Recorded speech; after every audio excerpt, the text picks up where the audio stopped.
Welcome back to Tampa City Council. Roll call, please. Carlson. Here. Herzog. Here. Clendenin. Here. Henderson. Vieira. Here. Miranda. Here. Maniscalco. Here. You have a physical quorum. Yes. May I? Thank you, sir. Yes, sir. Wait a minute. What are you going to talk about? The Oh, okay. yes. All right. Go ahead. Thank you, sir. Yes, sir. So our very hardworking attorney, and thank you for this, Mr. Shelby, we had discussed on council some sort of a built-in waiver so that we can get this done today. And Mr. Shelby drafted a resolution that allows for that. And I'd be glad, by the way, to withdraw 64 and exchange in substitute for this 100%. We have a motion to withdraw 64. Or just From- substitute, let's just offer Oh. a substitute. Yes. To accept the substitute. Exactly. All right, we have a motion to accept the substitute from Councilman Vieira with the motion, second from Councilman Carlson. All in favor? Aye. Aye. Any opposed? And then, if I may, if it's proper, Motion carried with Herzog voting no and Henderson being absent. Go Thank ahead. you, Mr. Chairman. And then I move item number 4, which is to appoint Joe Greco to the Citizens Budget Advisory Board. We have to adopt this first. I'm so sorry. Okay, I thought we did. I Which was apologize. it? You accepted, substitute you accepted the substitute. Okay, I'm so sorry. My apologies, council. I hereby then move for resolution this For one, number 64. 64. I apologize. We have a The substitute. motion from Councilmember Vieira, second from Councilmember Carlson. All in favor? Aye. Any opposed? And if I may, Wait. Motion sorry. carried with Herzog voting no and Henderson being absent. thank you, Mr. Chairman. I apologize. I also move, if I may, item 4. We have motion from Councilmember Vieira, second from Councilmember Carlson. All in favor? Aye. Any opposed? Motion Wait. carried with Herzog voting no and Henderson being absent. Yes. I was going to say, he's been waiting, yeah. Mr. Captain Greco, would you like to come up and speak for 30 seconds? The misfits. Please state your name. Good morning, City Council. I want to thank y'all for at least going through all that for me to be appointed to the Citizens Advisory. I really appreciate that effort. Martin Shelby, I appreciate you fashioning that resolution. Lewis for appointment.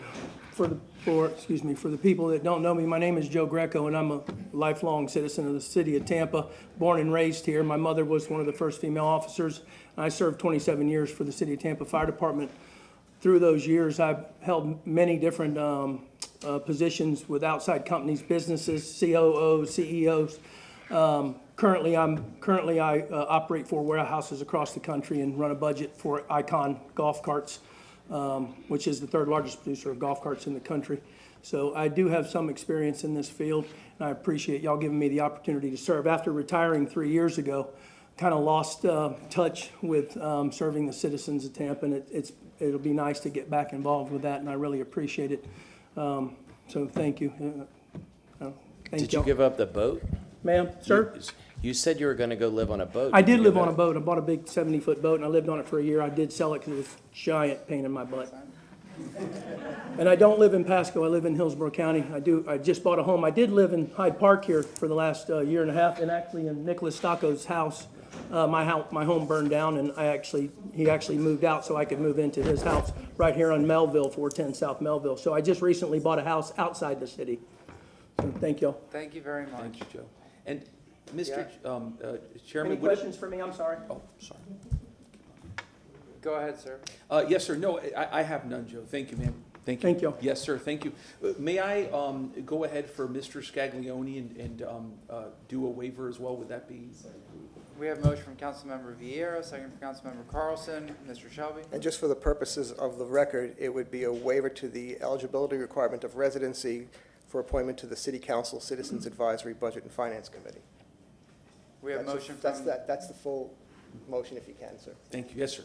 we have a motion from Councilman Vieira. Your second still stands. Councilman Carlson. All right, all in favor? Aye. Any opposed? Motion carried with Hurtek voting no and Henderson being absent. Okay, can I get a motion to open the 1:30 public hearings? We have a motion from Councilmember Miranda. Do we have a second? Second from Councilmember Clendenin. All in favor? Aye. Ms. Johnson Velez? Thank you, Mr. Chair. Susan Johnson, Velez Legal Department. On item number 54, I believe council has received a letter from Mr. Jim Porter, who represents the property owner for item number 54, which was a hearing on a notice of intent to suspend alcoholic beverage permit. Neither Mr. Porter nor his client were available for today's hearing, so they have requested a continuance. I spoke to Mr. Porter, and they are both he and his client are available on September 19th. At 1:30 for a continued public hearing on this matter. So, and Mr. Porter has agreed to that date, and I'm authorized to represent on his behalf that he is agreeable to that date if council Mr. Shelby? wishes to continue. Mr. Chairman, just for the record, Mr. Porter did send out a letter setting forth his request for continuance, and he also cited council's rules that allow the first continuance if the certain criteria is met as a matter of right, and my review of that letter shows that he did meet that criteria. Thank you very much. All right. Motion to continue to September 19th at 1:30. We have- Time and place, please. We have a motion to continue item number 54 to what was the date? September 19th at 1:30 p.m. At September. 315 East Kennedy Boulevard, third floor, 10th floor to 33602. We have a motion from Councilmember Clendenin. This is just a continuance on 54, second from Councilmember Carlson. All in favor? Aye. Any opposed? Thank you very much. All right. No, it's a matter of right. So item number 51. Good afternoon, Kamaria Pettis-Mackel from the Legal Department. Item number 51 is a review hearing for the property located at 3416 West Harbor View Avenue. The petitioner is Daniel Feynman, and the property owner filed a request with the city regarding an extended family residence. Staff denied the request for an extended family residence at that location on May 16th, 2024. Staff denied the request on the basis that the application did not meet the specific regulations regarding extended family residence that are located in Code Section 27-132. It doesn't meet the setback requirements. I've provided City Council copies of Code Section -27-61, which is the standard for review hearings. In the staff report, you will have copies of Code Section 27-132, which provide the specific requirements for extended family residence. Also, Code Section 27-129 that are in the staff report, and Code Section 27-130 that provides the conditions and safeguards for extended family residence. I also provided sample motions and the rules of procedure for City Council to use in order to conduct the hearing. As stated in Code Section 27-61, subsection J3, this hearing before City Council is a de novo hearing, which means City Council shall not be limited in its review to that information, documentation, or evidence upon which the special use permit was based. City Council can take or receive new evidence. Staff is going to provide an overview of the application and the decision associated with this application. After hearing all the evidence, City Council can take two actions. City Council can affirm the decision of the zoning administrator who denied the request from the property owner, or City Council can overturn the decision of the zoning administrator and therefore grant the request of the applicant.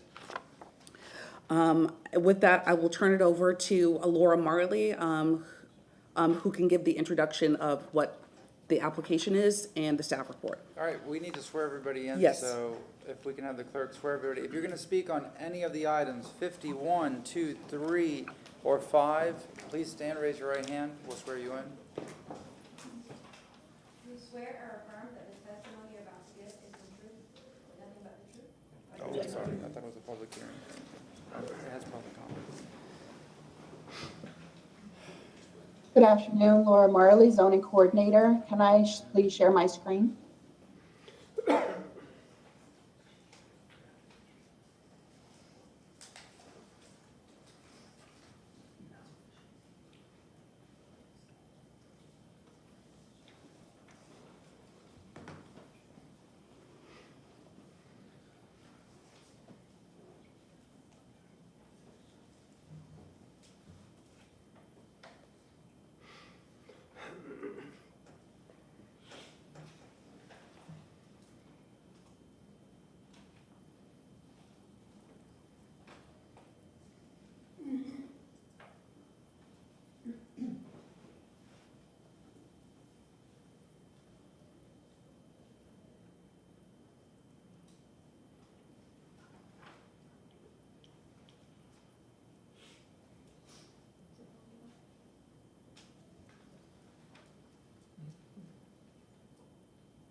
Good afternoon, council. This is Laura Marley. Can I please share my screen? Is it us or is it her? I do not have a request to share my screen yet. Oh, okay. Well, Okay. okay. You should have received it now. Yes. All right, there we go. Okay. This is a petition for review for SU 1-2425 for 3416 West Harborview Avenue. The petitioner is Daniel Freeman. The property owner is Daniel Freeman. The property address is 3416 West Harborview Avenue. The zoning is RS60. The special use request for an extended family residence. T and I, we This need to is bring it up on the big screen up top. There we go. Sorry, go ahead. Okay. Here's an aerial of the property. And here's a site plan of the property. The application was denied because of the rear. The rear setback is required to be 3 feet and it is 2.9 feet. The applicant is meeting all of the other requirements. The only requirement it didn't meet was the rear yard, not meeting the 3 feet. And that is the end of the presentation. Thank you very much. You're welcome.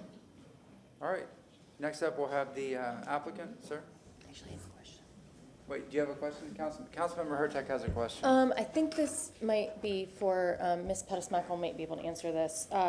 Didn't we just change this rule, under our January cycle In regards to what? to being able to, vest current or existing structures? If I just may have one moment.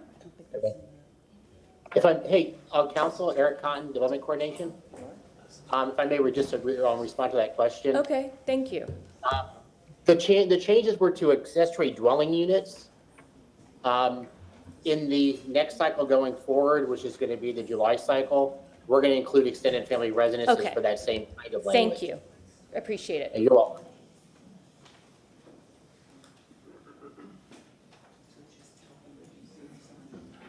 Sure. I have an exhibit here. Please state your name, sir. Daniel Feynman. Go ahead. How are you? If I could just take 2 seconds of City Council's time. For the past 2 years, I've served as, had the honor of serving as president of Bayshore Little League over here on Davis Island. I don't have the opportunity to speak to you guys ever, so I just want to thank you for all this great city employees that have helped with the facilities usage agreement. It's been a wonderful experience for me and the children. Anyway, that's not why I'm here. My name's Dan Feynman. The reason why I'm here is because I'm trying to put plumbing and running water into a small existing structure that already exists on the back of my property. I'm a practicing attorney. I work late. I'm a single dad. My parents take care of my children. They are simply getting too old to drive at night. And if you look at the exhibits I submitted about 1.5 years ago, I started the process of turning the 500 plus or minus square feet structure or bungalow that's already on the back of the property into an application to get running water and sewer back there. Spent thousands of dollars on drafting, surveying, etc. Thought we were at the finish line to get the permit. Turns out, if you look at the exhibit that I submitted, we are at a maximum 1 inch and at a minimum 1/4 inch over the Can you zoom out a setback line. little bit? What's that? Yeah, what do you need? I'm sorry? Zoom out. Yeah, sure. Thank you so much.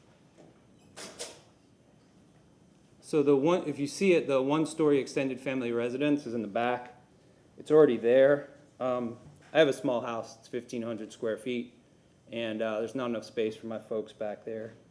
If you look here, this is highlighted right here. The red indicates the area of encroachment. That's the encroachment right there. It exists for 8 feet. It's about 1 inch to 1/4 inch along the side of the structure. Of course, I spoke to the surveyor. He said it's probably 3 feet. I might have made human error here, And when I contacted the city and went in to see them, they said, you have to start all over again from the beginning, which took almost a year and a half to get the process done to even get to this point before, just basically start all over again for that inch to a quarter inch encroachment. In the interim, while I was waiting, my parents continued to try to drive home at night. They were in a massive 4-car pileup on the Veterans after coming home from watching my kids. And so, in closing, I don't want to take up too much of your time over an inch to a quarter inch. I just believe that, the city should be here to help people, government should be here to help people, and in allowing me to do this, you'd be making the city, the community, a safer place. And so I appreciate everybody's time. Thank you so much. Any questions from council? Thank you very much. We now have public comment. Is there anybody here in the public that wishes to speak on this item? Yes, ma'am, please state your name. Good afternoon, Stephanie Pointer. This is the perfect example of the poop that came from across the street about city council shouldn't be making decisions about stuff. Because the land use department can make decisions, but they don't have any wiggle room.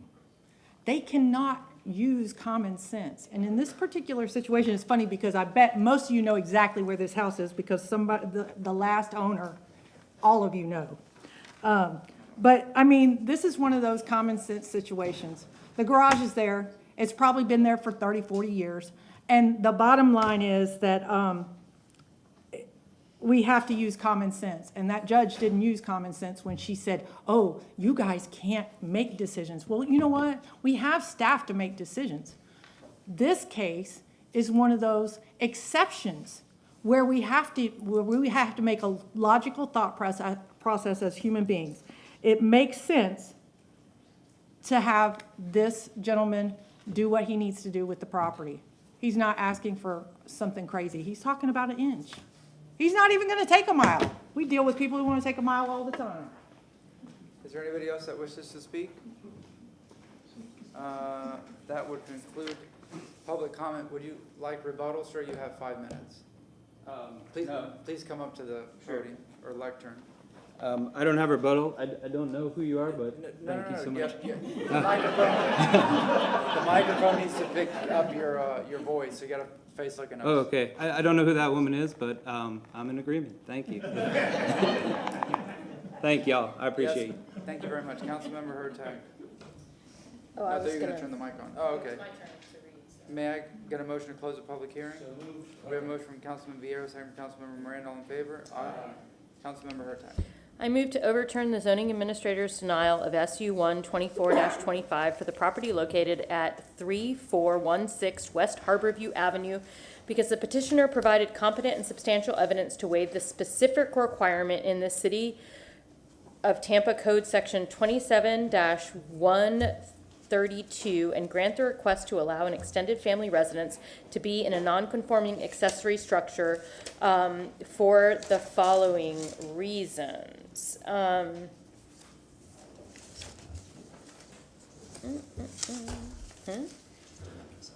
Yeah, I mean, sure, I'll go with de minimis impact, so. Second. We have a motion from Councilmember Hurtak. We have a second from Councilmember Miranda. All in favor? Aye. Aye. Any opposed? I'm going to say something about my vote too. So I'm voting in favor. I just want to let you know, normally I don't like to overturn the subject matter experts on the zoning administrators, but this is such de minimis impact that this is where, and I agree with the person who commented in public comment, that we can inject common sense into these things. We have the latitude to do this, and sometimes staff has to conform with rules. Again, normally I would not overturn their decisions, but something this is better for the public good. And it is a great house, by the way. I actually tried to convince my kids to buy that house when John sold it, so there you go. Thank you very much. Yes? I was just going to say, good luck with those kids. I've been a single dad before, and thank God for what we call abuelo y abuela. So that's all I'm going to say. Thank you. Thank you very much. Do you need to read the vote? No? It was unanimous. Motion carried unanimously with Henderson being absent. Thank you very much, sir. Congratulations. Item number 52.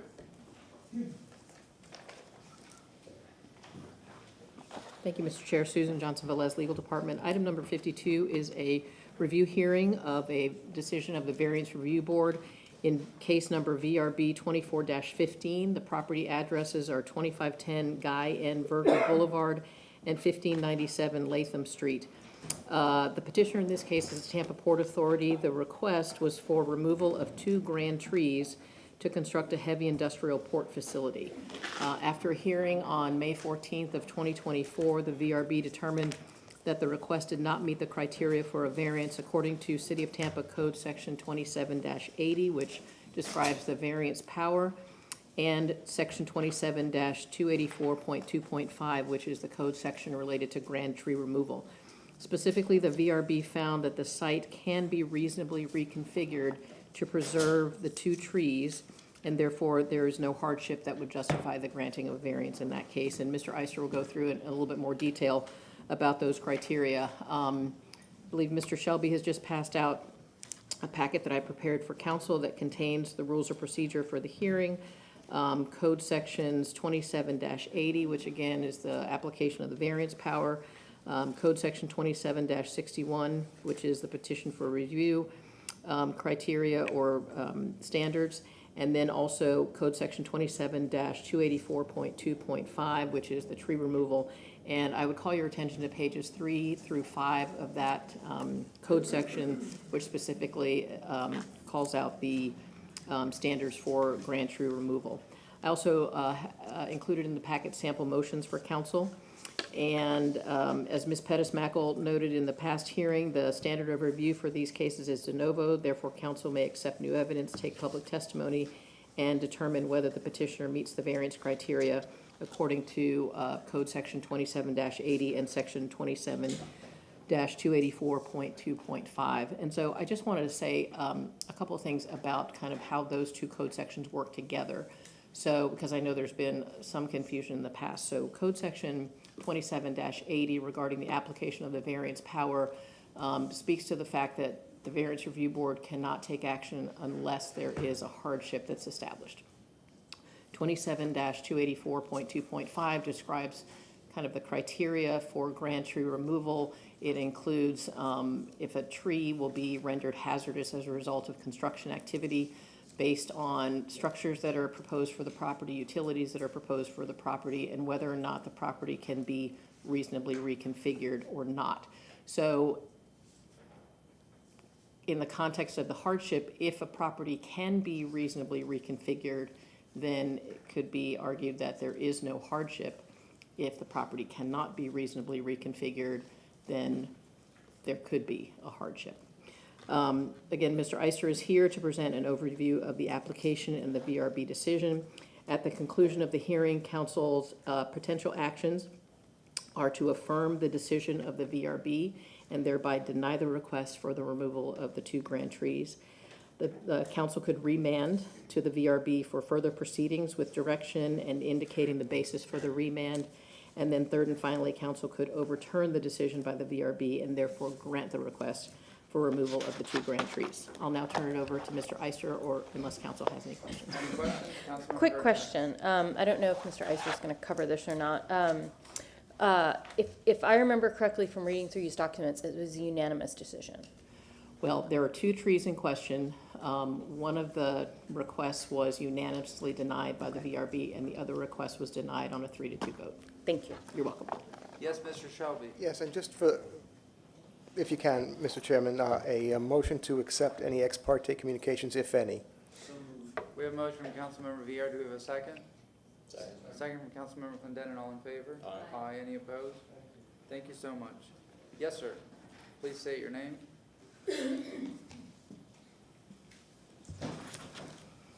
Good afternoon, Council. Stephen Eister, Urban Planner 2 with Development and Growth.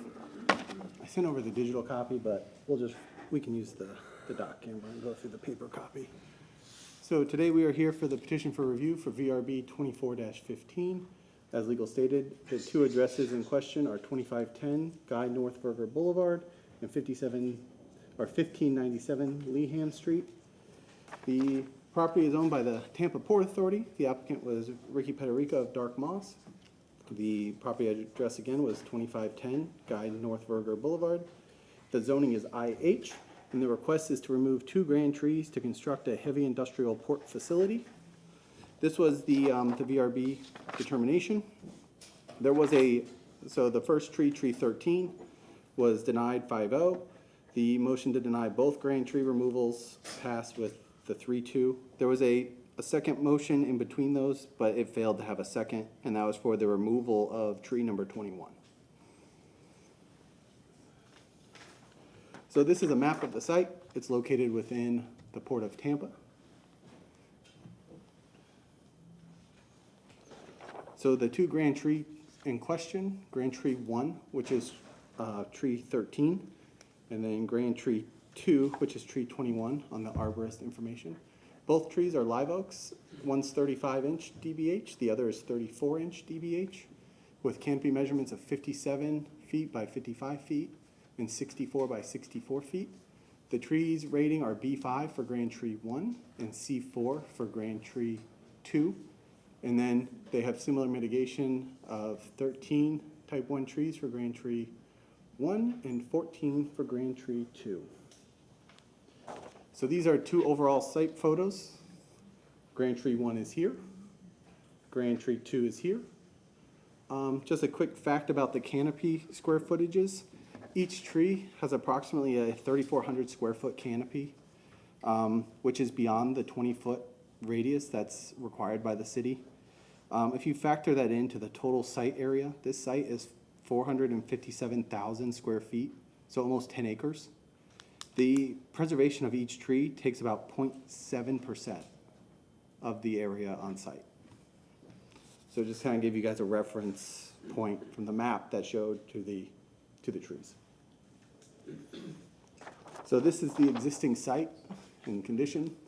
Both trees are located in this small section here, grand tree 13, and then 22, I believe, is right in this area here. We'll do a zoom in,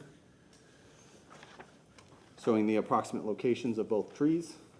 This tree here, you can see there is already a access road that comes around on all sides of this tree that is currently being used to access this site and the neighboring site next door.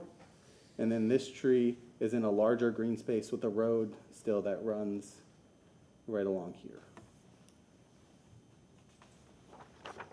This is the proposed site plan. As you see, both trees are located within, right in this area here. This is alternate site plan 1, where they have adjusted the parking storage area for the port facility. I think overall this alternate plan affects 12 to 15 spaces, storage spaces. And then alternative plan 2 adjusts the access road that runs around the tree to give each site its own access. So the development review comments, everybody was consistent except for natural resources. The comment reads, the site currently lacks any structures. Loading areas can be reduced and reconfigured to accommodate the grand trees. The existing road is currently serving both sites and can accommodate the tree since it's already existing. Due to the absence of structures and utilities and the flexibility to adjust storage areas, they did not meet the criteria for the grand tree removal. And then this is the criteria here for grand tree removal that Susan briefly touched on.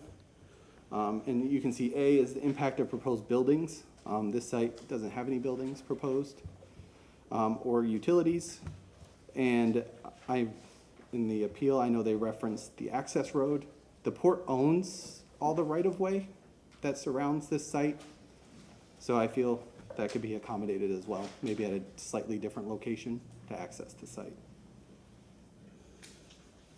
And then that concludes staff presentation, and I will be available for any questions. Councilmember Hurtak. Thank you. Can you put up the alternate 1 map? Of course.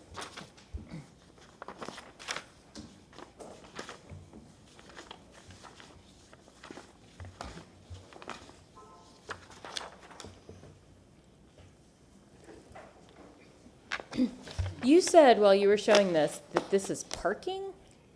It's vehicle storage for a heavy industrial port facility. I think Okay. the applicant will expand on that more. Okay, so vehicle storage. Okay, thank you very much. Anything else? Anybody else? Nope. All right, thank you very much, sir. Now we have any other staff presenting? No? Okay, so next up we have the petitioner, which would be Patrick Blair. All right, and everyone was sworn in? All Yes. right. Please state your name. Go ahead, sir. Thank you, Council. Ricky Paterica with Dark Moss, 308 East 7th Avenue, and I've got representatives from Port Tampa Bay. Good afternoon, Councilman, Councilwomen. I'm Patrick Blair. I'm the Vice President of Engineering for Port Tampa Bay. And I am Jose De Jesus. I am the Director of Engineering of Port Tampa Bay. Staff did a great presentation, kind of establishing criteria, and so I'm not going to repeat some of those elements. I just want to speak to why we're here today, which is we're requesting that council overturn the VRB and grant the removal of this request because the board did not properly weigh the impacts to the internal flow and function of this very unique type of heavy industrial facility. It, on first appearance, looks like a parking lot, sounds like a parking lot, but the Port Tampa Bay representatives are here today to speak to how these trees impact the operational efficiency of this type of facility in a very unique way. And so before that, I just want to speak to the trees quickly.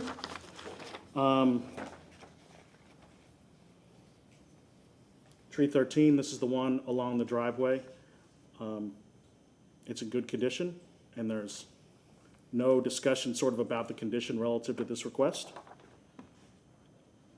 This is tree 21. This is more in the center of the lot, the alternative site plan 1 that was just discussed. Its condition was only lowered because of the way the stems forked low to the ground, but otherwise a good tree. So the request, none of the requests relate to the tree's condition. And what wasn't discussed but should be considered, in my opinion, is that 3 additional grand trees are preserved on this site in this port facility that just aren't relative to the application because we're only focused on the removals. So with that, I'll have Mr. Blair and Mr. De Jesus speak to the operational efficiency component. Thank you. Good afternoon. This is a railroad terminal, so this is the cars you see at the car dealership. They come in on a large vessel. If you've ever seen one, there's a ramp that drops down at the stern or quarter ramp on the side, and you'll have a series of drivers that'll unload the cars. Typically, it's 2 teams of like 5. So you'll have 10 cars driven out at the same time, and you'll have 2 minivans that'll pick up the drivers and constantly rotate them. So it's unloading approximately 2,000 to 3,000 cars in a few hours. So it's not a typical parking lot where people are just parking. This is a high-density, fast operation where you're unloading these vehicles quickly. At other ports, you won't see a tree in the middle of the terminal, kind of similar to an airport tarmac. You wouldn't leave a tree on. We consider it a safety issue. These operations happen late at night as well. This is port-created land. It was man-made in 1939 or so when we filled the land. We are trying to preserve as many trees as possible, but this is an operational thing. It isn't typically where you leave trees in the middle of the yard and you'd expect people to drive around them. Happy to answer other questions. I'll let Jose speak as well. Yes, sir. Sure. Do you know why, you said it was port-made land, it was a reclaimed land. Why is that tree there in the first place? Do you know I assume some type of animal brought a seed onto the site. And when I say port, Jose, do you have the land reclamation map? A majority of the port, I say 80–90% is land reclamation. So when they dredge the channels, we'll use the material to fill the sovereign submerged lands. That's Hooker's Point, Davis Island, and Harbor Island in about 1939. The area we're talking about is right there where Jose is circling. Everything south of that it was water at one point. So that's when we say land reclamation. We're using dredge spoils to create uplands. But there was, never mind, thank you. It was water, we made land, and eventually a seed got there. Yeah, I was just asking more about the tree. Okay, thank you. Yes, sir. Yeah, just some additional points that we wanted to bring up. That really, speaks to really the uniqueness of the land that we are working on. There are land development code currently has exemptions for landscaping and loading facilities. In addition to that, the LDC has provisions to provide existing industrial, maritime, and commercial uses specifically related to Port Authority activities with the opportunity to continue to expand, prosper, and grow. I think this clearly speaks to the importance that council and the city put on port facilities, recognizing that these are very unique. There are not, marine terminals are very unique by their definition. So the terminal that we use to unload these vehicles, there aren't a lot of other spaces at the port that we could use. In addition to, we need this facility, again, not a parking lot, it's a marine storage area adjacent to the wharf. So I don't have a lot of flexibility, or we don't have a lot of flexibility when it comes to site selection. It needs to be adjacent to that. Furthermore, in looking at the comp plan land use policy, 8.1.1, continue to encourage development and redevelopment of the Port of Tampa and supporting infrastructures to serve the port in order to promote the orderly growth and development of the Port of Tampa by identifying those areas that are, and I emphasize this, best suited for port and maritime related facilities and activities. And this is one of those cases. The comp plan recognizes the need to protect industrial land, which is clustered around the port and other major economic engines, including as well as including the airport, as these lines provide economic opportunities for Tampa residents. This is straight out of the comp plan. Land use policy 8.9.2 is encourage the continued intensification and existence of industrial warehouses and distribution facilities. So this is, again, the port intensifying the use of the land that we created, and we're taking advantage of it. Again, there's not a flexibility for us to go with this terminal, so this is why we asked for this variance. I'm happy to answer questions. Councilmember Hurtak, you had your mic on first, and Clendenin. I'm gonna let him go first. All right, Councilmember Clendenin. I hear what you're saying, but I'm not hearing anything in this presentation that would infer that these two trees would unjustly interfere with everything that's called in that. Because it's a large piece of property. I mean, if it was blocking loading or unloading, or if it was truly an obstruction to the development of that property, but it's such a statistically insignificant area considering and I'm a huge supporter of the port, and I understand the business model there. And whether that lands are created or not created is not relevant to this. Who created the land? God created the land, or the port created the land. The tree is there. And we frequently have to make decisions on this council with private developers who develop property, that we insist that they move construction projects and houses and accommodate and build smaller houses to accommodate trees. So my question to you is, what is the real impact, operational impact? Because I was familiar with this project, that with the expansion and adding to this capacity, but what is the true impact, and what is it going to cost the Port of Authority to accommodate these two trees on this gigantic piece of property? Yeah, Councilman, excuse me, we have commissioners at the port. It's an operational issue. You have thousands of cars being driven in and out in an extremely tight window, a matter of 5 hours or so. It's a safety issue. The tree will get hit. We have bollards around every light that gets whacked every time. You have to go out there to see it, to appreciate it. It's a high volume situation where, like I said, thousands of cars are being unloaded in 4 hours, if you can imagine that. And drivers getting out and being picked up in minivans. And this is constantly going on all night. At nighttime, it will be site lighted, but it's a safety issue having trees in the middle of the site. But you could, truly you could expand the accommodated area to minimize the safety. So to that point, Ricky mentioned that we are the landowner, but we lease our land to our operators. In this case, this site is leased out to a company called Globus. They're going to be the one that are going to be operating and doing the handling of the vehicles.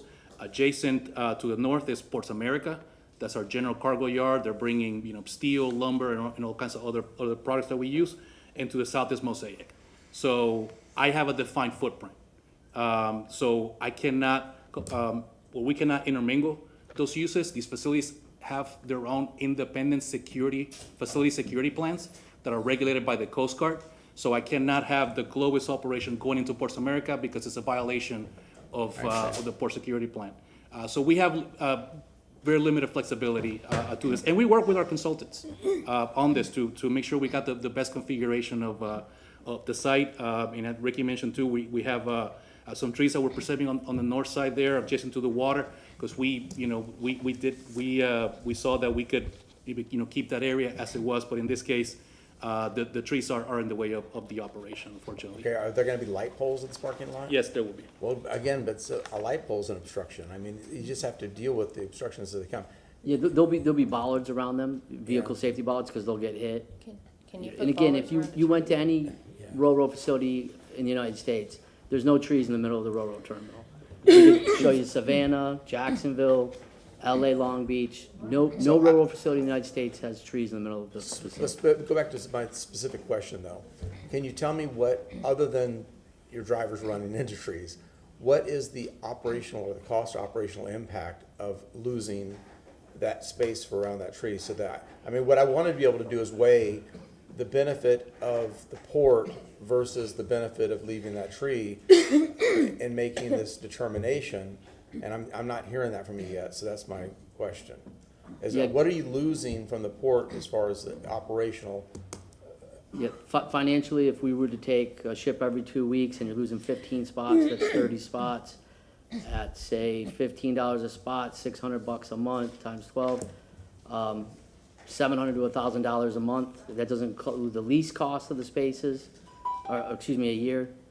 So over 20 years. Are these ships that are coming in, are these spots always filled? I mean, You'll fill see the it capacity? completely full and then emptied out, so the car Every handlers. single spot? Usually, and you'll see these car handlers show up. We have overflow, like Jose was about to state, we'll try and find other places to park them. Obviously, as the economy or the market fluctuates, the amount of cars that are being sold increases or decreases. Sometimes it has a negative impact. If they're not moving, they'll stay. But you'll have car transporters you see driving down the street, come pick up 5 to 10 cars and take them off to dealerships. Okay, thank you. Thank you. So how many cars are gonna be able to be parked here, max? 2,000 to 3,000 in this space on top of the Okay, but addition. that's a way too large a range. About how many cars can be parked in this space? I don't have that number on me. I would expect you to be able to tell me within the tens. I mean, if you guys have engineered this to this degree, you should be able to tell We me do. how many We have cars. it. We have it documented. Off the top of my head, I don't know the number. I don't know. But I can get back to you with the numbers. Well, I mean, that's not gonna help with this case. You seriously didn't know this? Hi, I'm Keith Okay, Coates. we're just answering questions Okay, right now. You- okay. I believe we're trying to look up the car count for you, Commissioner, or Councilman. And then my second question would be, how many cars would this tree take up? I heard it stated it would displace 15 trees. 15 car spaces. Correct, 15 Okay. car spaces, sorry. So you're telling me that in 10 acres, you're losing 15 car spaces? Because I honestly can't believe we're here. But, okay, that's my question. Thank you. Again, our concern isn't the number of cars we're losing. I understand. Thank you. I'll speak quickly. There has been some changes, but in the variance, Please come closer to the Sorry. microphone. In the variance application, we had 1,312, and the impact to this tree 21 reduced it to 1,285 up here. And then it's a slightly, a similar number for the other tree, but that has more impacts to the access related to the lease lines. It doesn't reduce the parking as much. So, hold on, go back to that second one. This is where I'm confused. No, you had it on the right, and I can't see it. Sorry. How can you have say 2332 original proposal? 1312. 1312, and then the other one also has 1312? That was just the Okay, original yeah. site plan. This table showing what is proposed and what the reasonable recon Okay, affects. so 12 spaces for one tree and And access. 27 spaces for another. Got it. Councilmember Yes, correct. Carlson. Thank you. Sorry for the confusion. Okay, we had it too close. Ricky, could you show us that map again and show us, sorry if you did this already, but show us where the 3 trees are that you're saving? Sure. And just tell us what the impact is of those. Tree 13 is here, tree 21 is about there, and the 3 grand trees are here. So the three that you're retaining, what are you giving up by retaining those? They are adjacent to part of the existing pond that's being expanded. And because the drive aisle, there's no storage on that side, it was just a massaging of the drive aisle to accommodate those trees in place. So that you're not giving anything up by retaining those? No. And Sorry, then- my name's Chris Matthews. I'm the civil engineer on this project. And actually, to avoid those trees as kind of a trade-off in keeping the 2 trees we're trying to remove, we had to move this drive aisle over, so we actually lost a fair number of basically this width of parking spaces. So How many spaces do you think you gave up by To retaining those 3 quantify trees? that, I'd say 30 to 40. So you're, on one hand, you're giving up 30, 40 spaces. On the other hand, you're saying, we don't want to give up 80 or whatever. We'll give up half. My numbers aren't exactly right. But we'll give up some spaces, but we are able to engineer and give up 40 spaces for the 3 trees, but we don't want to give up the other. Let me ask you from an operational standpoint and competitive standpoint, how important is the time that you are able to offload these cars? So if operationally the trees slowed you down, how important is time to maintaining your customers and maintaining the efficiency of the port? How important are these additional 40 or so spaces? How does that impact the business and operations and income of the port? And then also, if you even if you had pylons around the trees, if you hit them and crash the cars, what's the risk or cost to the port by doing that? If you did that regularly, for example, would you not only have the expense of the car, but could you potentially lose this business to another port or another city? And would that cost our people buying cars here more money, that kind of thing? You know, what's just an extension of Mr. Clendenin or Councilmember Clendenin's question as well. What is the cost to the port and the community not in maintaining those 2 trees? Thank you, Councilman. The typical delays, they would call it demurrage in the maritime industry, and it's usually around $30,000 to $40,000 a day. So being delayed in unloading or loading a vessel typically runs with a $30,000 to $40,000 price tag that whoever's leasing the vessel has to pay. And the railroad business is highly competitive. A lot of it used to be imported by train from South America. Now it's all coming in by vessel. We're competing with Savannah and Jacksonville as well, so it is a highly competitive market. And as you guys probably know, the Port Authority has a huge economic impact. I believe it's the largest in the region. This creates high-paying jobs for the local community. The longshoremen are very well paid, and they're all local labor jobs. So I do believe it has a heavy impact on the community. And the last question is, we've had presentation before. Charles Klug's been in here. Because of encroachment by development, people like to build condos and take over the port. He's presented that there's little or no land available. So if you said, okay, these trees are in the way, if somebody said, why don't you just pick this up and move it somewhere else? Is there space to move it to or not? No, it's not possible. So the vessels have to come via a deep water channel. Currently, a deep water channel is about $500 million per mile to dredge a new deep water channel. So it's not economically viable to dredge a new channel off to undeveloped land. So the developed land we have adjacent or undeveloped land adjacent to the federal channel is diminishing quickly, and we do need that. And you cannot move the facility. It's economically not viable to create a new channel. Councilman Moran. I just want to know the same area that Mr. Carlson related to, that you're moving it just a little bit to one side. Did you do any soil borings there? What type of soil do you have under there? What weight and capacity can it hold, and what did you find? Yeah, we have a mixture of sandy and clay material. The pavement section will be excavated down about 2 feet, and we'll rebuild that back up to handle the loading of the vehicles as well as the traffic haulers. So the trees were surviving well, the 3 trees that are there now that you're not gonna move? Yeah, Commissioner, there wasn't Councilman, there wasn't a ton of trees. Half of the site was developed 30, 40 years ago for a cruise terminal that went extinct, and it's been used now for break bulk, so lumber and steel for construction industry. Has been laid there, and now we're converting into Ro-Ro due to the expansion of our Ro-Ro business.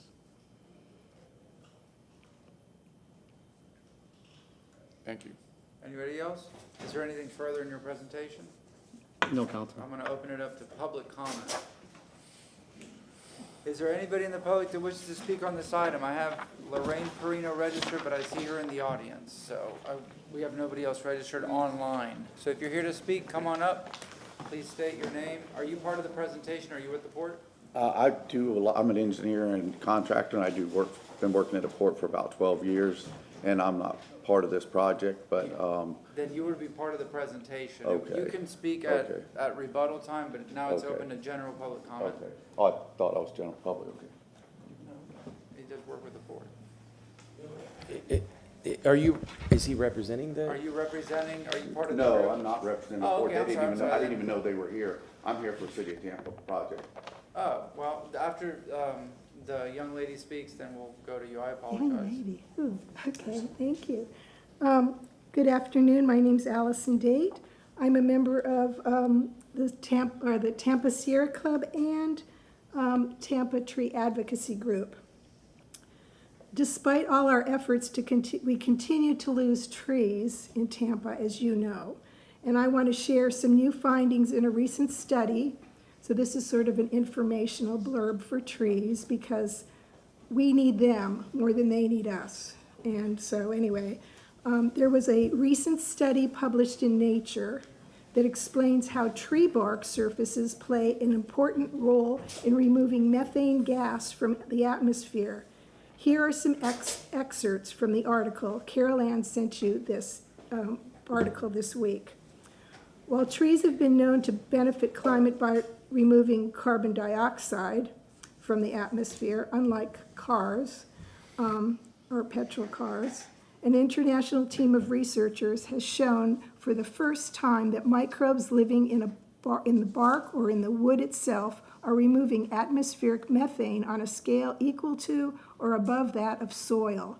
They calculate that this newly discovered process makes trees 10% more beneficial for climate than previously thought. Methane is responsible for around 30% of global warming, and emissions are now rising faster than at any point since records began. Although most methane is removed by processes in the atmosphere, soils are full of bacteria that absorb the gas and break it down for use as energy. Soil has been thought to be the only terrestrial sink for methane, but the researchers now show that trees may be as important and perhaps more so. The lead researcher said the main ways in which we consider the contribution of trees to the environment is through absorbing carbon dioxide through photosynthesis and storing it as carbon. These results, however, show a remarkable new way in which trees provide a vital climate service. Tree woody surfaces add a third dimension to the way life on Earth interacts with the atmosphere, and this third dimension is teeming with life. Preliminary calculations indicate that the contribution of trees is between 25 to 50 million tons of methane. The Global Methane Pledge, launched in 2021 at the Climate Change Summit, aims to cut methane emissions by 30% by the end of the decade. Our results suggest that planting more trees and reducing deforestation surely must be important parts of any approach toward this goal. Every healthy, mature, and grand tree left standing helps restore our atmosphere. Please uphold the VRB decision, follow our tree code, and protect these trees that are protecting us. Thank you very much. Appreciate that. Thank you. Sir, would you like to? Yes. Sorry, yes, so I'm not. State your name Oh, I'm first, sorry, please. Keith Coates, and I'm with Austin Construction Group, but I've been working at the port for many years before Patrick and Jose, and a lot of them, I'm not familiar with this project, but I'm familiar with port operations, and I'm an environmental engineer, do a lot of civil engineering, and it's, you know, they're talking about the parking spaces. Y'all think, okay, you can park around them like a parking spot, 'cause we do a lot of that, but it's not so much just that, because at the port, all my years of experience, I can see that this car will go away in a month, say, and then, okay, we're gonna bring in steel. Well, now they can't. It's like having a tree in the middle of a container yard. It's the location. I'm being in the center of the mass of concrete. It's right in the dead center. All the trees on the sides are not a big deal. They're not a danger, but it's the location of it. As an engineer, I would be nervous with some of the operations. Maybe parking cars, not so much, but what happens in a month, you know? Another tenant would say, I would love to use that for, you know, putting in steel. They've been bringing in steel, wood, things change. All that, you know, the cargo is up. You know, we got the most cargo coming in the port now, just from the news reports I see. And when I'm out there, you know, they wouldn't use it because it's like right in the way. It'd be too dangerous. They got forklifts running. The forklifts run, they're giant forklifts. They run about an inch off the ground. When them tree roots come up, they're gonna cause safety hazards, stuff fall over, people get killed. I mean, just from an, you know, engineering standpoint, the location, it's not so much where they could plant the trees along the border and that wouldn't hurt their operations, but it's right in the dead center of whatever it was, 10 acres. They're right in the center of it, and that's where the problem lies, because they couldn't use it for other purposes. So, you know, if you're just looking at focusing in real narrow at parking cars, yes, but if you're looking at a big picture and port growth, you know, I would say they're better off to plant. You know, go ahead and get the number of trees that the engineer had done and find some place to plant them. They'll still get the oxygen, they'll still provide. I think these trees were probably planted there 40 years ago because it was a cruise terminal at the time. You know, now they're in a really bad spot because now it's heavy industrial. So now they're right in the center of the 10 acres. So just something to consider, you know, from an outsider's perspective on it. Thank you very much. Next. Hi, good afternoon. My name is Nancy Stevens. I'm a member of the Tampa Bay Sierra Club and the Tampa Tree Advocacy Group. I'm here to remind you, as you all know, the benefits of the trees, but I want to make sure, you know, you kind of keep them top of mind. You know, live oaks are particularly valuable. They're the most valuable trees in Florida, but they're also very rare, only 2.8% of our canopy, and they do almost all the work. And in particular, these two trees that are in this industrial park, they're doing a lot of work in that space, and if they were mitigated someplace else, it wouldn't be quite so valuable. So I have some pages from the tree study. This one shows the carbon benefit of live oaks. It's one of the bottom lines, the most valuable. And I also want to point out that live oaks in industrial areas are very rare. Most of them in residential areas. So again, these are. Can I interrupt for 1 second? Yes. So audience members, hey Ricky, everybody, if you want to have conversations, if you could take it outside, because he's picked up on the mic and thank you. They also help avoid runoff. Here's another example. Again, live oaks, number one in avoiding runoff. And again, in industrial areas, they're very rare. So these are rare of the rarest trees. They also, you know, soak up industrial pollutants from the water, from the ground, and help prevent it from going into the bay. So having them right on the bay, they're actually providing a benefit right there. Again, as you heard, that the reasonable reconfiguration is available. That takes away a few spaces. It can be easily reconfigured. There's no hardship to do that. That outweighs the benefit of the trees. We have a tree code because we know the value of trees here in Tampa. And the other properties in this area are paved with no vegetation at all, and so they're just much more valuable right here. Maybe we won't see them, but you know, they are existing infrastructure right there. And we're always looking to slow floodwaters, prevent soil erosion, absorb carbon dioxide. These are things we want, and these trees are doing that. So why would we take down this infrastructure that's there to help us? Thank you. Thank you very much.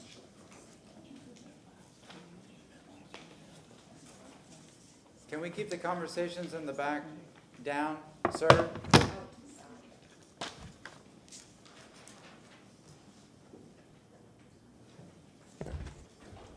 A speaker waiver form with 3 names: Sandy Sanchez, Sandy Sanchez, if you could acknowledge it, thank you, Adrian Laramie, thank you, and Andy Joe Scaglione. Do I see the name? Andy Joe Scaglione? You waving a minute? Okay, wait. 3 extra minutes, total of 6. Yes, ma'am, please state your name. Hi, my name is Carol Ann Bennett. I'm a lifelong Tampa resident and a founding member of TTAG. Mr. Pederica's report on this tree states, it is a very healthy live oak, isolated in a planting area between parking lots. Healthy and stout tree. You can see the concrete here and here and here. They can save this tree and develop this site with 1,285 spaces for the temporary parking of imported vehicles. That is a mere 2% reduction in the number of spaces. They can build 98% of the parking spaces they want. The difference in elevation here that they might talk about is only about 9.5 inches. And if you ask Mr. Iser, he said if the tree well is the size of the canopy, which is the 3,400 square feet, this project site is 457,380 square feet. The space needed for this tree is 0.7% of the site.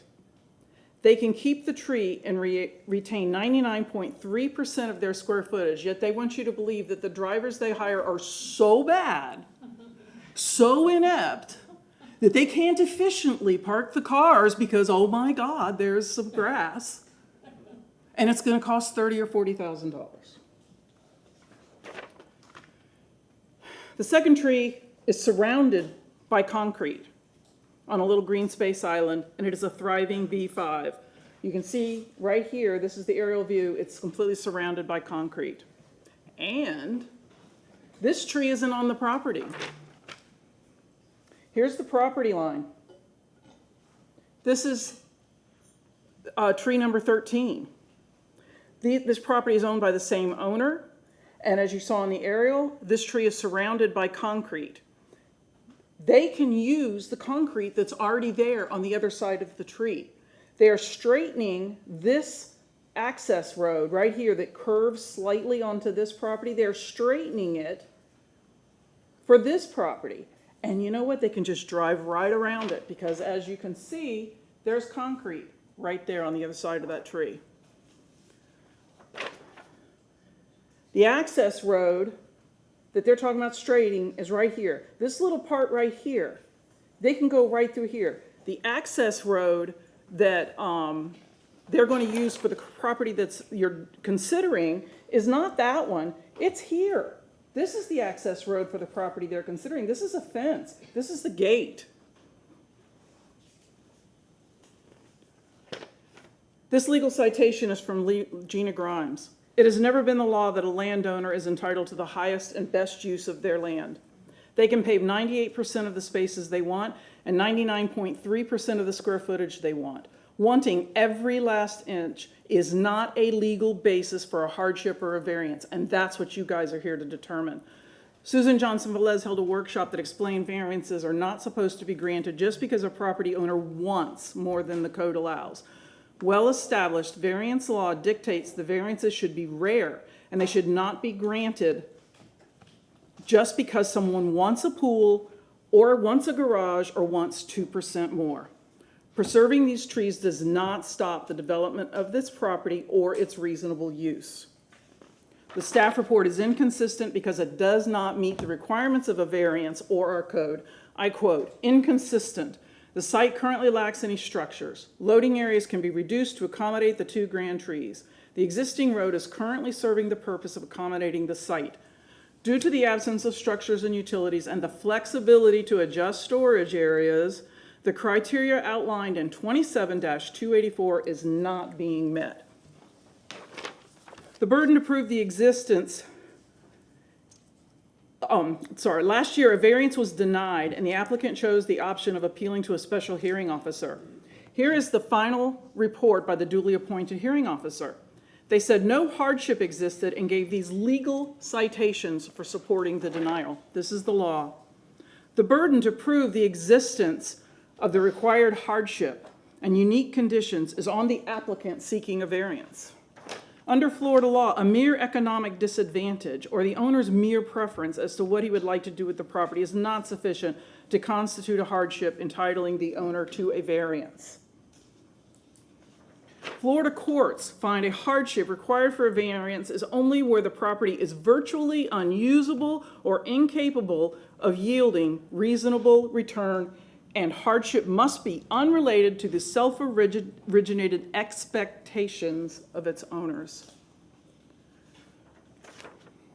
There is no vested right under Florida law to develop property at the maximum gross density in the zoning district or land use.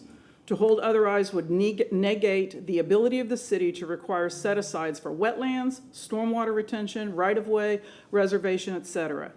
The city's tree regulations are no different and must be included in the due diligence calculations performed by the developer. This does not meet the legal requirement of a hardship or a variance. If the site was 3,400 square feet smaller, they could and would still build this. If the property line was a few inches along one side slightly different, they would and could still build this. This is a 357,389 square foot site. This project would not be scrapped if the property line was slightly different and the total space was 3,400 feet smaller.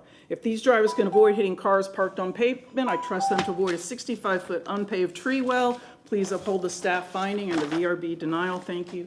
And here's all my Thank you very stuff in much. case anybody wants to look at it. Next speaker. Please state your name.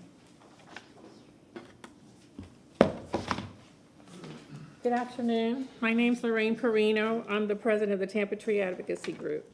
The city's 2021 tree canopy and urban forest analysis states that Tampa's 30% tree canopy is at its lowest in 26 years. Since 2011, Tampa lost 3,300 acres of tree canopy, an area the size of 4 Davis Islands, 5 downtown areas, 25 Alopus parks, 3.7 USF campuses, and over 1,325 times the area of Raymond James Stadium. This is what 3,300 acres of lost trees looks like. Every red dot is a house in South Tampa that was razed, destroying one or several grand trees as well. Trees are giant air conditioners, cooling air by absorbing water through their roots and releasing water vapor into the air. Air temperatures under a tree are up to 25 degrees cooler. Cooler summer temperatures in large cities flow from a healthy tree canopy, easing the stress of heat islands and global warming. Trees create oxygen, capture pollution, store water, and provide needed habitat and support for native wildlife. The 2 live oaks targeted by the Port Authority are the most valuable species of tree in Florida.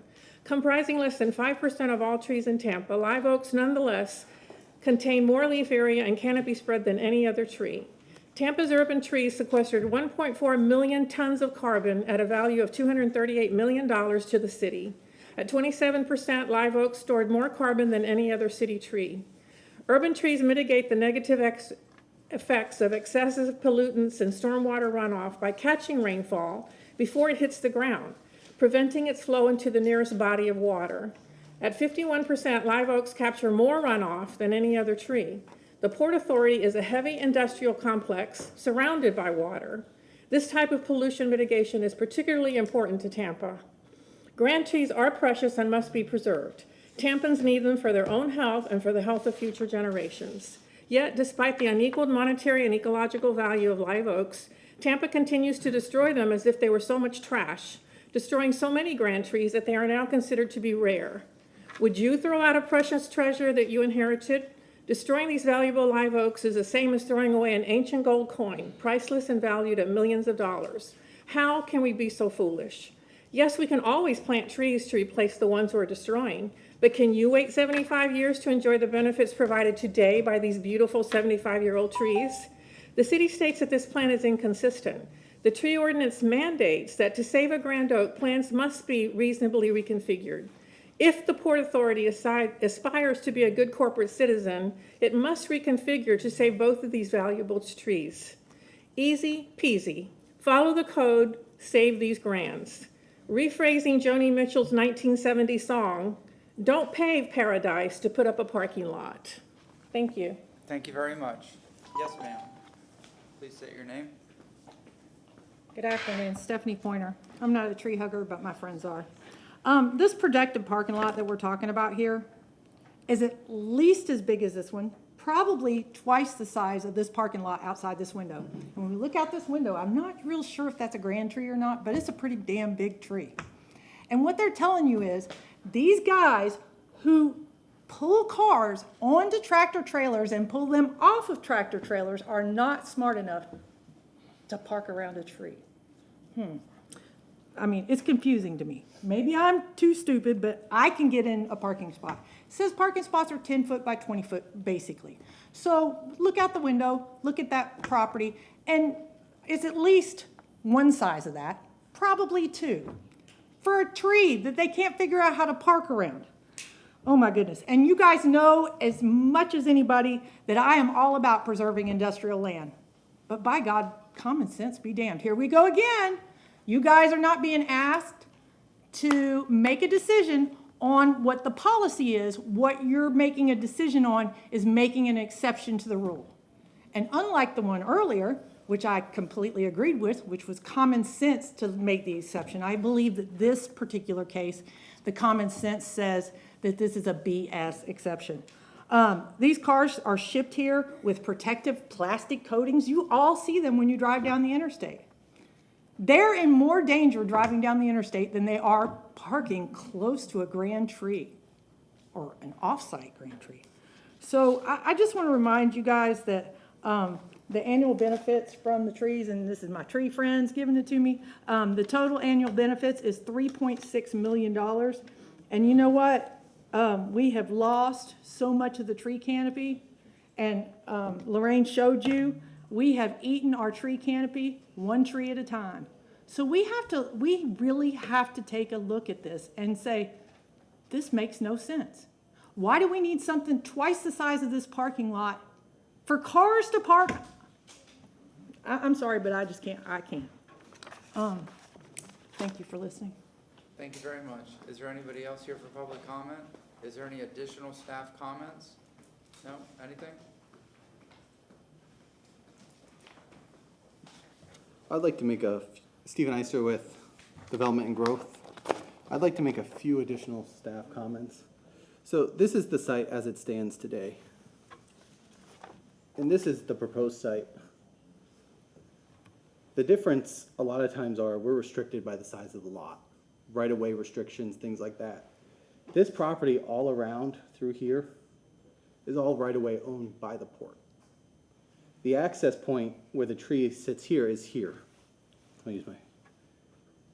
So this lot is being separated by the fence due to whatever agreements have to be made. The entrance is here. So they have to come in and turn here, and then this is straight to come in the tree that's already been impacted on this existing port facility now has to be removed. This access road is what's currently being used for both sites, and they have to separate it out due to security reasons. Okay, but this tree has already been developed around. It's already been concreted. It's got concrete 360. The only tree really that needs any special provisions would be this tree here, and that's more centrally located because of the proposed concrete. And like stated before, when these trees come out, they have no space left to mitigate. Over here has already been accommodated by grand trees on the existing stormwater pond. So where does the mitigation go for these two? Because there's no buffers left here or here. That's it. Thank you very much, Ms. Johnson-Velez. Thank you, Mr. Chair. Counsel Susan Johnson-Velez, Legal Department. I just wanted to state a couple of things. First of all, this is being considered under the variance criteria, and I know I gave you the code sections, but the threshold question in a variance is hardship. And I believe it was alluded to in some of the public comment that you heard, but there are legal standards for what is and is not a hardship under Florida law. And it was stated that economic considerations are not sufficient to justify a hardship. And so that is part of the established case law in Florida. So I did want to remind you of that. I know there were comp plan considerations that were listed off by the petitioner as well, and that is one of the considerations. But again, in a variance application, the hardship criteria is the threshold criteria and whether or not it's self-imposed. So if you have any questions about that, I'd be happy to answer them, but that's all I had at this point. Any Thank you. questions? If not, I'll go to rebuttal. All right, the petitioner has 5 minutes of rebuttal. Yes, sir. Thank you, Counsel. Ricky Pederica. I have been sworn. I want to address a couple points quickly. The tree that is along the access drive is located on this very wild parcel of right-of-way that runs through the entire port. And I almost can't describe much else other than how I basically had to notify the entire port because of the way this parcel worked. So I don't want you to consider it to be off-site per se versus it's just on a different parcel within the port facility. And the project team totally agrees and understands the benefit of the trees, and me personally on every project. This request is specifically the location, the existing location of these trees in such a unique place in the city where I'm going to say time and space flow differently than almost all the other projects I'm before you on. And so I'd like to have Mr. Blair speak to some of this operational efficiency component since it kind of keeps coming up and is characterized in more urban terms than I think the port technically is. Thank you. Good afternoon, thank you again. Again, this isn't a parking lot, it's constantly referred to a parking lot. It's an operational marine terminal, and I think there's a lack of understanding of what an operational marine terminal is versus a parking lot. Again, in no airport, no marine terminal that I can find in the United States is there an oak tree in the middle of the terminal. It's an operational safety hazard, and it's just not done that way. The port is happy to mitigate anywhere on port facilities or in the area where we did pull it back already to maintain the oaks. If these two oaks were along the peripheral, we would suck it in as much as needed, whether it was to lose 300 cars or 400 car spaces. It's the fact it's in the middle of the lot. This isn't a request that that I'm worried about saving 15 spaces. I'm worried about the location. I would shrink it in wherever I had to. I think what Ricky was showing you is the port-owned land there on Hooker's Point. It's a couple thousand acres. I'll mitigate wherever it needs be. If this was in the middle of the lot, I wouldn't even be here asking for your understanding. So, thank you. That's it. Thank you very much. I'll just close. In the mitigation consideration, if it's something that council can consider, and I hope you can, we would entertain a condition to mitigate at a minimum of 8 inches and at a square footage equal to the canopy lost, which would exceed standard mitigation by at least double. And the trees would be 3 times larger at install than typical. And we have the entire port to place trees where they won't be in the middle of working maritime docks. Thank you very much. Thank you. Is there a motion to close the public hearing? We have a motion from Councilmember Verger. Do we have a second? Second from Councilmember Clendenin. All in favor? Aye. Councilmember Hurtak. Thank you. The very clear, again, I think I'm the only one left that was on the variance review board. And this is so cut and dry, it's not even funny. It's just cut and dry. Economic disadvantage is not a reason for a variance. It's not a hardship.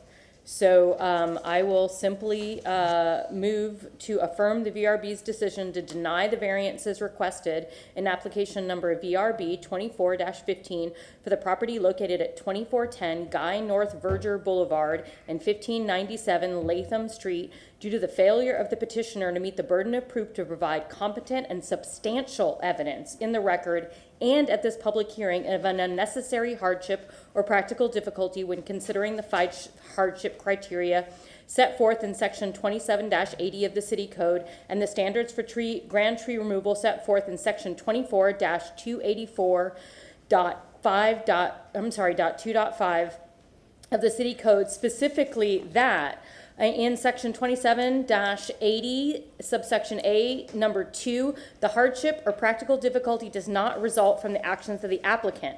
A self-created hardship or practical difficulty shall not justify a variance, and this is the very definition of a self-created hardship. Additionally, we'll go back to section 27-284 of the city code. .2.5. Sorry, a lot of paperwork, a lot of rules.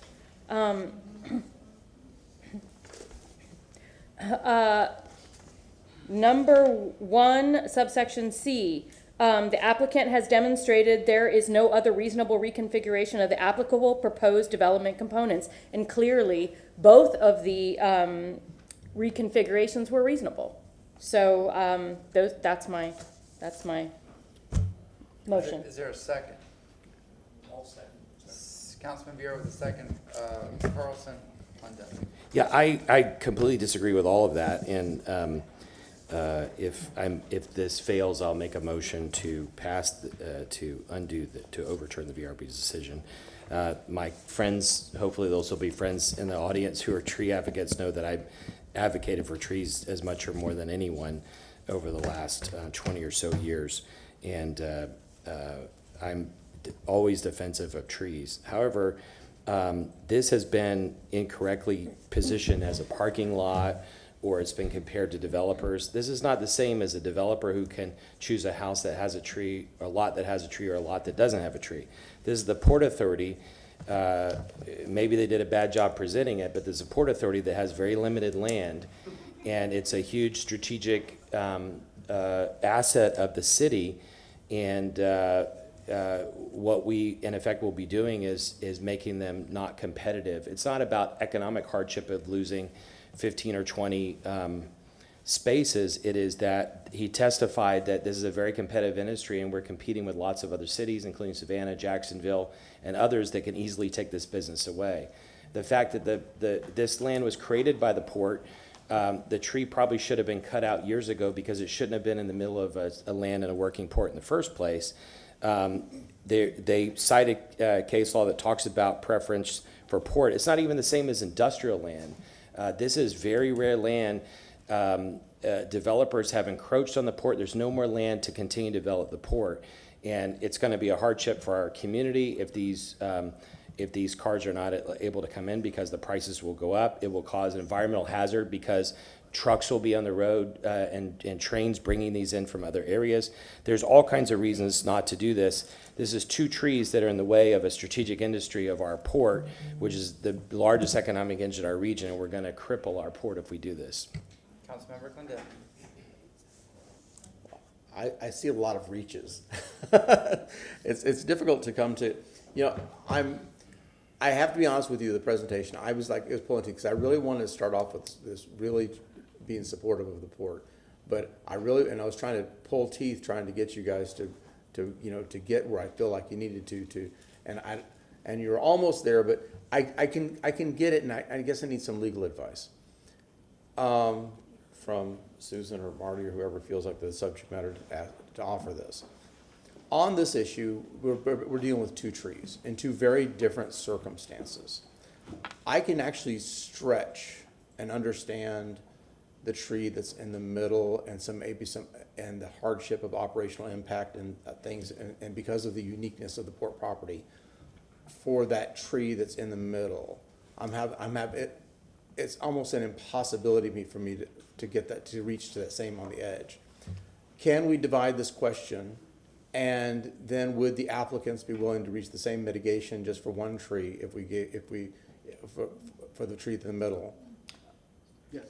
Susan Johnson, Velez Legal Department. So I'll answer the question about whether you can treat the 2 trees independently, and then I'll let the applicant answer the question about mitigation. So interesting that you asked that question, because the VRB did make 2 separate motions.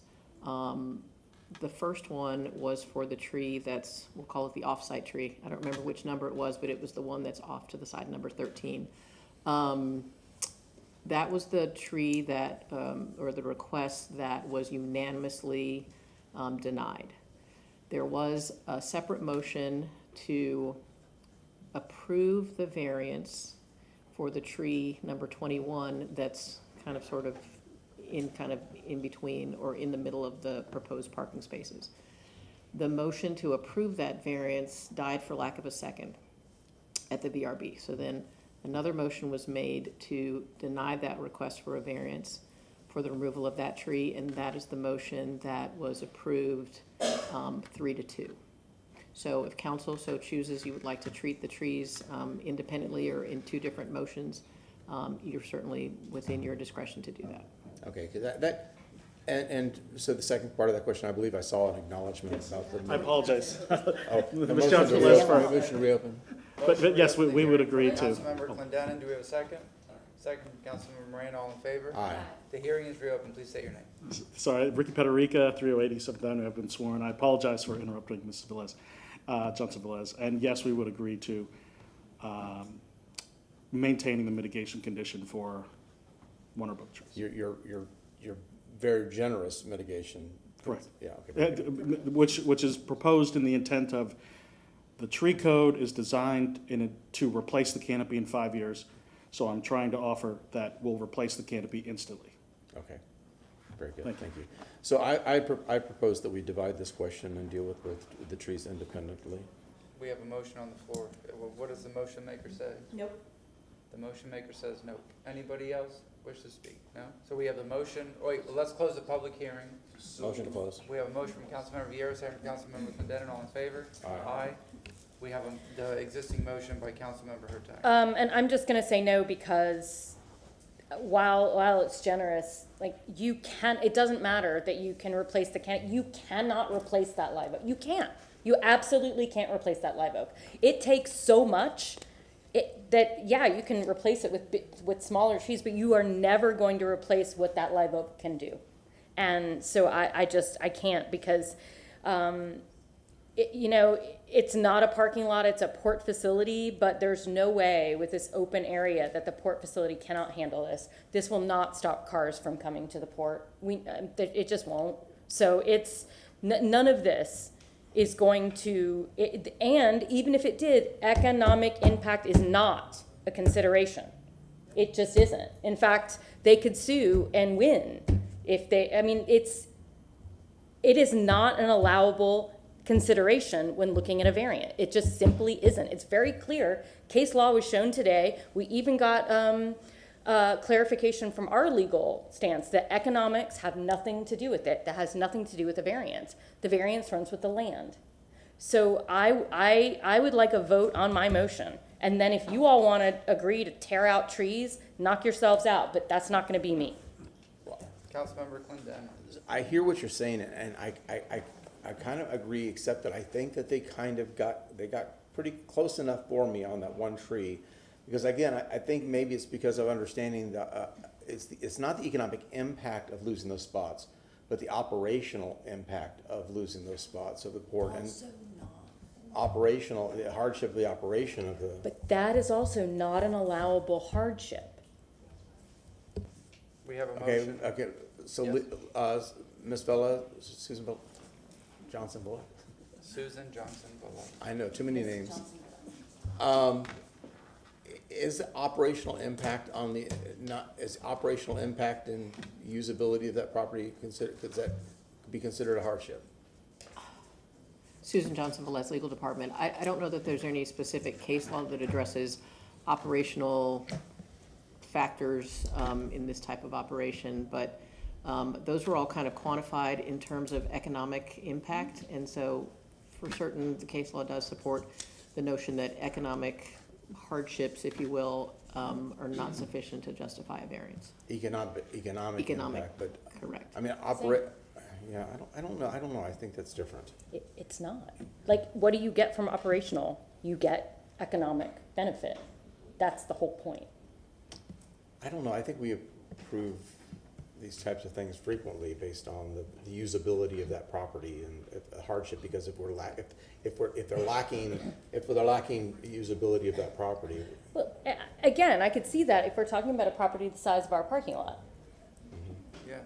But we're again, not. I concur, that's why I think that one tree on the side is out of the question. I think it's a non-starter, but I think So the one in the middle is the same. It's literally a non-starter. You just put a box around it, you're good to go. Councilmember Miranda. Thank you, Chairman. I'm just looking at the petition for review file, and there were 3 motions made by that board. Motion to deny removal of tree 13 passed 5-0. The motion to approve the removal of tree 21 failed for lack of a second. Then the third motion was motion to complete denial of 2 grant trees removals passed 3-2. So the petitioner had to know that there was 2 votes. So we're dealing with the same thing that was dealt with before. So we can't, to cut it, it failed over there 3-2 because, I mean, if I was a petitioner, I'd have petitioned to remove 1 tree. Because already this board, 2 had said that they were going to vote for you in some sense. But you came up with the removal of the 2 trees. And 1 tree, I understand it's in the leverage of a right-of-way that could be on this property or the other property. I'm not taking anything that I heard for granted. So that's what I would have done. But I can't tell you what you did. You guys did it, not us. Councilmember Carlson. All right, we have a motion on the floor from Councilmember Hurtak. The second is from Councilmember Vieira. Roll call vote. Clendenin?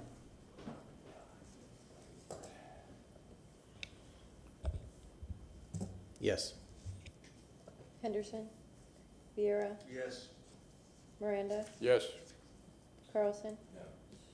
Hurtak, Yes. Maniscalco. Yes. Motion carried with Carlson voting no and Henderson being absent. Thank you very much. Next up is item 53.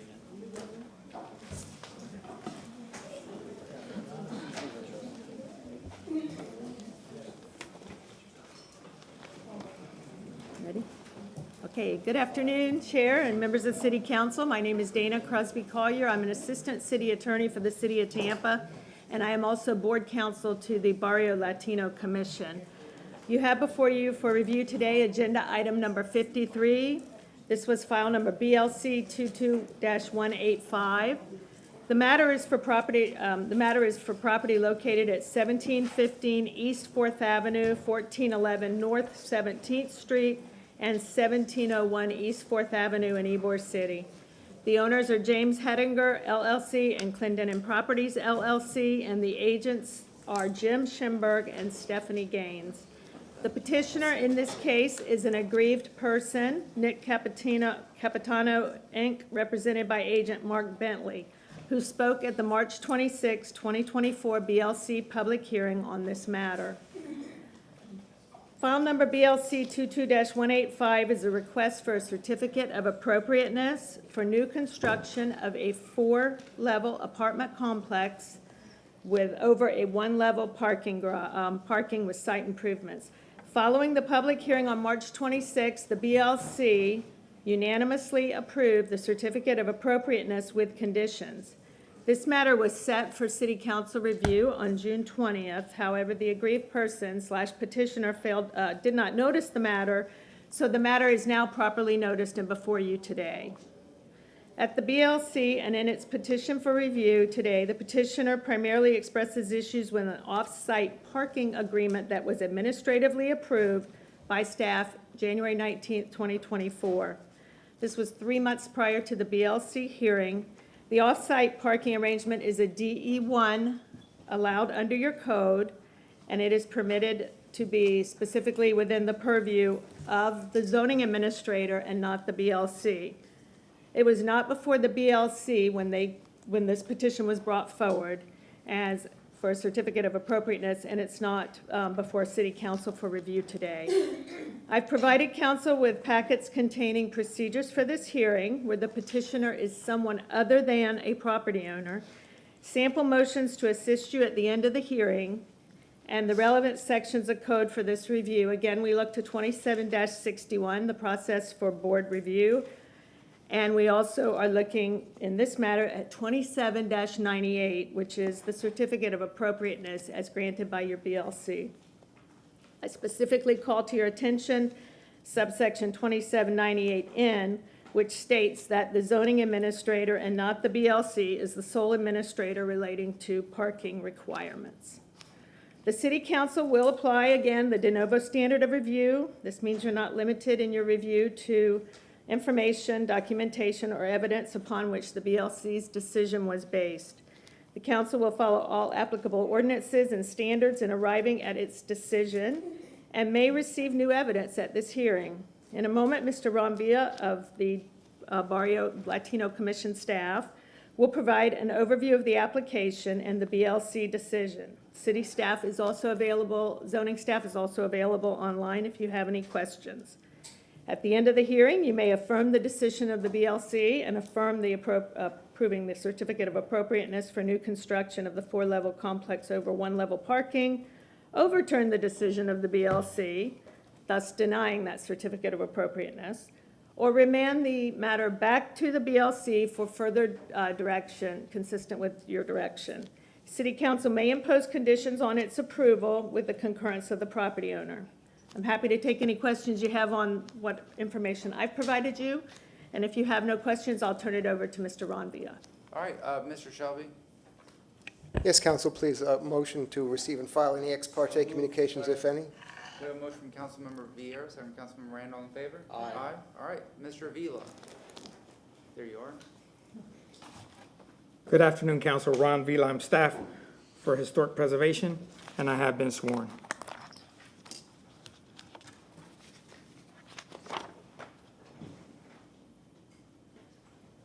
This is the application that's in front of you this afternoon, which is BLC-22-0000185 for the address of 1707 East 4th Avenue. It's in the Hyde Park Historic District. Attached to this parcel is the underlying zoning of YC6.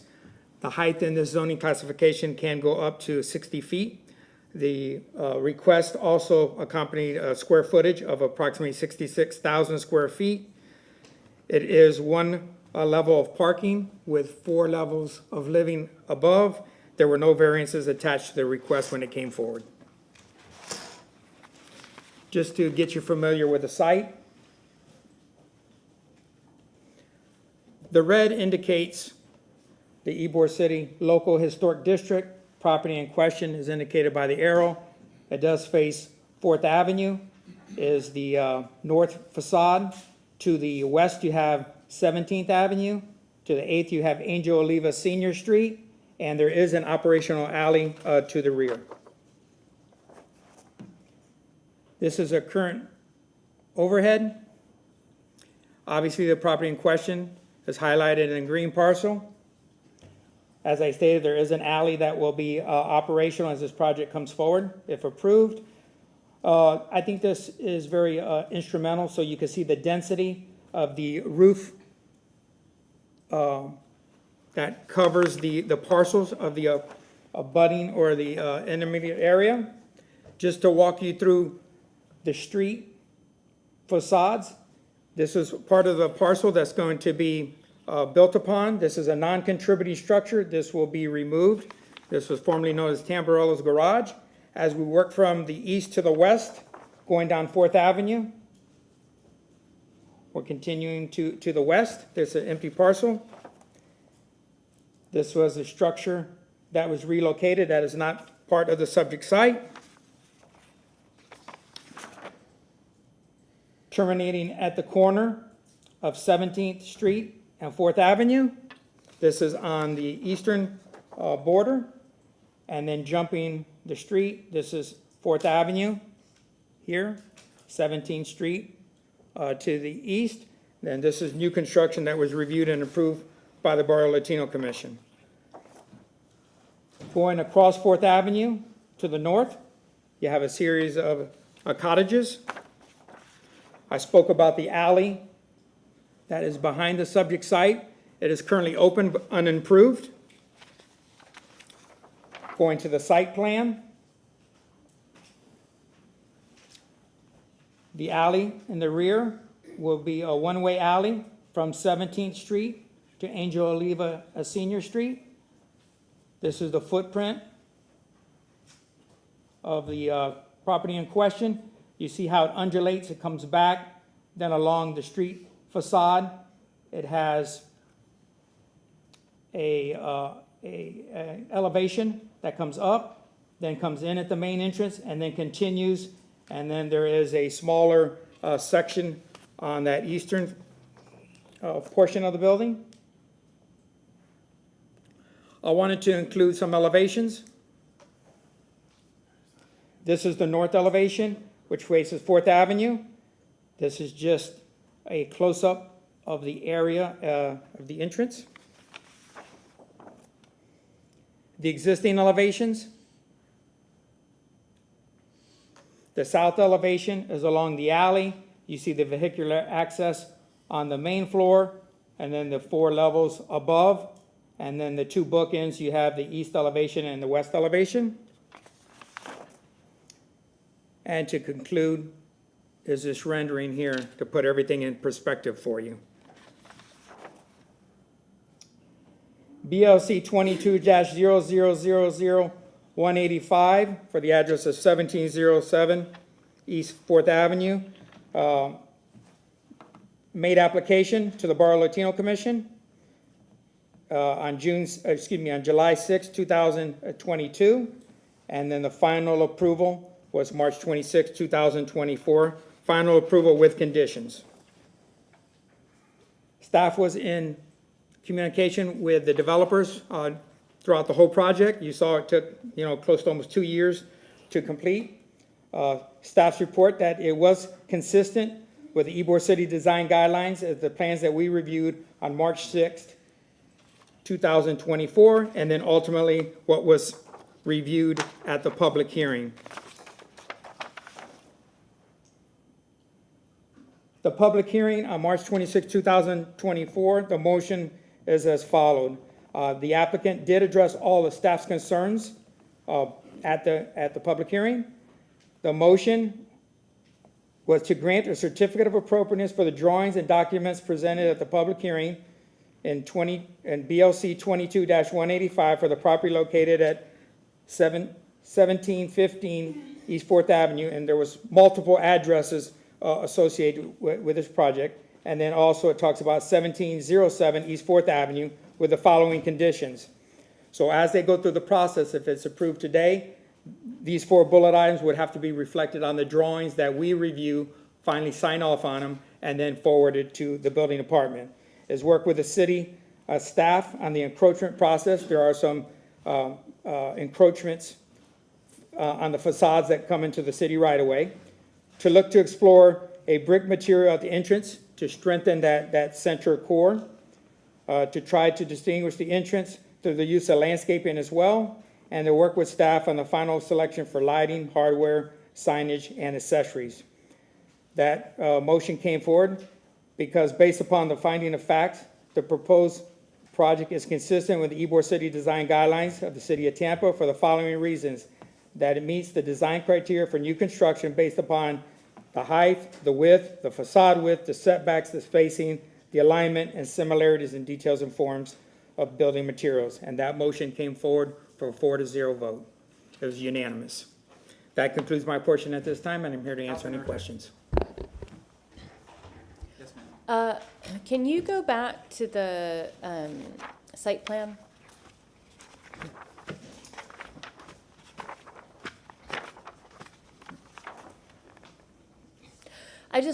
What are those blue things along 4th Avenue? Are those apartments or are those offices? What is that? It states on the plan in the upper portion over here that these are micro units. Oh, okay. So they're small units, So they're studios. transitional. Okay. And then I have my other question is, it seems like this was approved. What are we here for? I mean, I hate to ask that, but I just wanted to know, why are we here? Dana Crosby Collier with the City Attorney's Office. The petitioner in this case is represented by Mr. Bentley, and he'll be speaking in a moment. They are affected persons. The property owner resides within 300 feet of this property, and they appeared at the hearing to object to the project. So the aggrieved person is not the owner. Oh, okay, thank you. Anybody else? Okay, thank you very much, Mr. Vila. Now the presentation by Mr. Bentley. Good Yes, sir, afternoon. please state your name. My name is Mark Bentley, 400 North Ashley Drive, Tampa, 33602. Good afternoon, council. I represent various property owners in the immediate vicinity of the subject property, including the Chalura and Capitano interest and other property owners. And here's a map actually showing the scope of our representation in yellow. These property owners believe that as a result of the approval by the BLC, they will be adversely impacted by the massive size, scale, and massing and lack of parking associated with the subject project. To crystallize the issue before City Council today, the dispute is concerning the BLC's decision, and our clients believe that they failed to properly consider the criteria for reviewing and approving new construction in the historic district. These criteria also include, per code, and I have to take issue with what Ms. Crosby suggested to you, is that parking is not an issue before the Barrio Latino, but the code actually says that the barrio is supposed to consider the application of the comp plan, chapter 27, including parking requirements, and the criteria that she identified that are before you that are applied to a CA, and which is fundamentally the criteria for a CA is generally compatibility. Slide 3, Ryan. The BLC is charged with the responsibility of ensuring compatibility with the existing built environment, which in this area of the historic district is primarily one-story historic single-family homes. I noticed the photos Ron showed you. He just showed you one shot, I think, of a couple bungalows, but we'll show you that's kind of the primary or majority use in the vicinity of the subject property. The project, as currently designed, will have a devastating impact and forever alter the character of this area and exacerbate an existing parking situation. Slide 4. The Tampa Comprehensive Plan historic preservation element suggests that larger homes in neighborhoods of traditionally smaller homes in historic districts should not affect the neighborhood and character of the historically significant structures. The plan also talks about parking in terms of compatibility, that you need to evaluate parking as well. Just in passing, council, and for the benefit of your legal counsel, Mr. Shelby, we notice that the BLC code requires for the BLC to make findings of fact and reasons for its determination in its written order. However, if you examine their decision, that's probably in your backup, you'll see that it fails to include the required information, is therefore deficient on its face, and that is enough for council to reject the BLC's decision. Slide 5. The project is way out of scale in order to maximize density. Council, this project on the comp plan is CC 35, land use category. That allows, as of right, either an FAR of 2.0 or 30 units per acre. The project's 0.84 acres in size. If you apply the density at 30 units per acre, it allows for roughly 25 units. However, there are 93 units on this property. So how did that happen? So if you look at the Tampa Comprehensive Plan, it only allows the use of FAR if it is determined, that's on the slide here, to be compatible. And I'll quote from the comp plan because this is important. If FAR is applied to a residential project to determine a site's maximum density potential, development shall be compatible in character and scale with the surrounding residential built environment. What that means is you're simply not entitled to use the maximum FAR. There has to be an analysis in terms of compatibility with the surrounding neighborhood and environment based on massing, scale, things like that. If council reviews the record on this case, no one made the decision that 93 units instead of 25 was compatible and in character and scale with the surrounding built-out environment. That was not done. This situation is exactly why City Council, with input from its professional zoning staff and the public, should make these zoning decisions, as with all due respect, the BLC is not equipped to do that. In other words, council takes a holistic look at a project and not just a few components. Slide 6. So here is this large, we call it rectangular box that's being dropped into the neighborhoods. You can see it's 265 lineal feet long on 4th, 60 feet deep and 60 feet in height. It's called the final solution. This is a situation where council often hears that suggestion that a developer is trying to put 10 pounds of sugar in a 5-pound bag, and that's exactly what's happening here. Let's go to 7. Here's the surrounding neighborhood, these historic homes. This is directly north. Next, Ryan. This is directly east of the subject site. And what's interesting here, and we'll talk about it in a second, is all the parking on 4th here in front of these, since these homes can't provide parking on site, they have permits to park in the right-of-way. And that's important here because when we start talking about the parking deficiency with respect to the project, how it's going to impact the neighborhood as well. And slide 9. This is a subject site to be developed that has an existing bungalow. And what they intend to do here, based on our review of the plans, is not show a whole lot of respect to this structure either. It's put a 60-foot wall up right next to the side of this building.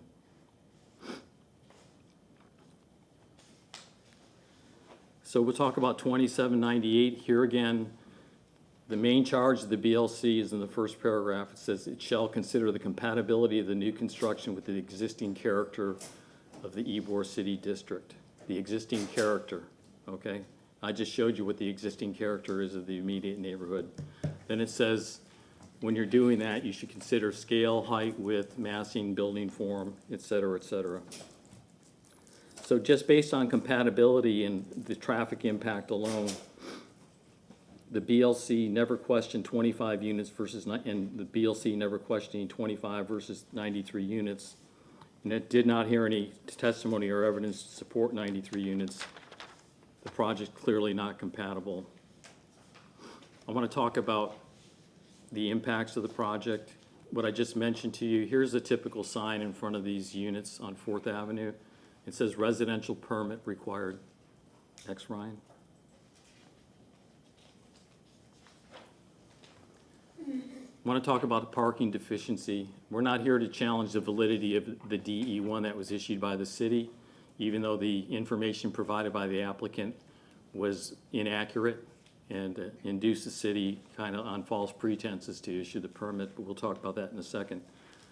So the applicants purported to have a lease at the subject property, and under 12 here, the BLC is supposed to consider parking under Chapter 27, which I mentioned at the beginning of the presentation. So in this case, the developer, because he has maxed out the FAR, cannot fulfill parking on site. So the developer purportedly entered into a long-term lease agreement as required by the city code.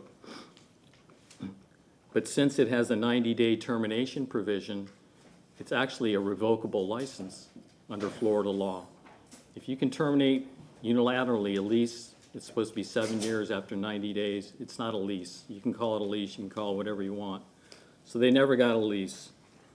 But since it has a 90-day termination provision, it's not a long-term lease. It's required by the city.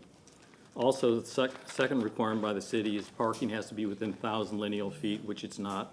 I don't want to harp on that too much.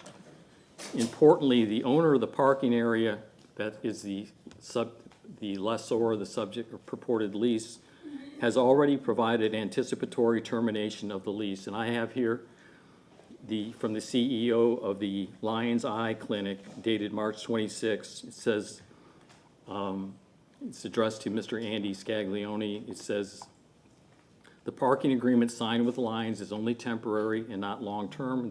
This agreement has a 90-day exit clause as we plan to build on the property in the next year or so, making it unavailable for parking. So here you go. You got this 93-unit project with a third of its parking about a quarter mile away. Now they're not going to have the right to park and meet required codes. So now what happens to those cars that were intended to park in this off-site parking lot? The project also has 3,000 square foot of retail too, that requires parking.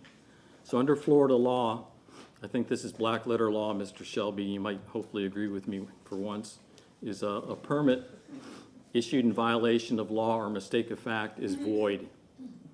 If you file an application to the city and misrepresent the facts and to induce the city to issue the permit, okay, that's a void or voidable permit. So in this case, the city relied upon inaccurate information and erroneously issued a parking permit.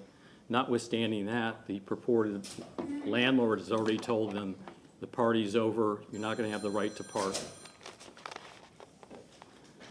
So they do not have parking, and the BLC didn't properly consider parking as it is required to do so under its review criteria.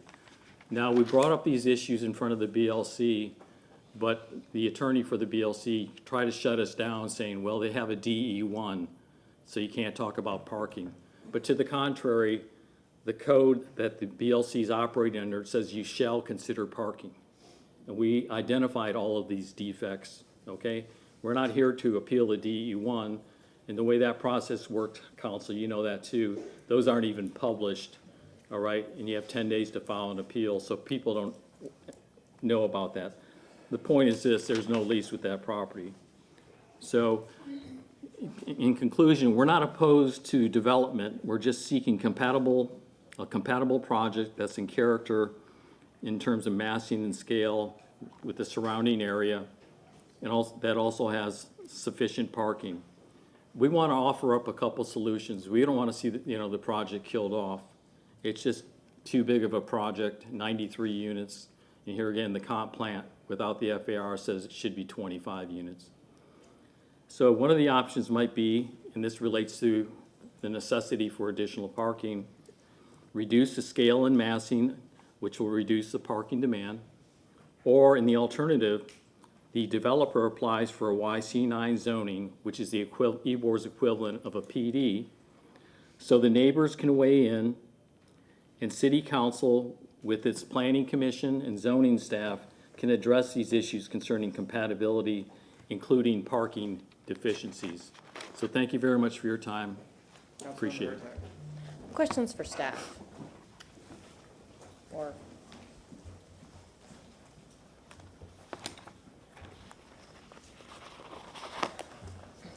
what is the parking reduction asked for in this?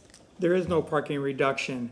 I understand, but taking the off-site parking away, what would, how much parking do they have for what they need? They displaced 29 spots that were supposed to be on site to a separate location that met City of Tampa code at the time, was reviewed by the zoning department, and no project goes forward in front of the ARC or the BLC without all their entitlements in place. So the number of units is a moot point. The parking met the criteria at the time that the Barrio Latino Commission looked at this project. Everything fell into place. Okay, thank you. 31 off-site, okay. And one more question. The units, when I looked at the site plan, it looked like they were 1-bedrooms and studios. There's a multiple of different unit types in there. But they're all small. Most of them are, well, some are entry level and some go up to 1 and 2 bedrooms. Oh, okay. And that the configuration has changed over time, so I don't know what the ultimate count came out to, Okay. but you have the developers can speak next. Oh, I didn't realize that. Okay, thank you. Mr. Chairman, I left out one point. Can I make for 10 seconds? Come up to the microphone Okay. and state your name. I think Ms. Hurtak raised a good point. Mark Bentley, once again. In all of City of Tampa, the most minimal parking requirements are in Ybor City. Okay, it's not like the balance of the cities. It's simply one one parking space per unit, where the balance of the city, you go by bedrooms, guest parking, and things like that. So this project couldn't even meet the most minimal parking standard that you have in the city of Tampa. Thank you. Thank you very much. And for the record, he still had time left in his 15 minutes, so. Okay. Just from the city's position, he's correct by stating that the parking in the Ybor City area is reduced, but at the time this project came forward, it met the code that's in place. Thank you very much. All right, next up, we have the property owner or representative. Sir, you have 15 minutes. Please state your name. Good afternoon, Council. My name is Jim Schimberg, Shubin Law Group, 1001 Water Street. Here representing Don Clendenin and Jim Hettinger, who are the developers of this project. Also with me is Stephanie Gaines, who is the architect, with over 30 years' experience designing projects in Ybor, who can speak in a little bit more detail in a second. But first of all, let's talk about good faith for a minute. Our client bought this property 2022. They worked with staff. They worked with the neighborhood. They've had meetings with some of Mr. Bentley's clients. They intended to design a project that came to the BLC with no waiver requests. They met the parking by an off-site parking agreement. Unfortunately, this was, I think, either our fourth or fifth off-site parking agreement, because somehow every time we entered into one, the person called us back and said, oh, I'm sorry, I need to terminate. Now, we don't know why, but that has happened on multiple occasions. This particular agreement with the Lion's Eye Institute, I know that Mr. Bentley produced an email to Mr. Andy Scaglione, who is not my client. My client's been paying $1,600 to Lion's Eye Institute every month and spoke to them as recently as yesterday, and they told him that they had no plans to expand. So I also totally disagree that we've misrepresented anything. We came to the city with a project that had been thoroughly vetted by staff, reviewed, just like the last hearing you just looked at, where you listened to what the Variance Review Board decided. And in this case, we had a project where our client worked very closely with Mr. Villa and Mr. Fernandez and their staff in coming up with a project that clearly met all the codes. And Ms. Gaines can speak to that in a second. The BLC had a very thorough hearing where they considered all of the applicable standards and requirements. They spoke to each one of those issues in detail. They voted unanimously to support the project. They were clearly told at the beginning that the off-site parking agreement had been approved by staff. It was a staff approval. They could have appealed that through a different mechanism. If for some reason the parking agreement gets terminated, our client will get another parking agreement before they move forward with the project. That's not the issue. And I understand that Mr. Bentley's clients are concerned about off-street parking, but that's a valid issue. But no one is entitled to those off-street spaces, and that's why our client entered into an off-site parking agreement and took out the provision that said we could cancel it. We can't cancel the agreement. The only person that can cancel it is the other side. And we even started paying them 8 or 9 months ago, which is unheard of. Nobody does that. There's another project in Ybor where you'd start paying when you use the parking spaces. We haven't used one parking space, and we've paid them $1,600 a month for the last 8 or 9 months. And we continue to keep doing that, for the project to have the appropriate parking. Let me ask Ms. Gaines to come up for just a minute and just speak to how this project was designed to meet the scale and scope of Ybor requirements. Yes, ma'am. Can I just ask you a question about parking while we're here? Sure. We're allowed to enter in, or to get new information, and I would just be curious and I don't even know if this is something we can do, but would you be willing to have a, what is the word I'm looking for? Something added to the site plan that says that folks who are in this development wouldn't be allowed to apply for a street parking decal? We can't do that? Okay, then never mind. Yeah. Thanks. Okay, good. Yes, ma'am. Please say your name. Stephanie December Gaines with Bro Architecture. We're a recent merger of Kurtz Gaines Hall Jones Architecture and Rojo Architecture, two Tampa-based firms, one over 50 years old, one 30 years old. And we've been working in this area for those 30, 40 years. And I'm not here to tout myself, just to say that our clients who are developers from Philadelphia and Key West you know, hired people with a lot of experience. And we've done all sorts of projects from little tiny single-family additions to the La Union Phase 1 of Gasworks, which is being completed now. We've done lots of single-family homes. And we've worked with the BLC staff, I think before Ron even got there. I don't want to age myself, but, you know, we thoroughly acknowledge and appreciate the job that the staff has of enforcing the Ybor City guidelines. There are 3 pages in the 95-page document that are related to new construction. 3 pages. These were written, they're the same guidelines I've been using to work with on projects for over 30 years.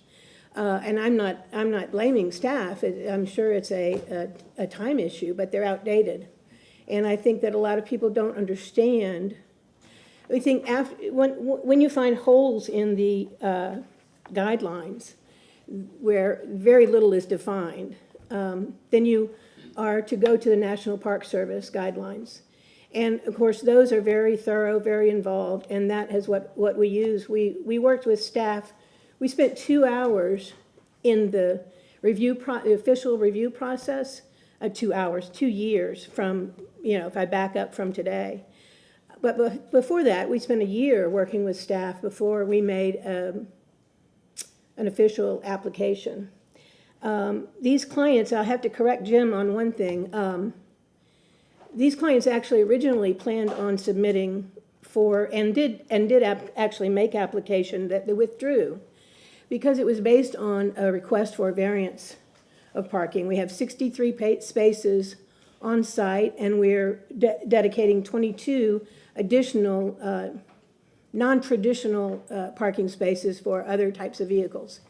But after meeting with several neighborhood groups and staff with the BLC, we realized that the timing was not right to ask for variance. There's a lot of underlying parking issues in Ybor now that this project can't solve, but we certainly weren't going to make it a worse problem. So that's when we withdrew our application and came before the board with a project that met the parking requirements by providing the off-site parking. The units, there's a lot of, sorry, I jotted down a lot of notes and I'm going to be probably rambling. The issue of going with a YC9, you know, that's a planned development request that normally when we work with developers, the very first thing we do is try to design a project that meets the criteria given, that is within the zoning code. And the YC9 is reserved for those projects that need all kinds of exceptions to that base zoning. We're not asking for any exceptions to the current zoning or Tampa comprehensive plan. I think that the location of the property, which I will show you, I know everybody knows where it is, but I think it's important for a couple of reasons to show you this, if I could, which is a 3D of the area with the zoning areas depicted. It's a little hard to tell, but the darker yellow or the orange color is the YC7 district, which is a 2-story dwelling neighborhood zoning. And the YC6, which is what we're in, is a transitional zone between the larger scale buildings to the south along Adamo. For references, this is a very key aspect of, you know, I have the entire BLC presentation here and I'd love to show it to you, but that's not why we're here. So I'm trying to make it as brief as possible. Cigar factories were traditionally in neighborhoods right next to 1-story homes, 2-story homes. We are charged by the guidelines to find a reference for designing our building, and the reference that we use are cigar factories. This cigar factory is a block away from the project. Here's our project. Here's the Corral Wadisca building, which is what this is. This is a new project. I say new, it's probably 15 or 20 years old now, but it was approved by the BLC, which is directly adjacent to the property. So it is a larger scale building than the immediate surrounding homes, but it still fits in the character that makes Ybor City what it is, which is a living, working community. The owners could have chosen to put in fewer large units, but that's not what the market they want. That's not the market they want to go after. They're trying to provide workforce housing for people who work in Ybor and downtown. And the reason that they were going toward a variance in the beginning was because they're trying to promote alternate transportation methods. But realized, of course, like I said, we weren't ready for that yet. There are issues in Ybor that this client has agreed to help with, assist with. The parking is one of those issues. They even brought up the idea of banning their residents from doing the parking passes, but we're told that we're not allowed to do that. But they will discourage them as much as they can. They made changes, reducing the massing and scale of the building by 12%. There's a whole sequence of exhibits that we provided at the hearing for that. There's only 1,000 square feet of retail. I don't know where the 3,000 came from, but there's 1,000 square feet of retail, which is a little bodega on the corner, a little neighborhood bodega. Parking is not deficient. We're allowed to use FAR, and that allows, instead of density, we're allowed to use either one. And that allows us a variety of different sizes of units. We have mostly studio and one bedroom. There are 6 two-bedroom units in the entire complex. After meeting with the neighbors, we also made changes we have a little small rooftop area. So we made changes to that area to minimize the time of the use of that and the square footage, and to eliminate a pool that had been provided. So these clients in particular are very sensitive and want to be positively contributing to the neighborhood. Thank you. All right, who's next? As part of your, Mr. Schimber? Yeah, we'll Anybody else? reserve the rest of our time for rebuttal if we could. Thank you very much. At this time, I'm going to open it up to public comment. We do not have any registered speakers, so if you wish to speak on this item, please come up and state your name. You'll have 3 minutes.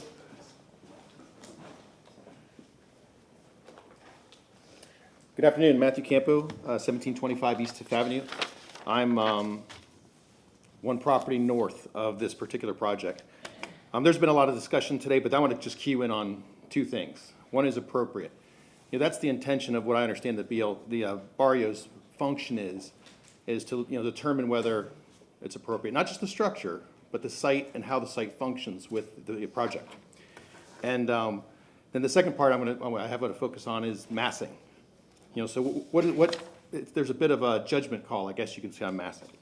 So on this particular project, their building,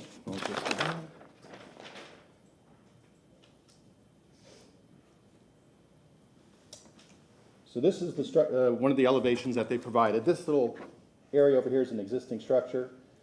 You can see that's, and this is from the architect, this is their height relative to their structure. This is the 60-foot level here, and then this is a 70-foot level, which is, it's a building 70 feet tall. Let's get right down to it. And then the other portion of this, that again, this goes back to the massing. This particular building is about 281 feet wide, anywhere between 60 and 70 feet tall. If you go up and down 4th Street in either direction, there is no structure whatsoever that's comparable to this. Everything else is 120 feet, and I know because I measured them. And their heights are about 50. So when you start talking about massing and how, they made an attempt to address massing by basically changing some coloring and put some, elevational change in there.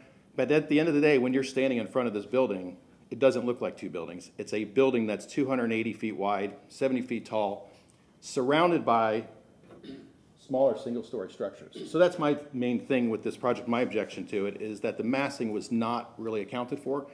I think the BLC focused on the building and the architecture rather than how it fits overall into the overall development, or the overall area that we have right there. So that's my one particular component that I wanted to bring up today. Thank you. Thank you very much, sir. Is there anybody else that wishes to speak? Come on up, state your name.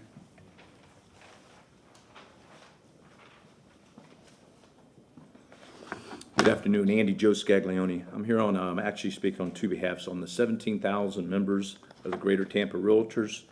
And we had, I've been meeting, actually, had some constructive meeting with Attorney Johnson Velaz about amending Section 27.28, 283.6, methods of providing required parking and loading.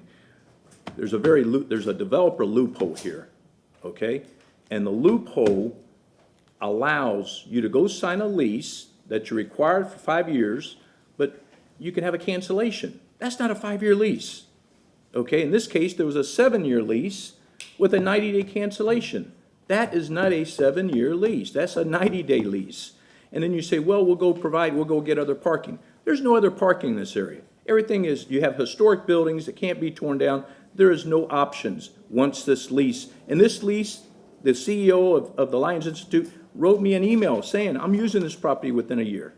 I mean, he'll collect their money right now, but when he needs the property, so where are those, all that off-site parking, where are they gonna go? Again, this is on the backs of neighborhoods, and it continues to happen throughout the city, and we don't know how many times it has happened that we don't know about. And that's why we have the problems in these neighborhoods that residents, they have businesses and apartments, complexes that they build them, make their money, and they're gone, and the neighborhoods have to suffer. And that's wrong, okay? That's wrong. So this is a case, I'm not talking about the structure, I'm talking strictly, that's what's right. And you hear me all the time, quality versus quantity. And by allowing this loophole that you can try to meet, this agreement, I looked at it, is not even recorded. In fact, it doesn't even have the specifics of witnesses to be recorded. Totally unacceptable. This is, you can't have you can't present you have a 7-year lease when you have a 90-day cancellation. Okay, everybody knows that. Anyway, I'd like you all to consider that because that's what really is very upsetting to me. And again, it's on the backs of the neighborhoods, which is not right. Thank you very much. Thank you very much. Next speaker. Please state your name. Hi, my name is Carol Ann Bennett. I'd like to speak in support of Mr. Campo, Mr. Scaglione, and the aggrieved party that Mr. Bentley and Mr. Manassi so aptly represented. This case seems pretty clear to me that it's inappropriate. I had relatives from Massachusetts come and stay with us, and I took them through Ybor to show them how wonderful it is. This is obviously out of character. It's going to be so bad for the neighborhoods. It's the 10 pounds of sugar in a 5-pound bag.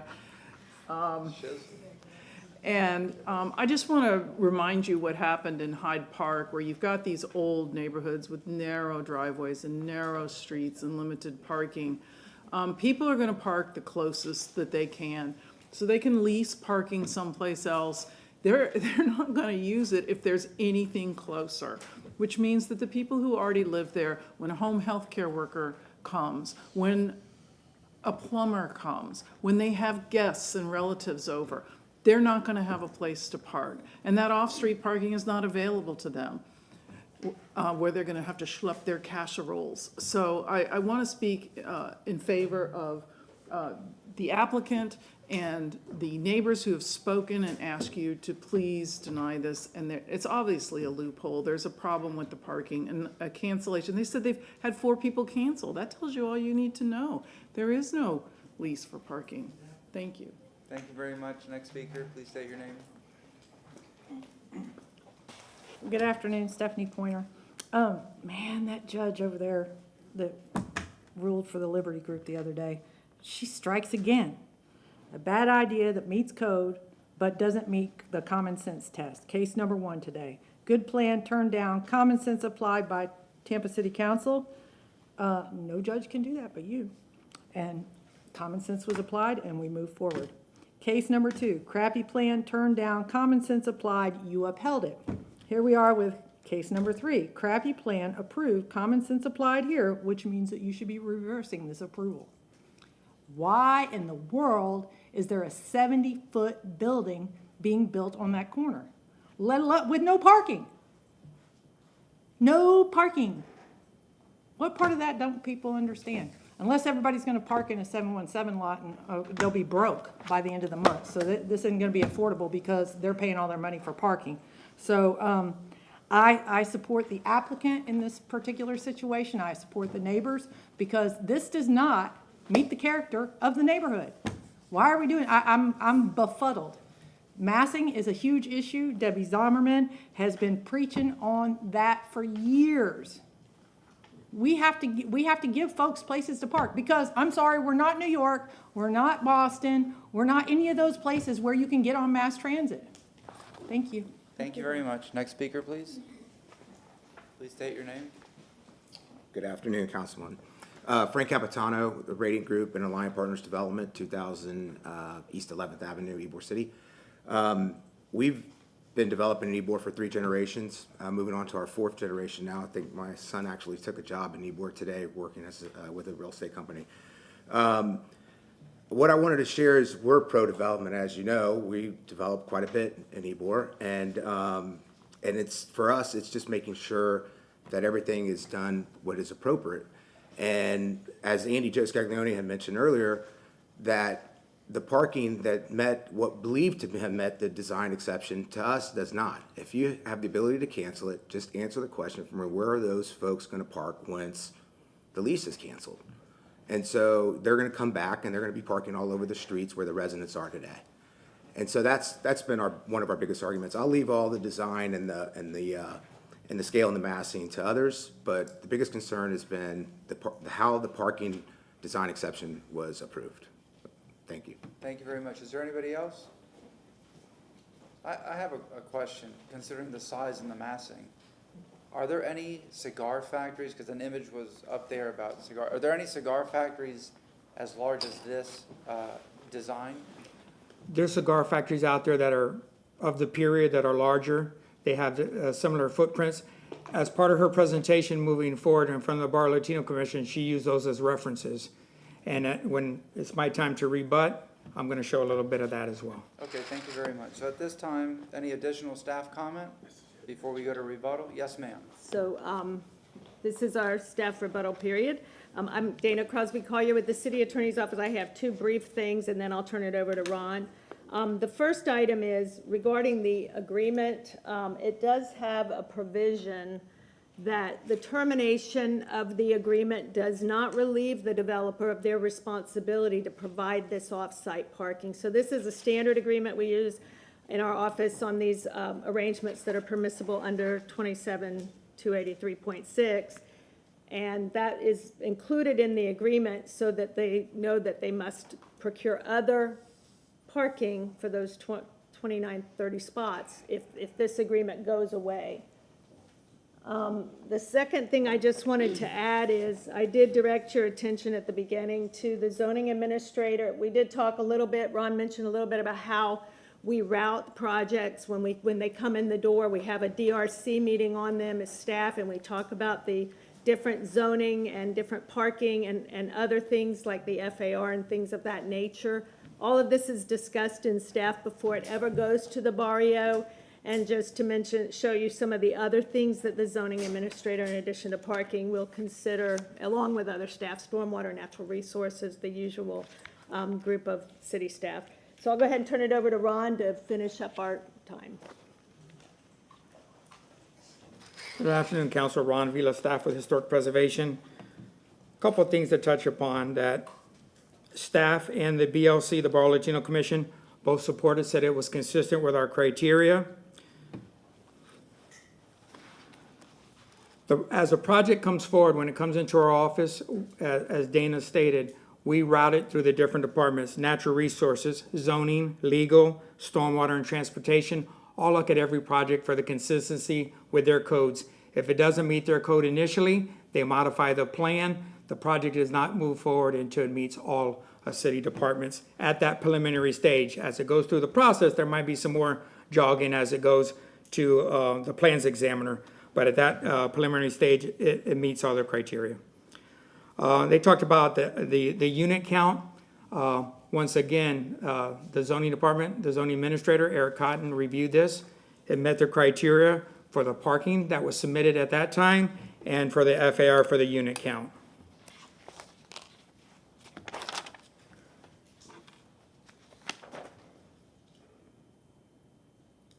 This is the property in question again.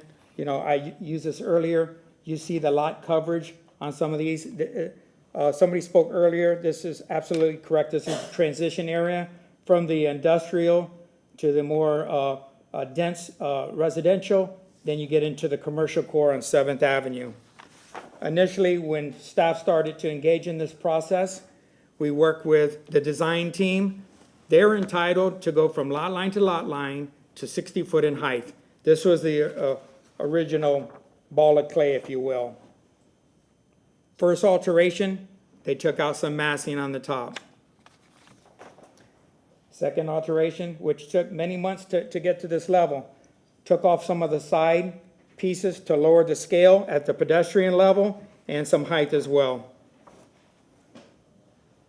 The third, as you talked about, they had some roof components up there. The neighborhood was concerned about the traveling of the noise and, you know, gathering on the rooftop and the pool. All that was eliminated, or some of that was eliminated.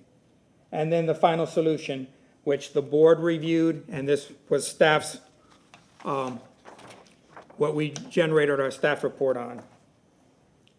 There's many different illustrations, and I don't have the time to go through everything, but as part of her due diligence and her presentation going forward, the historic cigar factory was used as a reference, and then some new construction as well was used as reference that was approved by the Bar Latino Commission. And that concludes my portion. I think my time is up. Thank you very much. Any other staff comments before I go to petitioner rebuttal? All right, petitioner rebuttal, you have 5 minutes, followed by property owner rebuttal, also 5 minutes. Yes, sir, please state your name again. Mark Bentley, once again. Concerning the parking, actually, when you really analyze it, there was never a real design exception approval.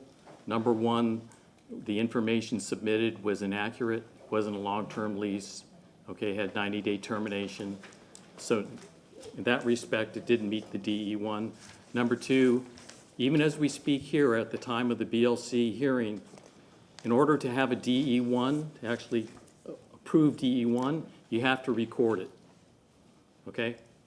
In spite of all this chaos and discussion about the lease, it's never been recorded. And the reason it hasn't been recorded is because the Lion's Eye said it's not gonna happen anymore, okay? So there never was or is, as we speak, a DE1 because they never recorded it.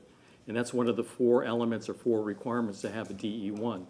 And here again, the barrio is supposed to consider that under its charge, okay, under the criteria. And I think we have that right here.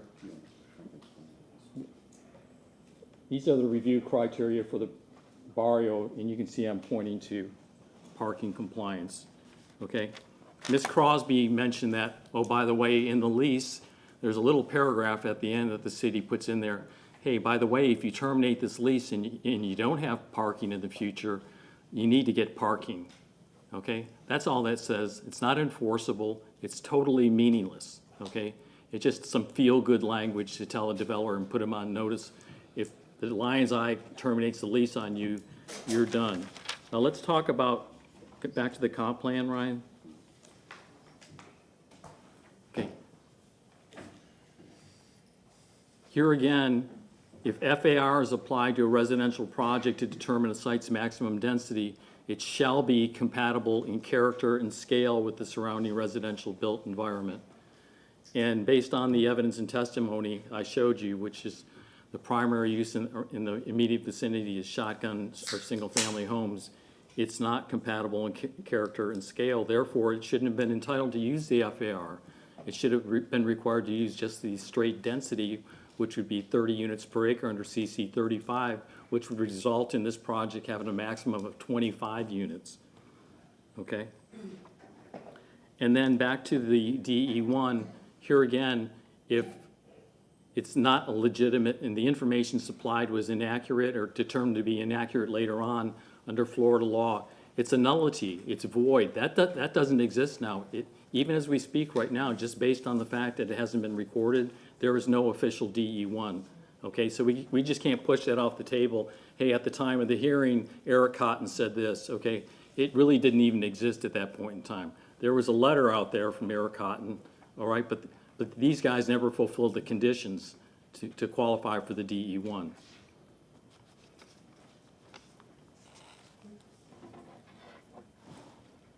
So, no one ever determined compatibility based on FAR, okay? There's insufficient parking. It's out of character. Once this lot is not available, sure, you know, these guys might be paying rent on it, and that's just the deal because they haven't told them they can't use it anymore. But once this lot is rendered inaccessible, you're gonna have a third of their parking scrambling to find somewhere to park in this neighborhood where already parking is not available in the rights-of-way, and actually you have to have a city permit to do that. So all in all, you know, based on these discrepancies in terms of lack of compatibility, character, it's out of scale, it takes like an entire city block and just dwarfs everything around it. You know, this is a real fragile ecosystem in the southeast Ybor here. Okay, this is like the pure Ybor with the shotgun houses. Sure, there's some scattered cigar factories here and there, but fundamentally you've got these 1 or 2 story homes here, and now we're taking up an entire block here with this large rectangle that they've dressed up a little bit, all right, and saying that it meets the barrio standards. And I'll tell you, being at the barrio meeting, when I brought up parking to them, and I kind of got brushed off by the city attorney, hey, Bentley's really trying to appeal the DE1. I said, no, there's parking concerns, and here's why. Okay. The barrio was frustrated that they couldn't talk about parking. I'll tell you that if you look at the transcript here. They were very concerned.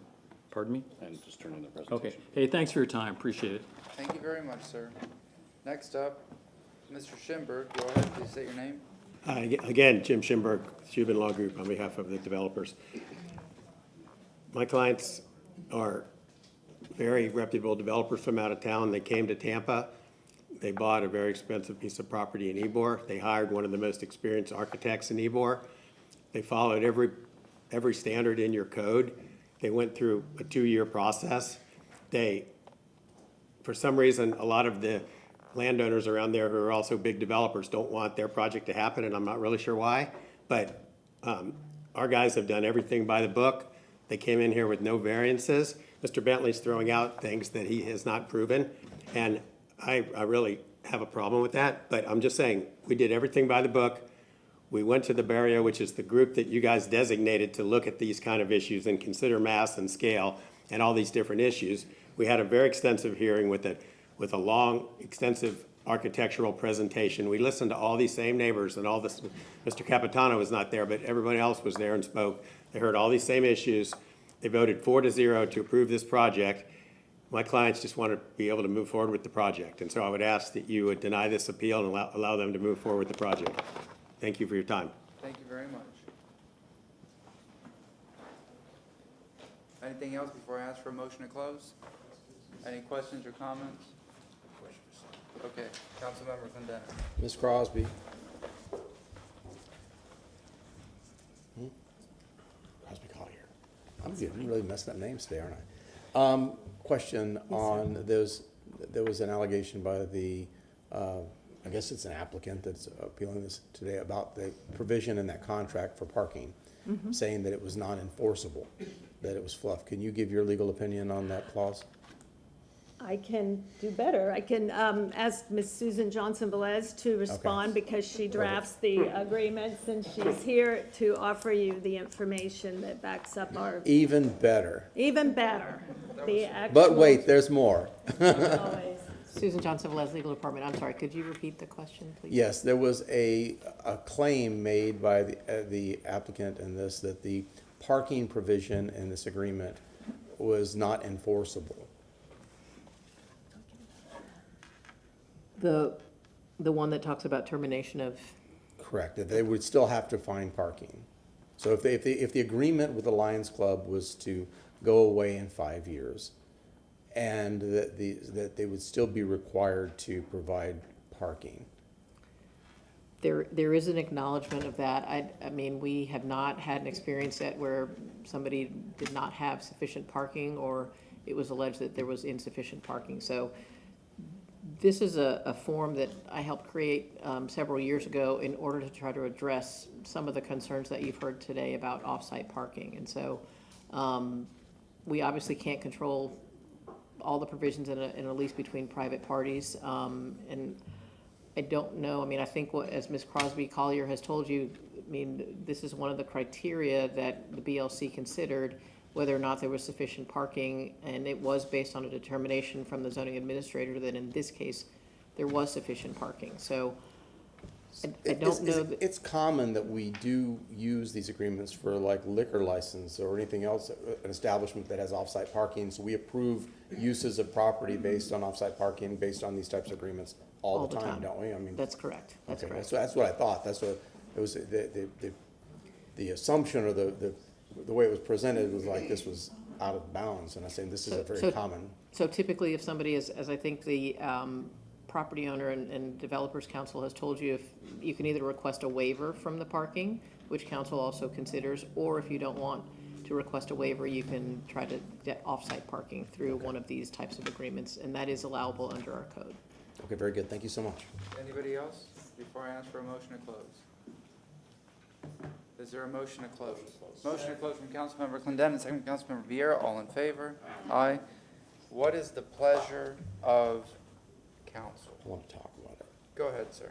Okay, so, boy, I'll tell you what, if this isn't evidence that sometimes the best intentions go on, I don't know. It's like, this is the worst case scenario of how impossible it is to get anything done in the city of Tampa.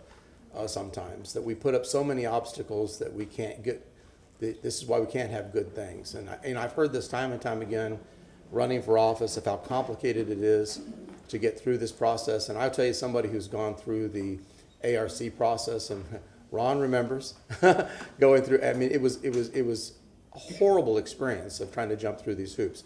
So we have these folks that are coming in and trying to build a project that have clearly gone through, I mean, years now of work, and now we've got staff, which, by the way, is probably hundreds of hours of subject matter experts and legal experts, and obviously the architects and the architectural experts from the barrio,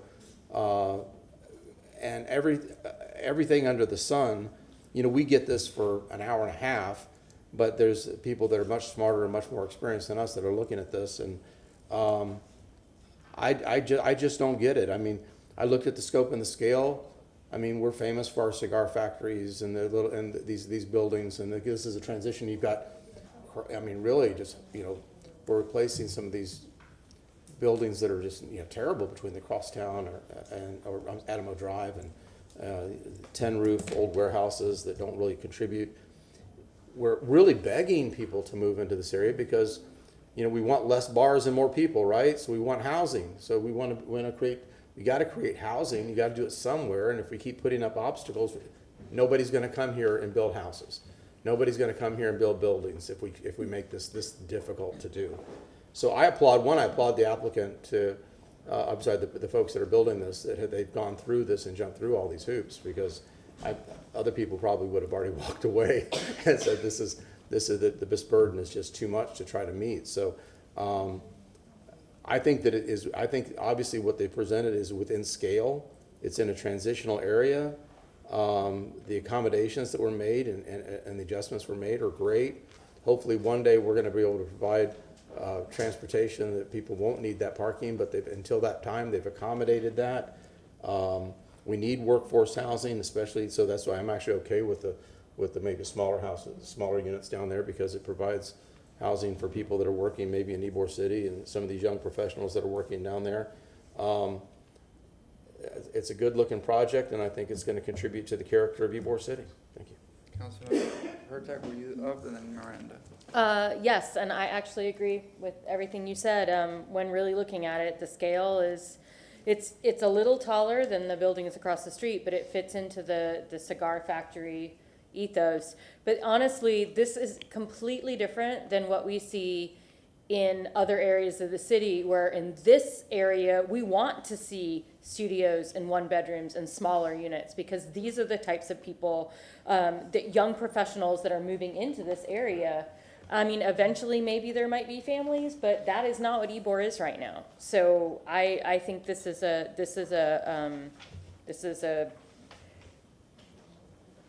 worthy project. Councilman Miranda. I just want to speak on, I was born and raised in Ybor City, and I still think like I'm in Ybor City. And I love everything that's been said by everyone on, but let me give you some background on some things. Why were the cigar factories built that big? You know why? Because they had a lot of workers, and they had a lot of demand for the project. Why is it? And they didn't need a car.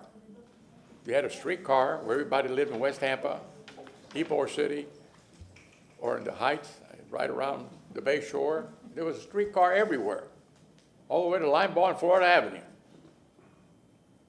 So they didn't need a car. Now you need a car. So when you look around and you see, well, the density is for two reasons on that. You had more workers and you had supply. At one time, Tampa was producing more cigars than the whole country of Cuba, believe it or not.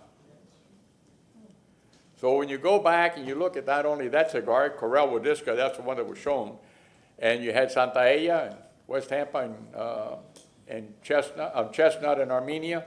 You had Rehemboy, you had Corral, you had many of them. You also had something called a Buckeye.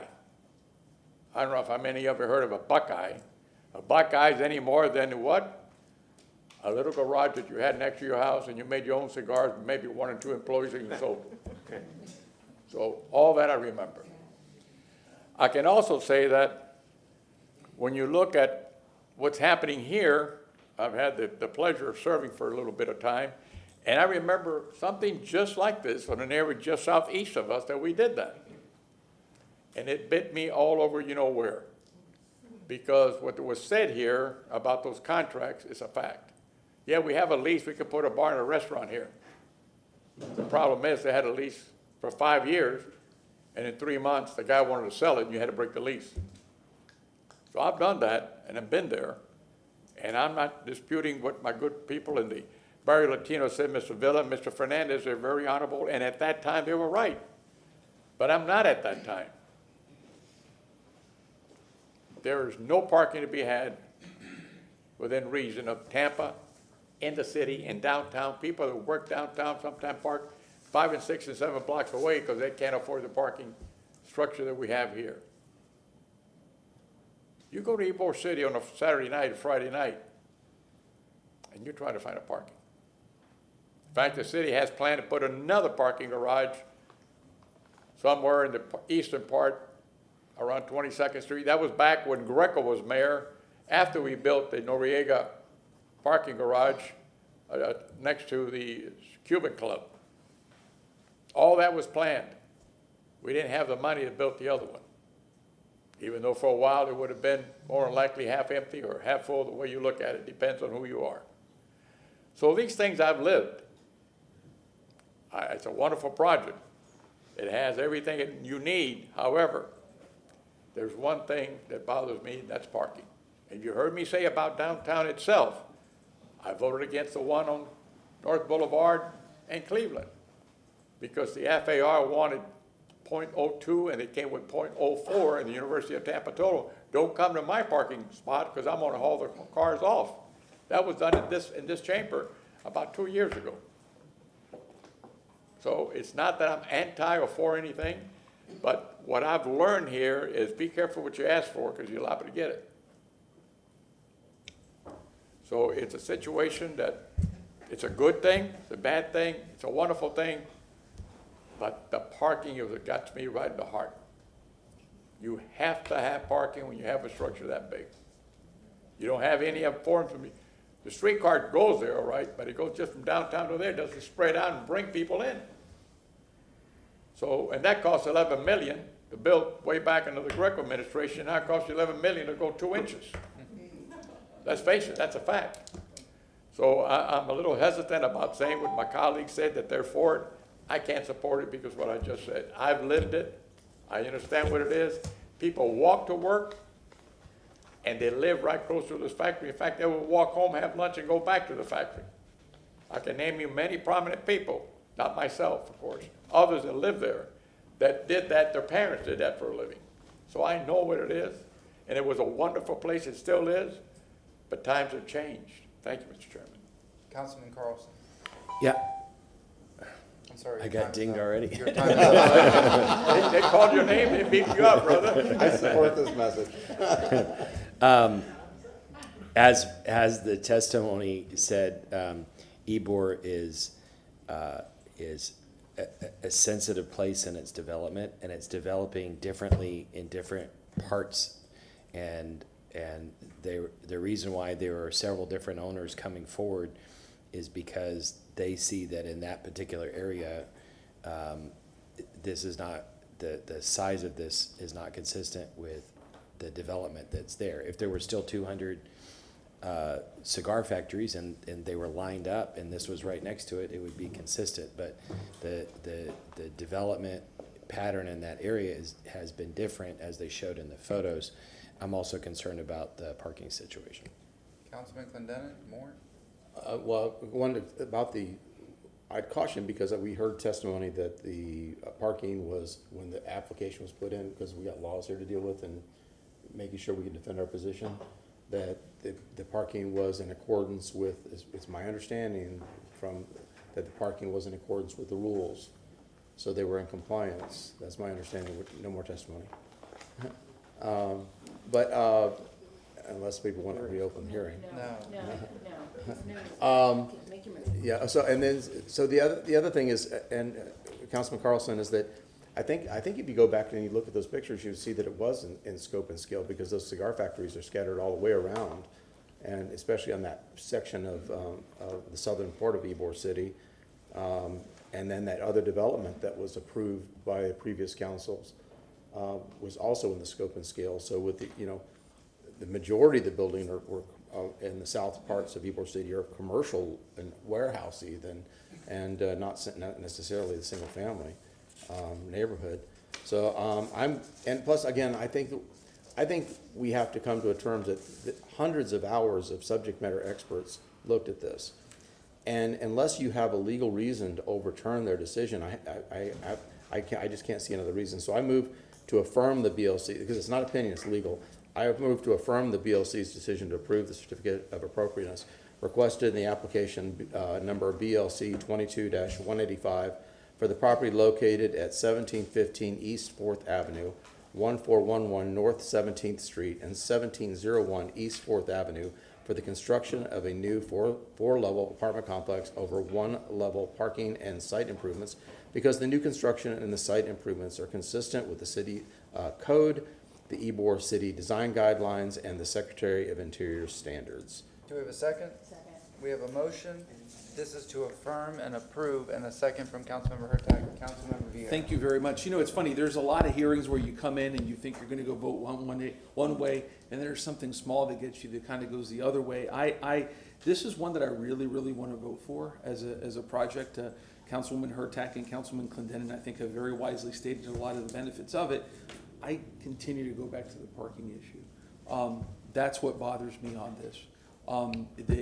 As presented, it's not something I feel comfortable relying on as here. I almost wish, and I'm not motioning for this, but I almost wish that we could, and again, I'm not motioning for this because it's almost obnoxious, continue this 2 months so that something else could be done in the parking so that this project wouldn't be lost. That's what I wish, but that's what I keep on going back to in my head. Councilmember Hurtak.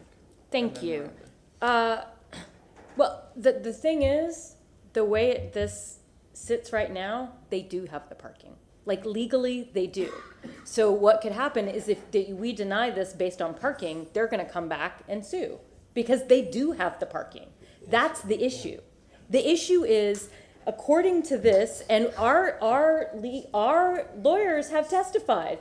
I mean, the lawyer who literally writes these for the rest of the city has testified that this parking requirement is similar to the ones that we do all over the city, and that it is legal.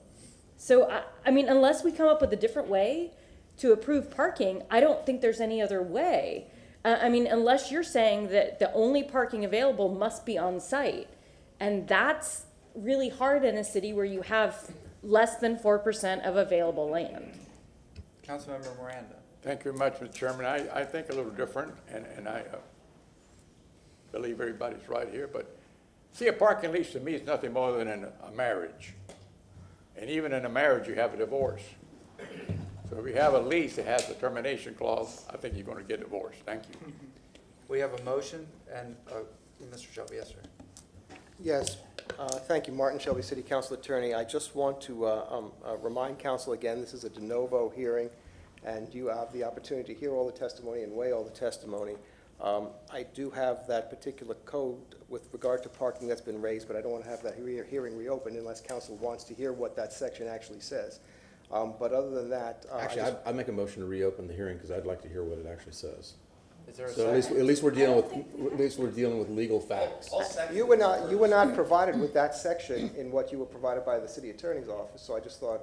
I think to make it a good determination, I think we need to know because we also need to know the vulnerabilities of the city and whether somebody could overturn our decision. So I want to know what it actually says. We have a motion to reopen the hearing from Councilman Clendenin, second from Councilman Vieira. All in favor? Aye. Any opposed? The section that has been referred to, and as a matter of fact, one of the speakers cited it specifically, it's section 27-283.6 sub B. Actually, it would be actually C, B in paren and then C. She's bringing it up. Mr. Shelby. Did you show that? Was that provided to council, Counselor? There it is, sir. There you go. Okay. And just for the purpose of the record, correct me if I'm wrong, was that provided to council as, the city council as part of the packet? 27-283.6, I believe your petitioner provided it. I did not provide it. Okay, thank you. Can you leave that up? And let me read it for the purposes of the record. It says, the continued availability of off-site parking spaces necessary to meet the requirements of this article shall be ensured by a long-term lease or other method acceptable to the city attorney's office and shall be filed with the zoning administrators and recorded by the applicant in the public records of Hillsborough County. Thank you. Motion to close? Is that satisfactory? Motion to close from Councilmember Hurtak, second from Councilmember Vieira. All in favor? Aye. Aye. So, Councilmember Clendenin, you have read your motion to approve and affirm?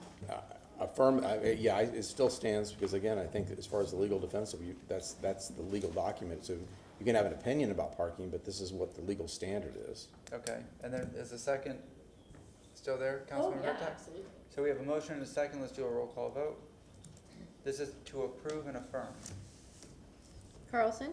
No. Hurtak? Yes. Clendenin? Yes. Henderson? Vieira? No. Miranda? No. Maniscalco? No. Motion failed with Carlson, Vieira, Miranda, and Maniscalco voting no, and Henderson being absent. For definitive action on council's behalf. Who wishes to make the motion to deny? Go ahead, sir. Chairman, I move to overturn the BLC decision and hereby deny the certificate of appropriateness requested on the applicant on BLC 22-185 for the property located 1715 East 4th Avenue, 1411 East 17th Avenue, and 1701 East 4th Avenue for new construction of a 4-level apartment complex, 1-level parking, and site improvements because the new construction and site improvements are not consistent with the city code, Ybor City Design Guidelines, Secretarial Routine Standards for the reasons following, that it doesn't have the required amount of parking in the section of itself to hold. It has a lease that has a termination clause within the lease, within the 5 years or the 7 years, whatever it was. That doesn't meet those standards, that is higher, it's much more bulkier than before, and to use that as an example is that when all those cigar factories that were shown to us, They were there for a reason, and the reason was that people live there. They walk to work. Things change in life. Once I had curls. I don't have that anymore. But it's the same thing. You have to understand that things move and change for a reason, sometimes for the better and sometimes for not. Thank you. Do we have a second? Second from Councilman Vieira, Councilmember Hurtak. Thank you, and I just want to cite section 27-283.6 subsection B in my refusal. In lieu of actual construction on required on-site parking spaces, all or any portion of the off-street parking required in this article may be provided as follows. And they have 4 different reasons. This is in our city code. This is what these developers did. It is legal. And in denying it, that's not legal. Well, thank you. All right, we have a motion and a second. Let's do a roll call vote. Henderson, Vieira, Yes. Miranda, Yes. Carlson, Yes. Hurtak, No. Clendenin, In accordance with 27-283.6, I don't believe this is in compliance with our code, so no. Maniscalco. Yes. Motion carried with Hurtak and Clendenin voting no and Henderson being absent. Thank you very much. Next is item number 55. Yes. We're getting toward the end of the day. One of the issues that, yeah, that's the one. I know that folks are here to speak about this. I've been talking to one of the interested parties. I know that some new information has come in today. I would suggest we continue this till November 7th. What are you trying to be talking about? No, sorry, number 55. I can add more if you want. I'll second that. And Now that we have a second, yes, Councilmember Hurtak. I completely agree. We had information today that allowed that shared that Miami-Dade CRB is still working, and we were able to affirm that is actually the case. So until we know more, maybe if we could get staff, I was going to do September 19th to have a staff report explain what Miami-Dade is doing. Can I add that to your motion? And the only reason I said September 19th is first available, and I want them to be able to continue their work until then. Yeah, usually you're the one that stops us from putting extra things on a list. I picked November 7th because it's the first open one, but also it gives a We little. only had 3 staff reports on Really? September. Yeah, only 3 staff reports on But September it also 19th. gives us more time to look and see what the implications Okay, I'll take November 7th as long as the CRB is allowed to continue to meet until then. We have a motion and a second, and we have the city attorney and Mr. Shelby. Andrea Zellman, City Attorney. I just wanted to offer, I did call the director of the Miami-Dade Civil Investigation Panel after I heard Mr. Shaw's remarks, so if you'd like, I could tell you what he told me today. If not, we can wait until the other day. It's your choice. Mr. Shelby. And the other thing I want to add, if council wants to hear that, I understand that, and Ms. Zellman's available, but a reminder, council, my recollection, and I don't have it in front of me, but the council did, by motion and vote to suspend the CRB. So even if this gets continued, I believe, barring any changes to that previous motion, it will not continue because it has been suspended. Ms. Zellman or Ms. Pettis-Mackle, if you can address that. That's correct, yes. So we have it suspended until further discussion. I mean, they just don't meet, but we don't dissolve it today. But the issue is, we were given incorrect information. We were told by a lawyer for the city that Miami-Dade had closed. We were told that very day. We asked, and I believe Mr. Schmidt told us that Miami had closed theirs. And so we were working on incorrect information. So I think that we should not only move to this motion, but I think the next one should be that we reinstate the CRB. Mr. Chair. May I just explain what I was told by? I spoke to Mr. Shaw, the guy in Miami called Mr. Shaw, Ms. Shaw called me after that. I suggest that we have this long conversation, let Ms. Zellman, everyone look at this more and we'll have a longer conversation on November 7th or whatever date you all pick. But this could easily be a really long conversation today if we open it up right now. Yeah, let me. And I apologize, I know you all are, you have come ready to speak, and I know Mr. Shaw's been sitting here all day and maybe others, but just with this information, I think it's better for us to get briefed individually, look at the information, look at everything that's happening, come back in a month or so. Ms. Zelman. I just want to clarify a couple things. I'd have to go back and see exactly what words either Mike Schmidt or I used, but it is true that Miami-Dade County dissolved its panel. The City of Miami Civilian Investigation Panel, which is the more well-known one that was formed by charter, I did speak with their director today, and it is, Mr. Shaw is correct that they have not dissolved their panel. However, they are looking to figure out, to reconstitute it, to figure out what it can do going forward under the new legislation.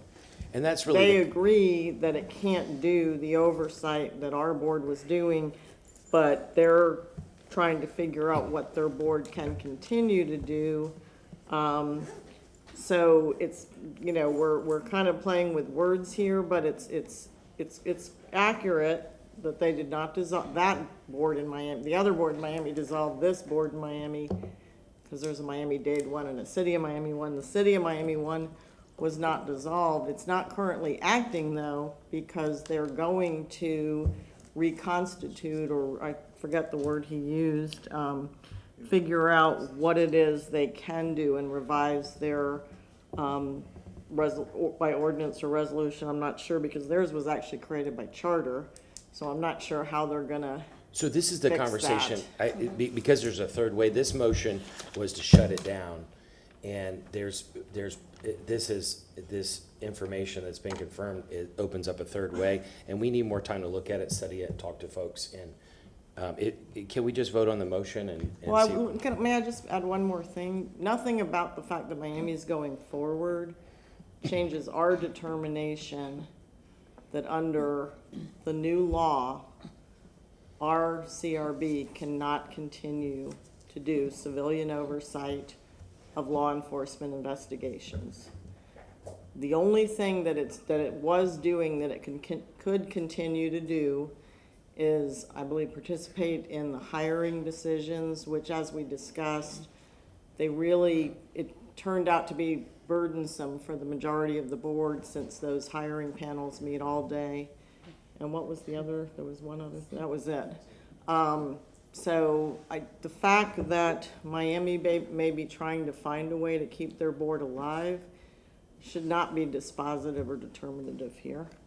So I just want to say that. I actually completely disagree. I think the fact that other cities are trying to keep their boards is what is very important, because the community, we've gotten email after email after email saying, do not shut down this board. Find any way to keep it open. And I think that by continuing this to November 7th, we can do our due diligence to do that, because clearly, I mean, in draft legislation that Megan Newcomb wrote, it says, quote, our current version of the CRB as delineated in section 18-8 in the city code allows for the review of closed internal investigations and to make written recommendations to the police department. Neither review or recommendations are oversight or investigative authority. And again, I know you disagree, but that is clearly not the definition, and you're not, and other people in your department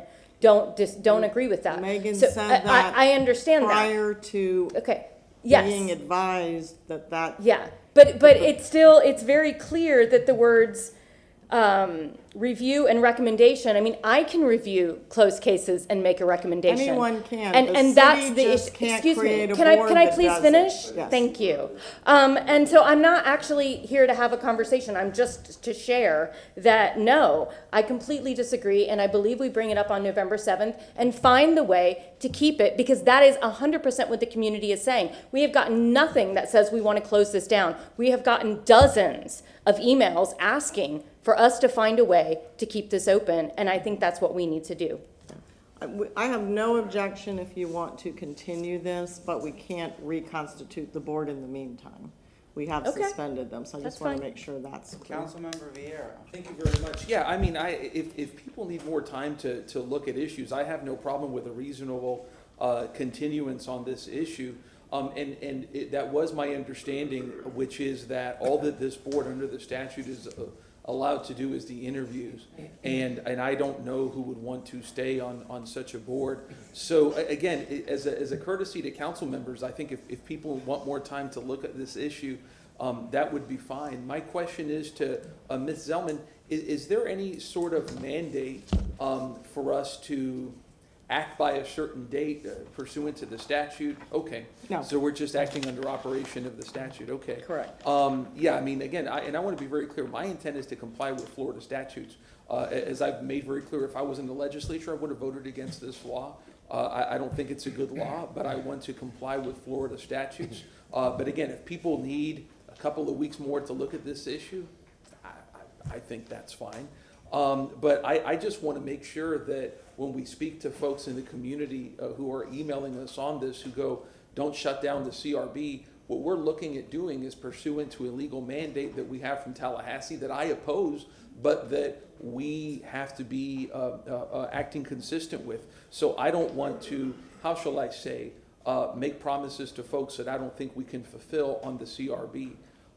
So I think if we have that intent with it and people need more time as a courtesy, I'm fine for a reasonable allowance of time. We have a motion for a reasonable allowance of time. You said a staff report, correct? No, just to continue item 55 to November 7th. The ordinance. Oh, okay. We have a motion from Councilmember Mr. Shelby. And does it remain then, rather than unfinished business, it remains under ordinances being presented for first reading Yes, consideration? Thank exactly you. as it is, just continue to a further date. Thank you. And that date again, as you said, November 7th. So. Yes. Yes? And do we need so much time to November? Can we get it sooner? Or, I mean, because again, I'm looking at, again, whatever y'all need for. Well, right now it's dormant, so we're in compliance with the law. I'll say while I have the floor, I agree with you. We have to be in compliance with the law.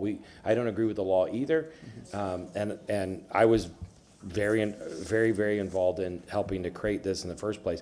I don't think that it's effective in its current form, and I definitely don't think it will be effective under the new law. And I've told all the activists that I believe it should shut down. In fact, this was my motion. I'm encouraging everybody to come up with a better solution. And if the better solution is something different with the same name, I'm okay with it. If it's something different with a different name, I'm okay. But I think we ought to be able to discuss that, and we need time to talk to the community about it, because the legislature is not going to allow us to continue in the way we are right now. How about a date that is sooner? What was the date you said? We have the September 19th of something. September or October 3rd. October 3rd. Yes. So we're done with budget. Yes, because if we do September 19th, the last budget hearing is the 17th, so we'll be really tired. All right, I so only picked November 7th because it was empty. Let's do October 3rd. So revise the motion October 3rd. I mean, All agree. Is there a reason that we just can't go with the empty budget? Because it's like I said, there's no cost to us. It's suspended. We're not vulnerable. Why not just? Go with November, okay. Yeah. All right, November 7th? Keep it as November 7th. All right, we have a motion from Councilmember Carlson to continue item 55 to November 7th, remaining, keeping it as a first reading consideration, and a second from Councilmember Hurtak. No, she had made the second earlier. All in favor of that motion? Aye. Aye. Any opposed? Yes, ma'am. I would like to move the resolutions for 57, 59, 60, and 61. 57, 59, 60, And 61. We have a motion and a second for 59.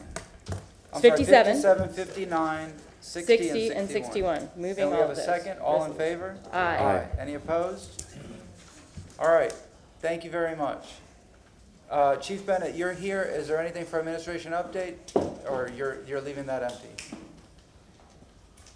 Good afternoon, Council. John Bennett, Chief of Staff. This morning I said no, but I would say make sure we're paying attention to the weather you. Well, let me- reports from the EOC. Let me ask you, where do you see it being most impactful, Saturday or Sunday? Sunday through Wednesday, heavy rainfall, mostly staying at tropical storm level for now. And Alert Tampa has sent out sandbag notifications and everything, so we're getting. We'll keep updating everybody as we go. Councilmember Carlson, Hurtak. Because my whole district is in Zone A, what's the possibility of evacuation? I would say right now, to be determined, but nothing yet. Nothing, the state is really just ramping up support for heavy rainfall. And we're not under a state of emergency yet in the state. The state is going to a level of support as of today. Okay. Statewide. Councilmember Hurtak. And all I just wanted to say was, can you let folks know where they can get sandbags if they want them? Yes, I think they just put out the text to. Yeah. I know, but just if you beyond could that, say too. it right now so that folks could, if you know, or if someone else knows. We have it on our phone. Oh, that would be great if you could. Just again, for people who are watching that don't necessarily get texts or social media, it would be great if we could Yeah, just I've got have it on my it. phone. We have 3 sandbag locations that'll Okay. open Friday and Saturday at the Himes Avenue Complex, Al Lopez Park, and Al Barnes Park. Open from when to when? Friday and Saturday, let me get these hours. Pickup locations, Friday, August 2nd, open 9 a.m. to 12 for seniors and residents with special needs, and open 12 to 7 for the general public. On Saturday, August 3rd, open from 9 a.m. to 7 p.m. for the general public. It says to bring identification verifying residence within city limits, driver's license, utility bill, or electric bill. There is a limit of 10 bags, and again, those locations are Himes Avenue Complex, 4501 South Himes, Al Barnes Park, 2902 North 32nd Street, and Al Lopez Park, 4810 North Himes Avenue. Thank you. All right. Yes, and it is on the tampa.gov website and through Alert Tampa, so Correct. that's been sent out. Thank you very much, Chief. Dr. Chief. All right, item number 58, or did you have more? No, I was expecting 62, but you're at 58. Okay, yeah, 58 is $17.1 million. And we have a memo. We did ask for staff to be here in person. I don't know who will be presenting. I put no staff on there. You did? Well, no, this is. I put NS on there. I have a memo from Mike Oh, Perry and yes. then Larry Washington. Yes, ma'am. Actually, I just want, I mean, if they're not here, that's fine. I had something that I wanted to discuss real quick, and then we can simply move the resolution. Okay. And this is, I could do it during new business, but I do want to talk about the fact that 17 extra $1 million are needed to, because the waste-to-energy facility wasn't finished on time, $17.1 million extra simply to move our garbage. From, this basically from, and so including, originally they had put $3 million. So it's $20 million to move our garbage to Hillsborough County. This is paying the moving fee. This is paying the tipping fee to Hillsborough County. And this is what we're doing from February to September. So I want people to remember that when they think of the cost of this project, which was $100 million, and only 9 months of it, we're spending 20% of that just bringing our garbage to Hillsborough County. So how critical and actually overall beneficial this $100 million project is to the city of Tampa. But on that note, I would also like to motion, because when I did my prep meeting, it was the first time I'd heard this project was behind. So I would like to get an update. So what I'm asking is, and I've already talked to them, I motion to have. Larry's on here too. Yeah, well, I already made this motion, or I already talked to them, they know it's coming. I motion to have the Solid Waste Department present an in-person staff report on September 19th on the status of the McKay Bay Waste-to-Energy Retrofit Updates project. The report should include an explanation of the recent construction delays, added cost associated with any delays, and the anticipated additional time needed for the project completion. They already said that this is something they can do. We have a motion from Councilmember Hurtak. There's a second from Councilmember Miranda. All in favor? Aye. And I'll move the resolution. Wait. I need to speak to the gentleman. Yes? Yeah, Councilmember. on this item, I'm gonna vote against the 17 million. When they come back on November 19th, the public deserves to know why this started as a $62 million project when the city took it over, and now it's over $100 million. We don't know exactly how much. And the private sector would not stand for these kinds of multi-million-dollar overages. We need to know why it continues to go over budget, where the end of this is. Is it going to be $250 million by the next 6 months or year? The public deserves to know why this thing is costing so much. Why do we think the private sector gave it up to the city because they knew they were going to lose a lot of money on it? Somebody in the beginning underestimated the cost of this, and we're continuing to underestimate the cost of it. We need to fix that fast. Thank you. It was September 19th. Yes, Mr. Councilman Miranda? Thank you. This is a And Council, complicated if I can way. clarify really I don't quickly know as how well. many, I really don't know how many garbage trucks we have of running the city at one given day. I know they collect garbage in my house twice a week, and most places twice a week also. So I understand that the place where we're dumping it at is about 58 miles away. Am I correct? Anybody know anything like that? Mr. Washington's right there. Yep, I'm right here. Am I correct that it's about So- 58 miles away? No, sir, so it is 23 miles away, so we're taking 23 our waste miles to away. Overall County. So that's 46 Yes. miles round trip. Am I correct? Yes, sir. Times how many trucks you have every day out on the street? Roughly 100 trucks, sir. How many? 100. 100? So you have to apply then, wow, times 100, that figure, and figure the cost of overtime alone right there, and the cost of the usage of the truck, and the amount of money spent on extra fuel to know something just in the ballpark. And when you start multiplying that factor alone, and I'll do it for you if you want, not right now, but that 46 miles times 100 a day, so you just move the zeros around, and you have all that coming at you, it's gonna be a big expense just moving the trucks around. So that 17 million may sound big, but by the time you finish, you wait, what happens? Anybody else? Mr. Washington, do you have anything to add? Yes, sir. So Larry Washington, Director of Solid Waste and Environmental Program Management Department. So Councilwoman Hurtak, she was correct. I do want to clarify where the $17 million is coming from. So we're taking it from our reserves and moving it over to operating so then we can utilize it. And this isn't to say that we're going to spend all the monies associated with diverting waste from our waste energy facility to Hillsborough County. To say that we have the option to spend some of that money up to the next fiscal year because of some of the challenges. And with this being said, a project of this magnitude, there are going to be some hiccups. So we're firing up, we are burning waste right now. We have 3 boilers up, and then from time to time, we have to turn them off so then we can work on the turbine generator so we can get that fully commissioned. So that's what the delay is. So we're operating at roughly 75% as far as burning capacity. And just so everyone's aware, we burn 1,000 tons a day. So we're getting close. So Councilman Carlson, it won't be another 2 years. So we're expecting to finish this project and get everything up to speed. So that's the 4 boilers and the turbine generator by September. But this gives us a buffer to make sure that we can cover all the associated hauling fees.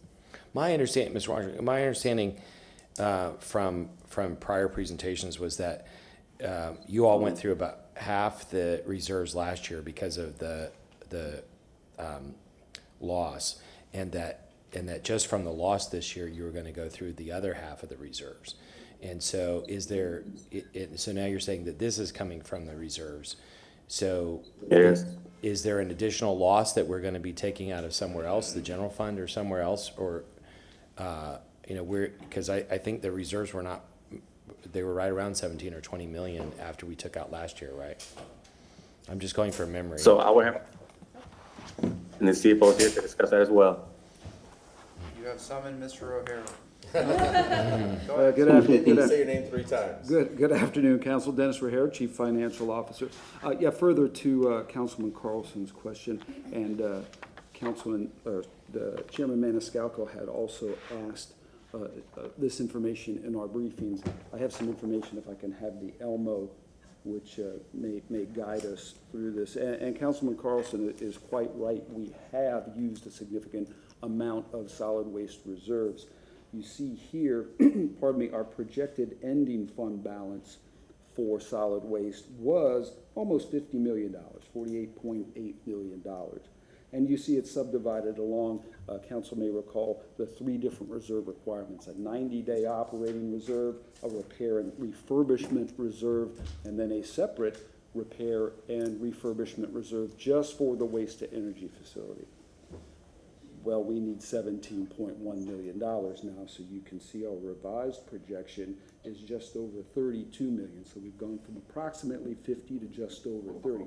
That's a significant reduction, obviously. And you see our projection is we are just able to cover the 90-day operating expenses with very, very little for repair and refurbishment. So anytime you have to use $17 million of reserves is obviously not a good thing. But I will provide some context. This remains a projection through the end of this fiscal year. Director Washington and contract administration would know more than I, but we always try to present council and the mayor with a reasonable but conservative scenario, and this is that. Could it come in less? I guess it could, and that would be great, but this is our projection right now to get us through the next 2 months. Councilmember Carlson. Could you tell me 2 questions? One, does this include the rate adjustment that went through recently? And number 2, do you recall off the top of your head what the loss was last year and what the remaining fund balance was last year after that?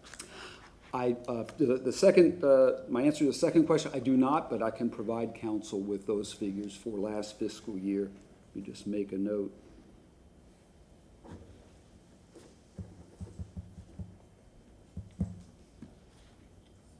And to your first question, this does not include the rate restructuring because, again, this gets us through this fiscal year. The rate restructuring begins October 1st.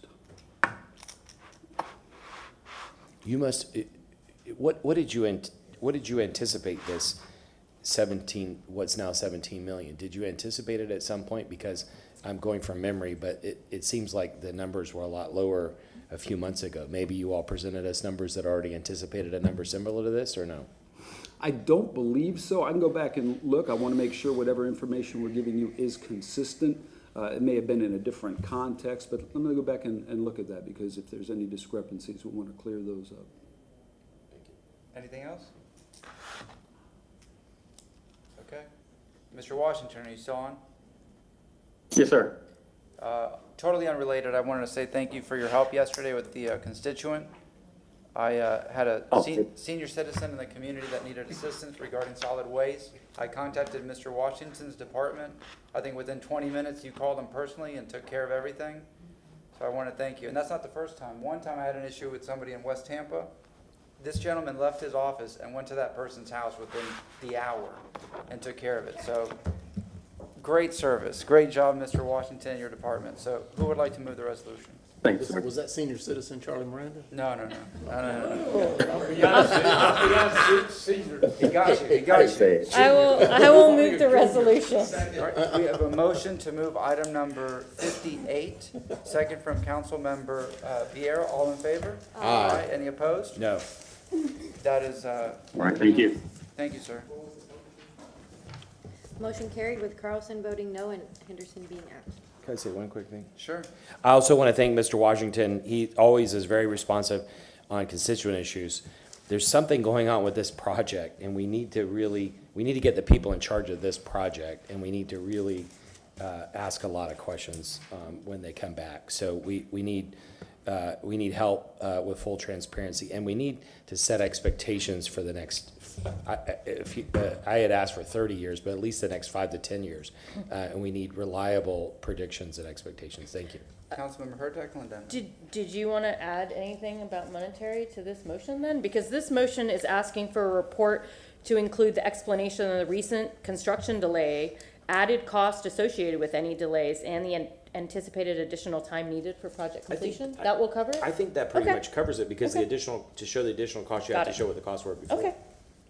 Thank you. Councilmember, right? Yeah, Councilmember Clendenin, Miranda. Yeah, just to throw this back out in the atmosphere, I've said for, probably almost a year that I've been on council, that I'm gravely concerned about the waste energy plant and the replacement. And I think the city needs to be cognizant that somewhere we're gonna have to either go in, partnership with one of the adjoining municipalities or counties and to build a replacement. I know that they've started to acquire land, but I don't know if we have a financial plan to accomplish that, and it's gonna be extraordinarily expensive.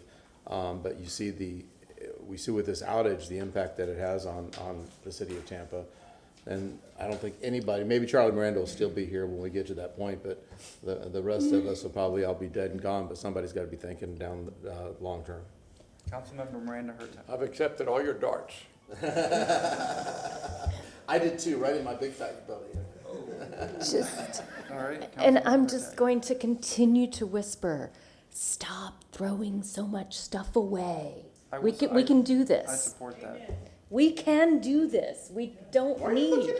No, because you're the one that brought it up. If we simply, it's like the water issue. Use less water. Throw away less garbage. It's the exact same thing that needs to happen in both places. Yeah, let's go. Go ahead. One other quick thing, just so the public knows, the city has been producing water for decades, has a lot of experience, depth of people who know how to do it in the distribution, transportation of sanitation or solid waste. The city has a lot of experience in that depth of experience. And you can say that in many other departments. The city has excellent people and we have lots of experience. In this waste to energy plant, it was privately owned for 40 years and the city just took it over 4 or 5 years ago. And it's a huge capital expenditure. The city has brought in experts from outside, but we need to, what I would like them to do is to convince us and the public that they know what they're doing and the estimates are accurate going forward. Thank you. Thank you very much. All right, we've moved that. We've passed 59, 60, 61. We're at 62 now, and we did say yes. We would like an in-person individual, and there's a PowerPoint presentation for this item. Hello, sir. Good afternoon again, Council. John Bennett, Chief of Staff, and good afternoon to the public. I just want to put a slight preamble in before the departments come up and the user departments support, and we appreciate council's support of the job order contracting over since FY20, fiscal year 20. I started this when Greg Spearman was still the director, and I remember when we bid out the opportunities, and where the opportunities meet a level of service is something that we want to thank council for their continuous improvement of this opportunity. Yet, we've even seen where the pilot in the CRA is starting to help healthy homes where contracting is challenging sometimes in the private sector. We're helping in the CRA. We want to thank the CRA board for that as well when you wear the CRA hat. So today we have the purchasing department with Deanna and Katrina House. And of course, we have our EBO opportunities with Ms. Bertha Mitchell. And of course, there's user departments that rely on this. And I want to distinguish something between capital improvement and capital maintenance. This is a heavy capital maintenance. You've seen this work in the fire departments, the park departments, the convention center. You've been presented with a memo and a PowerPoint. I know it's been a long day, and staff is here to answer any questions and or present. So I will yield to them. Thank you very much, sir. Good afternoon, Council. Hello. Deanna Verger, Director of Purchasing. We did send over some slides. It's your choice if you want us to go ahead and speak on those, or, you know, you just want to ask us some questions. What is the pleasure of council? Hurtak. Thanks. I'd at least like the public to be able to see the pie chart, which is very nice. Okay. All right. Show us the pie chart. All right. I'm going to have Ms. Katrina House, who is the JOC administrator, come up. She is the subject matter expert. She is the one that deals with these contracts every day and bids them out and, you know, really involves the contractors in our everyday operations. And then following Katrina, Ms. Bertha Mitchell from the Equal Business Opportunity Office will speak on the SLBE and WIMB participation. And we do have department staff here in support. Some had to leave because of the time, so I do have some statements. I can share them at the end if we have time. Thank you very much. Yes, ma'am. Hello, hi, I'm Katrina House with the City of Tampa Purchasing Department. I will be a 23-year employee in November, and as Chief of Staff said, thank you guys so very much for your support of the job order contracting program. Please ask me questions as you will. Any questions? Yes, ma'am. She put it on the Elmo, but I don't think we can all see it yet, the public. So just to take a look at the different departments and the amounts. So in front of you, you'll see that we do have our job order amounts to date that have been projected for all of our small and local businesses. And you also see I'm not for sure which side is which, the way you're looking at it, but there's another chart that shows the total job orders that we have at this point. With some of these job orders, they are providing the much-needed repair services to some of our departments, as mentioned by our Chief of Staff, our Parks Department, our Convention Center and Tourism, Wastewater Department, as well as our CRAs. Mr. Chairman. Yes, sir. Councilmember Carlson. Just so the public knows, we're all briefed on this individually, so the presentation now is for the benefit of the public. Could you just briefly let the public know what the benefit is of this kind of purchasing agreement? What are the benefits of it? Yes, sir, I can. Job order contracting is an indefinite program that we utilize to provide small to medium services to our department heads. We provide anywhere from paving a road to building a dog park, things of that nature. There's several benefits to our job order contracting related to cost savings. It streamlines our purchasing processes. There's other cost savings, as well as our scalability and our flexibility, along with the opportunity to create those networking opportunities for our small and local businesses. With our job order contracting, we have opened up the doors to allow those who are certified within the city of Tampa to get a feel of doing business with our prime contractors. They have had the opportunity to work on some of these jobs, and those are some of the benefits. We have heard council from time to time say, hey, we want to make sure that our contracting opportunities are available throughout the city of Tampa, and we have done that from time to time. We have, with our job order contracting, provided several ways to provide those subcontracting opportunities to the public, along with our primetime with purchasing events. These are specific events that we gear towards our subcontracting networking opportunities. We have several trade shows that are provided for free on behalf of the city of Tampa. I make time also to meet with our supplier community. They can schedule a meeting with me. They can come in. They can learn about how to do business with the city of Tampa, along with how to partner with some of those prime contractors. We also have our supplier appreciation gatherings, and we invite small contractors to come and join us when we have our joint scope meetings as well. Thank you very much. Another way of saying what you're saying is that it provides easy access for small and medium-sized businesses. Women, minority-owned businesses get a higher access than they might have if it was a big RFP. I think your minority participation is higher in these programs, right, than some of the other purchasing? I love the way you put that. See, I'm trying not to step on somebody else's toes just in case you have some other questions for someone else, but that is absolutely correct. Within our job order contracting, we do have goals set within this particular program. And the goals are 10% for SLBE and 15% WMBEs. And we have far exceeded those goals within the last 5 years. We have seen improvement with our job order contracting each year because there's a buzz about the city. Everybody wants to do work with the city, and they know that JOC is a way for them to get their foot in the door. Thank you very much. Is there anybody else presenting, or can we go ahead and make that motion to approve? Councilmember Griffin. I also have an additional, I can make the motion to approve the resolution, but then I have something additional as well. All right, we have a motion to approve item number 62. Second from Councilmember Vieira. All in favor? Aye. Any opposed? And one of the things I talked to Ms. Faggard about and others when we were meeting about this was to have a quarterly report that kind of talks about where all of this goes. So I moved to have staff, and I have all of these written for clerk, so don't worry about it. I'm even putting when I did it, so just so you know. I moved to have staff prepare a quarterly written staff report, so written, in the written portion of our staff reports, on the JOC program to include the following data points: prime contractor name, job order name / title, total award amount, type of utilization, which is SLBE and WMBE categories, anticipated utilization amounts, and department name.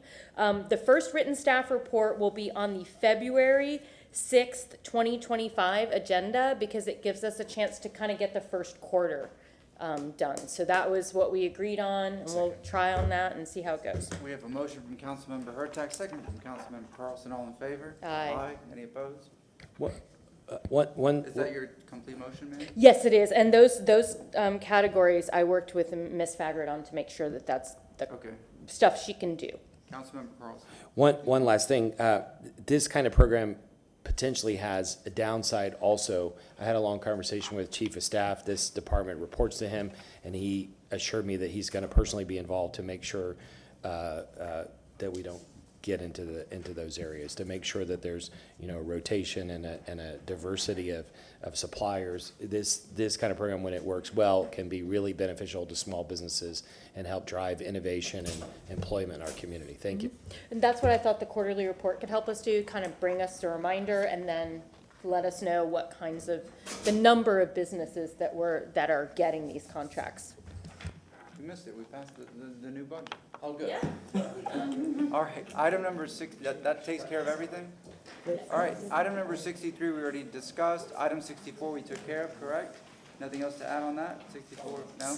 Item number 65, we asked for a brief 5-minute report on the results of the 6 pilot program. There was a PowerPoint presentation for this, and we have representatives. Yes, ma'am, there you are. My name is Sarah Burns. I'm the planning manager for the water department. Wait.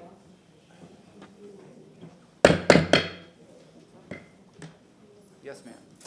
All right, so I'm here to provide an update regarding the suspended ion exchange or 6 pilot at Howard Kern. Next slide, please.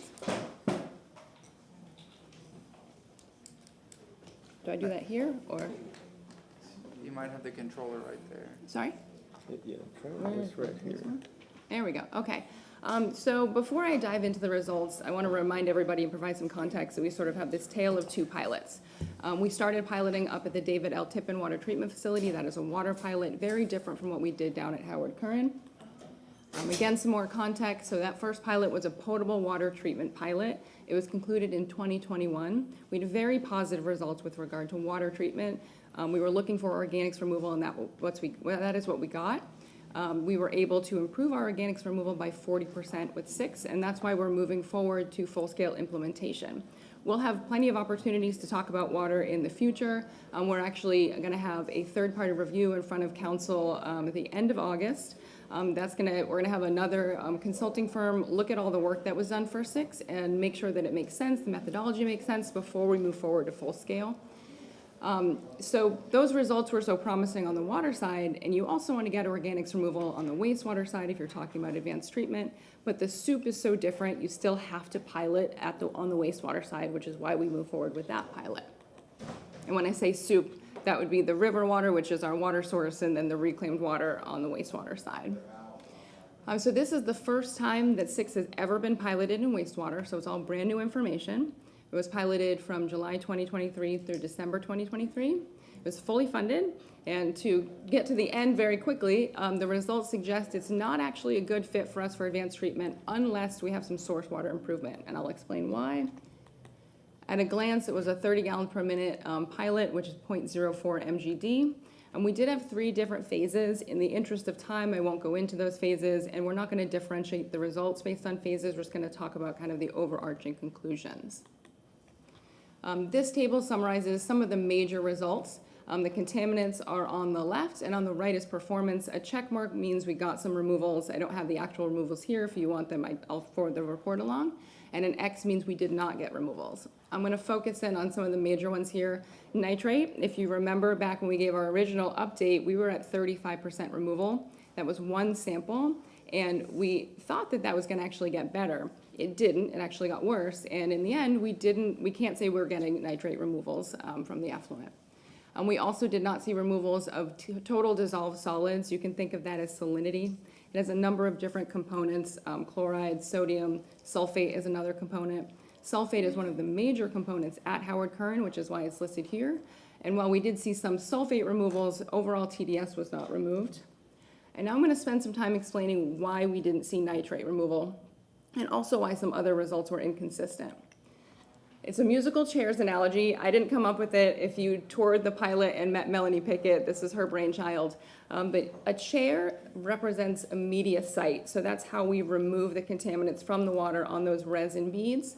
And those people represent TDS. So there's essentially so much TDS in the water, and they have all the chairs that when the music stops, the TDS gets to sit down and nitrate is over in the corner and doesn't get removed.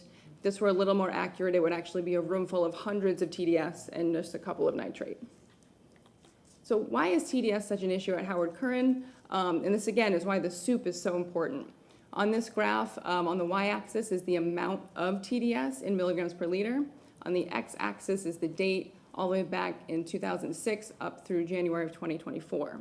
That red line is the drinking water standard. It's a secondary standard, which means it's an aesthetic standard for TDS, which is 500 milligrams per liter. It's also relevant here because it's where most municipal wastewaters land in terms of TDS. The TDS at Howard Kern is higher. You can see it ranges from somewhere around 700 up to 1,700, average around 1,300. And it's very variable, which indicates that we have industrial contributions. So these are the major takeaways. The high and variable TDS source water reduces the applicability of 6 for advanced treatment at Howard Kern. What could we do about that? One option is something called enhanced source control. So essentially with enhanced source control, instead of targeting the entire flow coming out of Howard Kern, which is 50, 60 MGD, you work with the industries and target much smaller flows. You find where it's coming from and you target it there. That could be 500,000 gallon instead of that full flow. This is also important even when we're talking about reverse osmosis, which is designed to remove TDS, but the more TDS you have, the more expensive RO becomes. Some positive results were removals of organics and phosphorus, and also PFAS. So every PFAS compound that we tested, we did see removals. For the ones that are now regulated in drinking water, we got to about 40% removal on average, but these were also very variable because of that TDS, so that would have to be addressed for PFAS as well.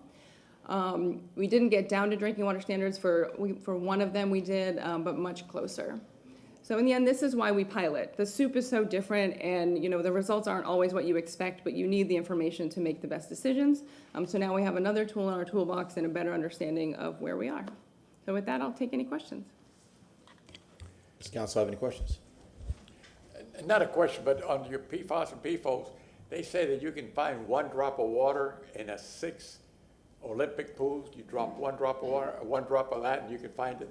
20 Olympic swimming pools and 4 drops of water, 4 drops of it is what the standard is set at for drinking water. Thank you very much. Yep. Councilwoman Verger. I just wanted to say thank you so much for the update on this pilot, and I know the reason we had to wait a little bit is because you were all getting married, so congratulations. Yes, ma'am, thank you. Councilman Carlson. Congratulations. So does that mean that we're finished with the test now? We're moving on from this, okay. And I believe in innovation. I think it's good to do limited R&D every now and then. And so, this was only used on a large scale, I think, 1 place in the world, and now we've experimented with it. But look forward to seeing what else you all come back with. And this was a process that we heard about pretty early on, and you all took us every step of the way. And so as you look at all our alternatives, please do that also. Mm-hmm. And the other thing related to, we don't have time to get into the depth about it right now, but I am concerned from some of the prior numbers that your colleagues have told us in the past. I'm concerned about the nitrate numbers in the Hillsborough River especially, and the impact that's having on the bay.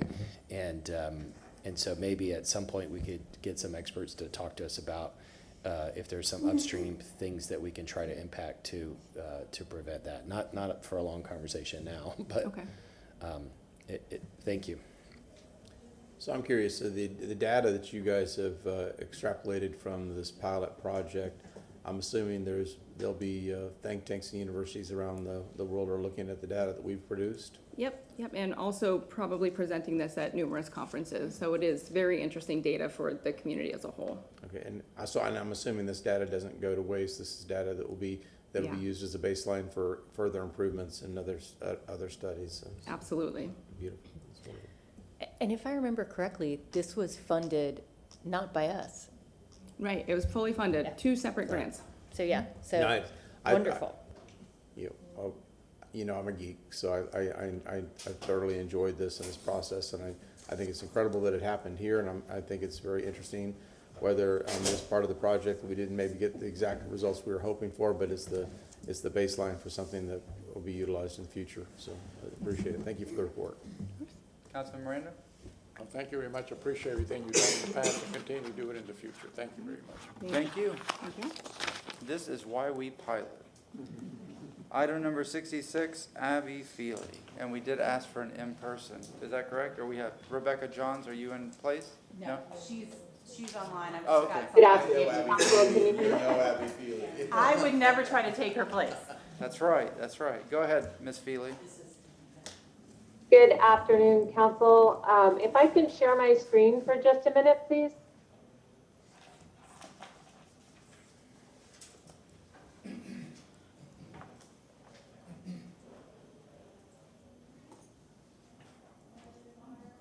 Screen share. There we go. I'm on a new system, so can you tell me, can you see the Tampa Code website, or do you see us? Yes. There we go. Awesome. Good afternoon.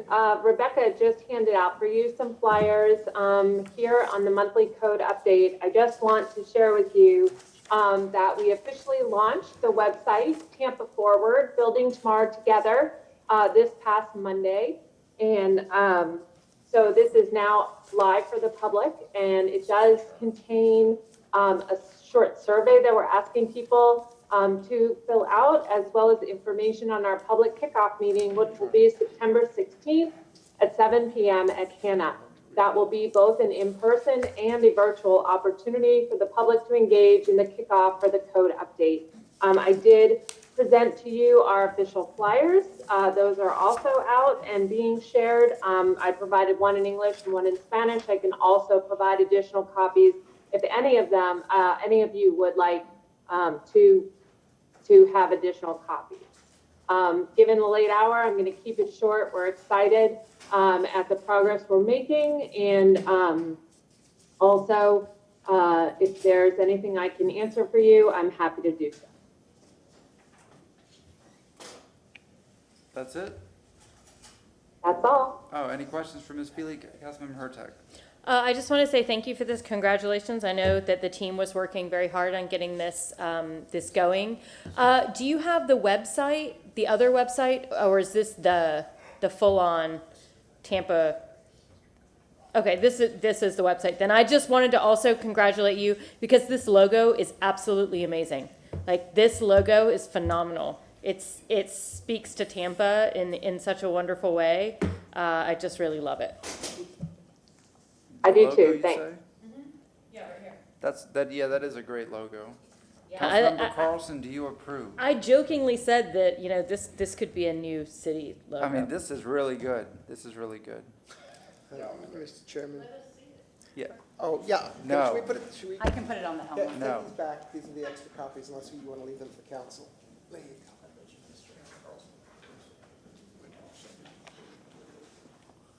Councilman Carlson's the marketing guy, that's why. You want to zoom out a little bit? No, go down more, Can you zoom it? and then zoom in on that top corner. You gotta put it all the way down, just get the top corner. Yeah. Here we go, yeah. No. We just want to see the logo.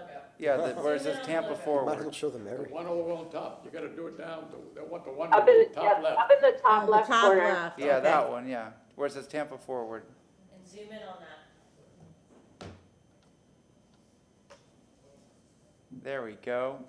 So you have City Hall, Ybor City, I guess that's the J.C. Newman Cigar Factory, Tampa Theater, University of Tampa, and the Sulphur Springs Water Tower, and the sun that rises over our wonderful city. Is that good? All right. Thank you very much. Thank you. Have a good day, council. Thank you very much. Number 67, we asked for Ms. Kelly Austin, the Director of HR, and yes, we have, go ahead, sir. Can I just set this up real fast? She presented a long report, or the staff presented a long report that talked about state law and city rules and everything. Here's the issue, two issues. Number one, you all know we've had a lot of really good people leave the city in the last year. 8 or 10 in mobility, 8 or so in economic development. We've had 4 or so leave in legal. I don't know about you all, I can't talk to you about this outside, but I get staff stopping me on the street,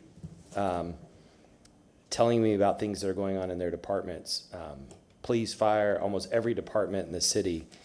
And I don't know what to do with any of that information. And so my first reaction is always to talk to Ms. Zellman or Marty, and then I go back to the folks because Ms. Zellman's suggestion is always to get them to file an HR complaint, or to get them to go to the Ethics Commission, or they can file a lawsuit. I don't know if you all know, but at least a couple of people filed lawsuits in the legal department a couple years ago. There are EEOC complaints in different departments. There is a legal mechanism, but that also is intimidating to staff members, and they feel like they shouldn't have to spend the money and time to hire a lawyer, go to the EEOC. There's also the risk that it would be made public. Some folks are concerned because of the Goods case. They're worried about how the administration publicized the claimant in that case, and they don't want their names to be in the press or dragged to be used for political purposes. And so folks they're probably asking you the same thing they're asking me. What do we do? If a staff member goes to the HR department, the HR department reports to the chief of staff reports to the mayor. The other choice is to go to the Ethics Commission. Ethics Commission essentially reports to administration. The point is that there's no third party that's objective and confidential that somebody can go to. So the only thing they can do is file with the Department of Justice or file a lawsuit. I don't think a lawsuit benefits the city. Going to the Department of Justice doesn't benefit the city when there might be minor changes that we might be able to make.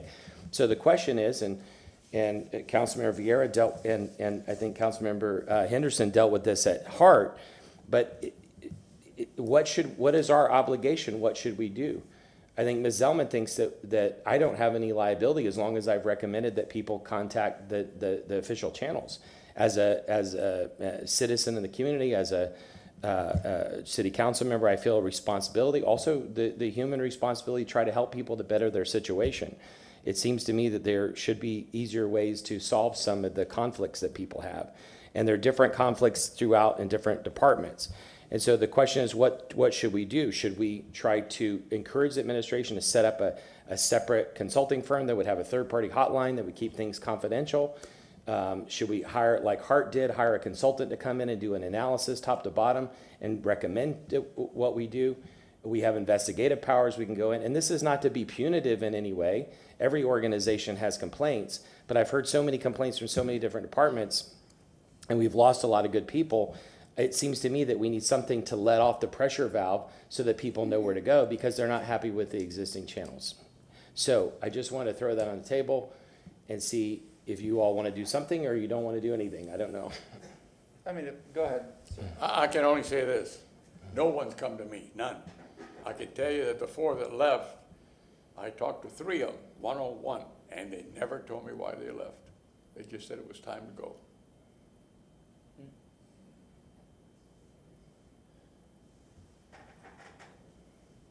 Ms. Johns. So that's different than what my memo's on. So I can go through the Florida Whistleblower Act. Yeah, so the memo and the motion was to ask the background of what are the processes that are available now? And so I wanted to make sure that we had an exhaustive list of what is there, and staff did a great job of putting that together. But beyond that, folks are still telling me, and I'm not asking them to tell me, I walk down the street and people stop me. And so what are the channels that we could set up for folks?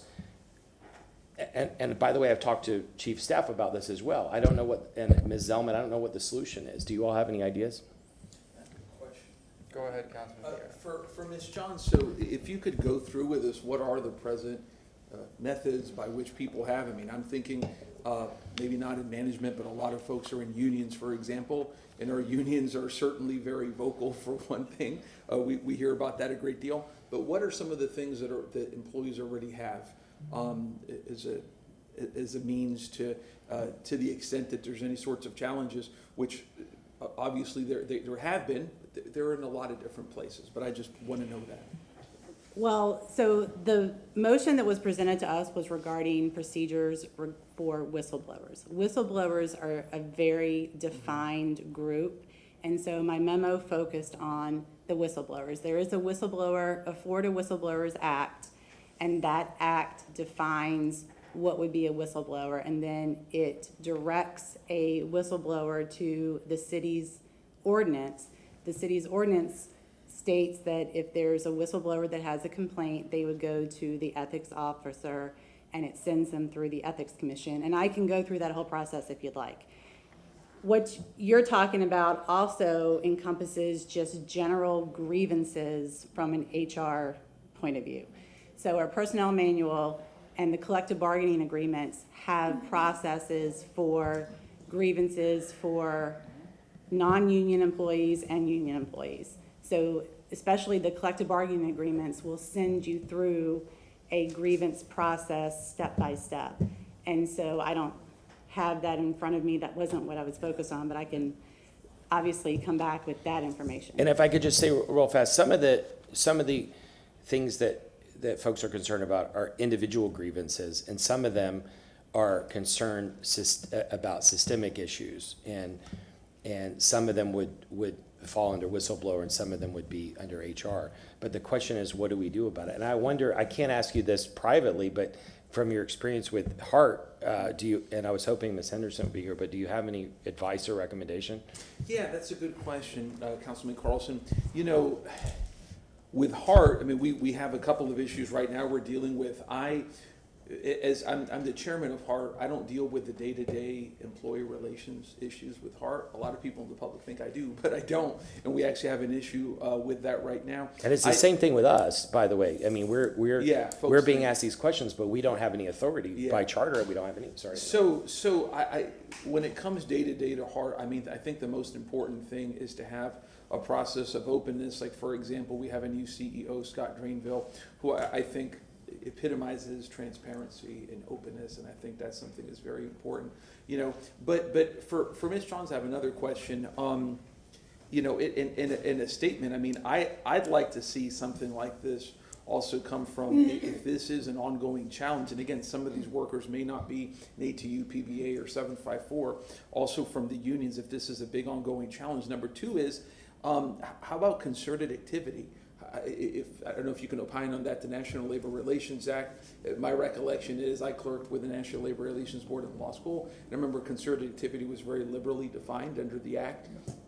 Is that anything relevant to this? Which, you know, in other words, workers in concert advocating for a better working condition, more than one, I think it qualifies, if my memory serves me right. And that's protected activity that is protected under law.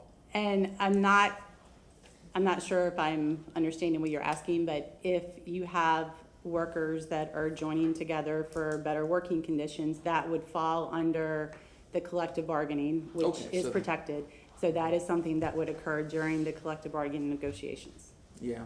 So, I mean, it's hard. I mean, for this, before coming, you know, with a proposed solution, first we have to ascertain the problem.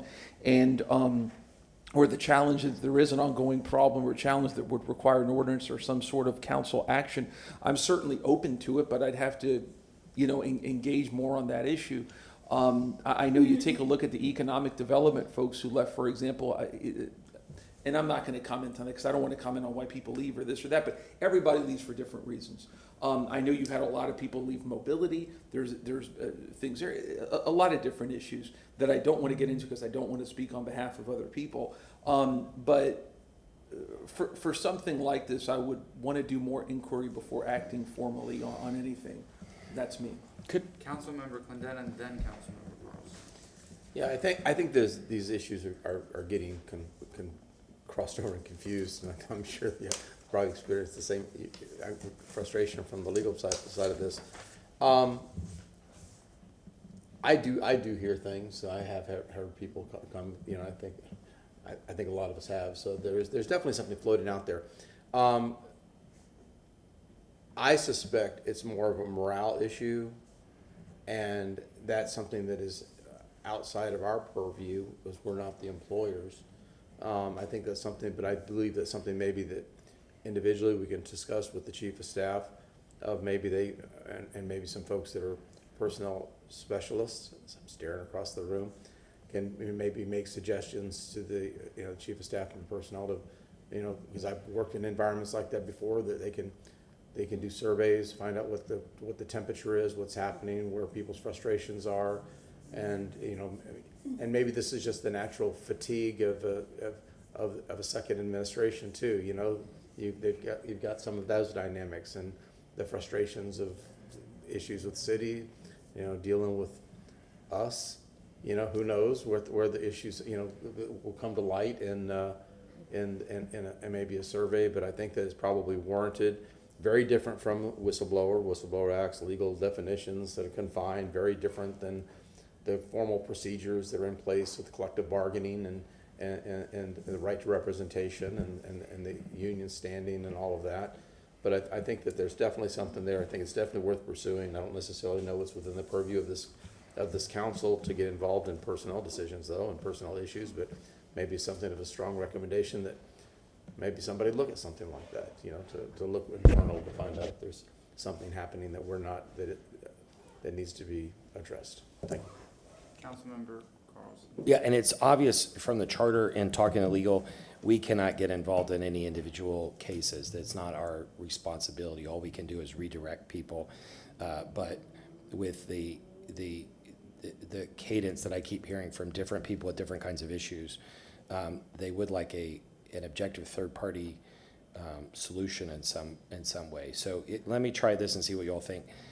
Motion to have a council discussion on November 7th about whether council should look at objective third-party solutions for employee grievances or whistleblower issues.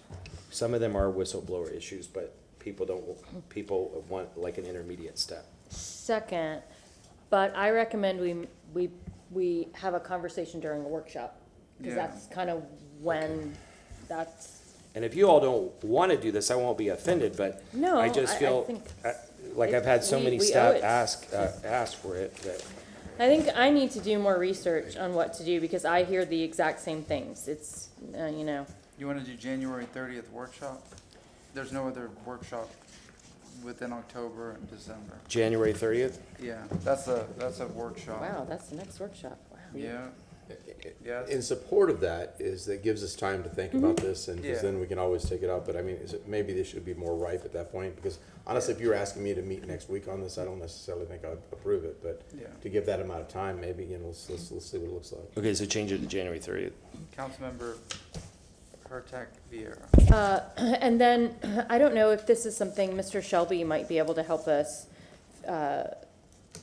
facilitate some information about this, like what other communities do, because this is an area I don't know much about, so I look forward to other folks. Oh, well, then awesome. But that's what I'm saying. If you have resources that you could share with Mr. Shelby, who then could share collectively with us about where to go to read, like, I don't even know where to begin. So if you have some resources, I would think it would be wonderful. You could share those with Mr. Shelby, and then he could share them publicly with us, not. I think we just have to, I think we need to let this percolate for a little bit and have some Okay. discussions and talk with folks and see where we are come January. I mean, there's a lot of legal entwinement and there's a lot of things happening. There's a lot of stuff happening and things like this, so it's We complicated. have a motion. Did and a Councilmember second. Verger have any recommendations? No, so I was gonna say, I'll support this. I just wanna make sure that we ascertain what the foundation to this is between now and whenever it comes back. To see if these challenges that have been highlighted, rise to the level of some sort of formal council action. And so again, as a courtesy, I'm glad to support this, to have further discussion on it, but I just wanna see again, are these issues that are being highlighted, do they warrant taking a step like this? That's on us, I think, to look at that individually. So I have a charter question. I think the only standing that this council would have would be the investigatory. That's correct, and you have to do it within the confines of associated law, like collective bargaining agreements, Yeah. whether you can involve yourself. Well, like I in say, that that's why this is really complicated, but I think as we put our hats on it, Right. that if this matures to that point, that's what you're looking at come January. So I think between now and that's what you'll be looking at. If you'd like to do this now, in that this involves the administration, did you want to invite the administration to be part of that discussion or present? at Well, this time? they're gonna be a part of all the discussions that we have, because some of the discussions we can't have without talking to them anyway. I think this is just, we need to have discussions for the next. If you all have information you want to add to this, or if you want to change it or kill it, bring it up in new business, because we can't talk about it outside of here. Bring it up in new business. I won't be offended. I just don't know what to do with this. I don't want to leave the employees hanging who have asked for something. But if you all find that we're at a dead end, tell me and we'll stop. We have a motion and a second. All in favor? Aye. Any opposed? Thank you very much. Item number 68, we did not, we had a request to continue. I'm sorry, we took care of that? That was taken care of, yes. Item 69 is a budget amendment resolution for $50,000. And Mr. Chairman, if I can? Yeah. Martin Shelby, City Council Attorney. You received a memo from Justin Vasky, which relays a previous memo from Mr. O'Hara. That money is available already for the '24 budget without the need for a budget amendment, and it's also going to be incorporated and appropriated in FY '25. So no action is needed. The motion to receive and file, but just to bring council up to date, we are working, the legal department and purchasing, myself, working with USF expeditiously with Councilman Vieira's office, with Brandon Jordan Lazo, to bring back post haste a reso approving the contract for the facilitator, hopefully with a September start. Reso, is that street language? Yes. That's shorthand for resolution. Street language. Okay. Well, this is not. That's gangsta lawyer. No, this is, Sir. that's chamber music. Yes, sir. Yes, sir, and I wanted to highlight that the gentleman we're talking about is Daryl Butler, who's a fine individual. Had a conversation with him, and I have a lot of trust in him. We got him through University of South Florida, Angela Christ, who's a wonderful woman who I know a lot of you all know. And I think he's gonna be a really good gentleman for this board. We're probably gonna have to do, and I haven't spoken with you about this specifically, but a very small resolution tweak on the date, because there's a cutoff, I think, in February, and if we start in October, then we're probably gonna have to push it a little bit, so I'll probably talk about that later on next week or whatever. And obviously, no rush with that, but no, everything seems to be going well, and yeah, but it's been, and again, I say thank you, Mr. Shelby, and to Brandon for all y'all's hard work, because this has taken a lot of time, so. Councilmember. I'm sorry, if I can just, before I say, if I could just follow up on what you're saying. My understanding is that USF is working with Justin Vasky, and they're aware of that fact, and that's going to be incorporated into the contract. Yes, yeah. But the I still resolution- want to give them a Yes. safety net, because why, you know what I'm saying? Yes, sir. If our waist is 34, why buy a size 34 pants? Let's do 36. That's what I say. I'm all in that. It's just, Why are you looking at me? I was not. He was not. Are you been talking to Charlie? Yeah. All right, motion to receive and file, then 69. Yes, sir. Wait, motion from Councilmember Verger, do we have a second? Second from Councilmember Clendenin, all in favor? Aye. All right, item 70 we took care of. Item 71 we took care of. Item 72 we took care of. Item 73 we took care of. Item 74 we took care of. So that leaves us with item 75. Yes, and I hope everyone had a chance to read Ms. Zellman's memo on this, and so per Ms. Zellman's memo on agenda item number 75, to take advantage of the statutory changes and opt out of providing a 75% property tax exemption for affordable housing serving the 80 to 120% AMI bracket. I move to have the legal department prepare a resolution containing the appropriate findings and have the clerk advertise the resolution in a newspaper per section 50.0111 subsection 1 Florida statutes prior to adoption. I have coordinated with staff and they can have this ready to come back to council for an in-person staff report on September 17th. Second. And basically what this does is it's yearly. We have to redo this every year, and what her memo showed is that right now we have a lot of housing within the 80 to 120% AMI. We have an excess of housing, and where we really want to incentivize people is under 80% AMI, so this will do that. I agree. Yes, Mr. Shelby, go ahead. No, I'm so very sorry. I meant the 19th. My apologies. Thank you very much. All right, correction, that is for the 19th. There is a second. All in favor? Aye. The second was Councilmember Clendenin. That concludes the agenda. Councilmember Miranda, do you have any new business? Councilmember Vieira, you do. Yes, sir. Just really quick, if I may. I was asked by our friends at the Babs Mandir, that's a local Indian American Hindu organization that many of y'all know, to do a commendation for their 50 years. It'll be offsite on Sunday. And if anybody wants to come. When is it? This Sunday? Sunday. What I don't know, but it's the one near Temple Terrace. I believe it is. But I'll email Brandon and have her send out the info. Thank you so Left much. to have anybody and everybody there. All right, we have a motion. Do we have a second? Second from Councilmember Clendenin. All in favor? Aye. Any opposed? And then a young gentleman by the name of Braden Harris became an Eagle Scout, and I'd like to give him a commendation offsite. We have a motion from Councilmember Vieira, second from Councilmember Miranda. All in favor? Aye. Any opposed? Anything else, sir? No, sir. Councilmember Clendenin, Councilmember Hurtak. I'm making up for lost time today, y'all. I already had 3. So on July 18th, I made the following motion that the administration be requested to include audits for both sidewalk funds and tree funds in the audit plan for 2025. Chief Bennett reached out to me and asked if I would change my motion to request a non-audit service instead of a full audit of the tree fund and the sidewalk fund. Per Chief Bennett, a non-audit service is less in scope than a full audit, but will allow us to assess the areas of concern given our available audit resources. Basically, it's not a department, it doesn't need a full audit. So I'm changing my previous motion to request that the administration include 2 non-audit services in the FY 2025 audit agenda to review the tree trust fund and the sidewalk in lieu fee fund. We have a motion from Councilmember Hurtak, second from Councilmember Miranda. All in favor? Aye. Any opposed? Yes? I would like to present an off-site commendation to Homegrown Hillsborough for their work to promote healthy eating, economic support for small local farms, and neighborhood farmers markets. I will present this commendation this Sunday, August 4th, at the Hyde Park Farmers Market, which is the first of 3 local farmers market events during National Farmers Market Week. The other 2 events will be August 10th at the Carrollwood Farmers Market and August 11th at the Seminole Heights Market. We have a motion from Councilmember Hurtak, second from Councilmember Miranda. All in favor? Aye. Any opposed? Yes?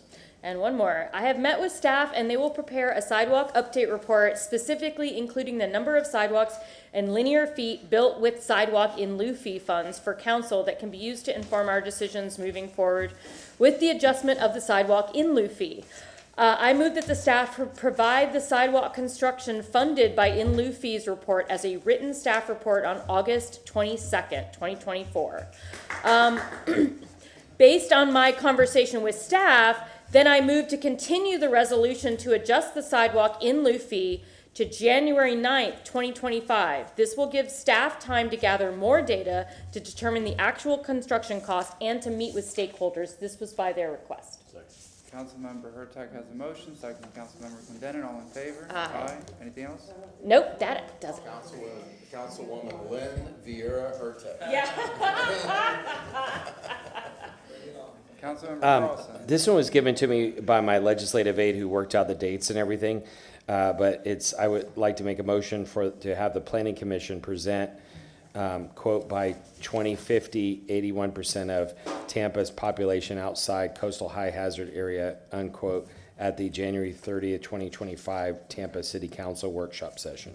We have a motion from Councilmember Carlson, second from Councilmember Miranda. All in favor? Aye. Any opposed? And then one more, listen to the motion because I'll explain what it is and then you can tell me whether you agree or not. So you normally don't listen to your motions? Well, instead of explaining it and then telling the motion, motion to ask the chair to send a letter to Mayor Welch, St. Pete City Council Chair, and the Rays President, Brian Auld, to congratulate them on approving a deal to keep the Rays in Tampa Bay. I've mentioned this a couple times, but now the deal's approved. And okay. We have a motion from Councilmember Carlson. I withdraw the motion. It's not, I'm not saying that we endorse the deal. I just think as a sign of regionalism, it's good to congratulate people when they have big successes. How about, let me know how that's gonna work out for you.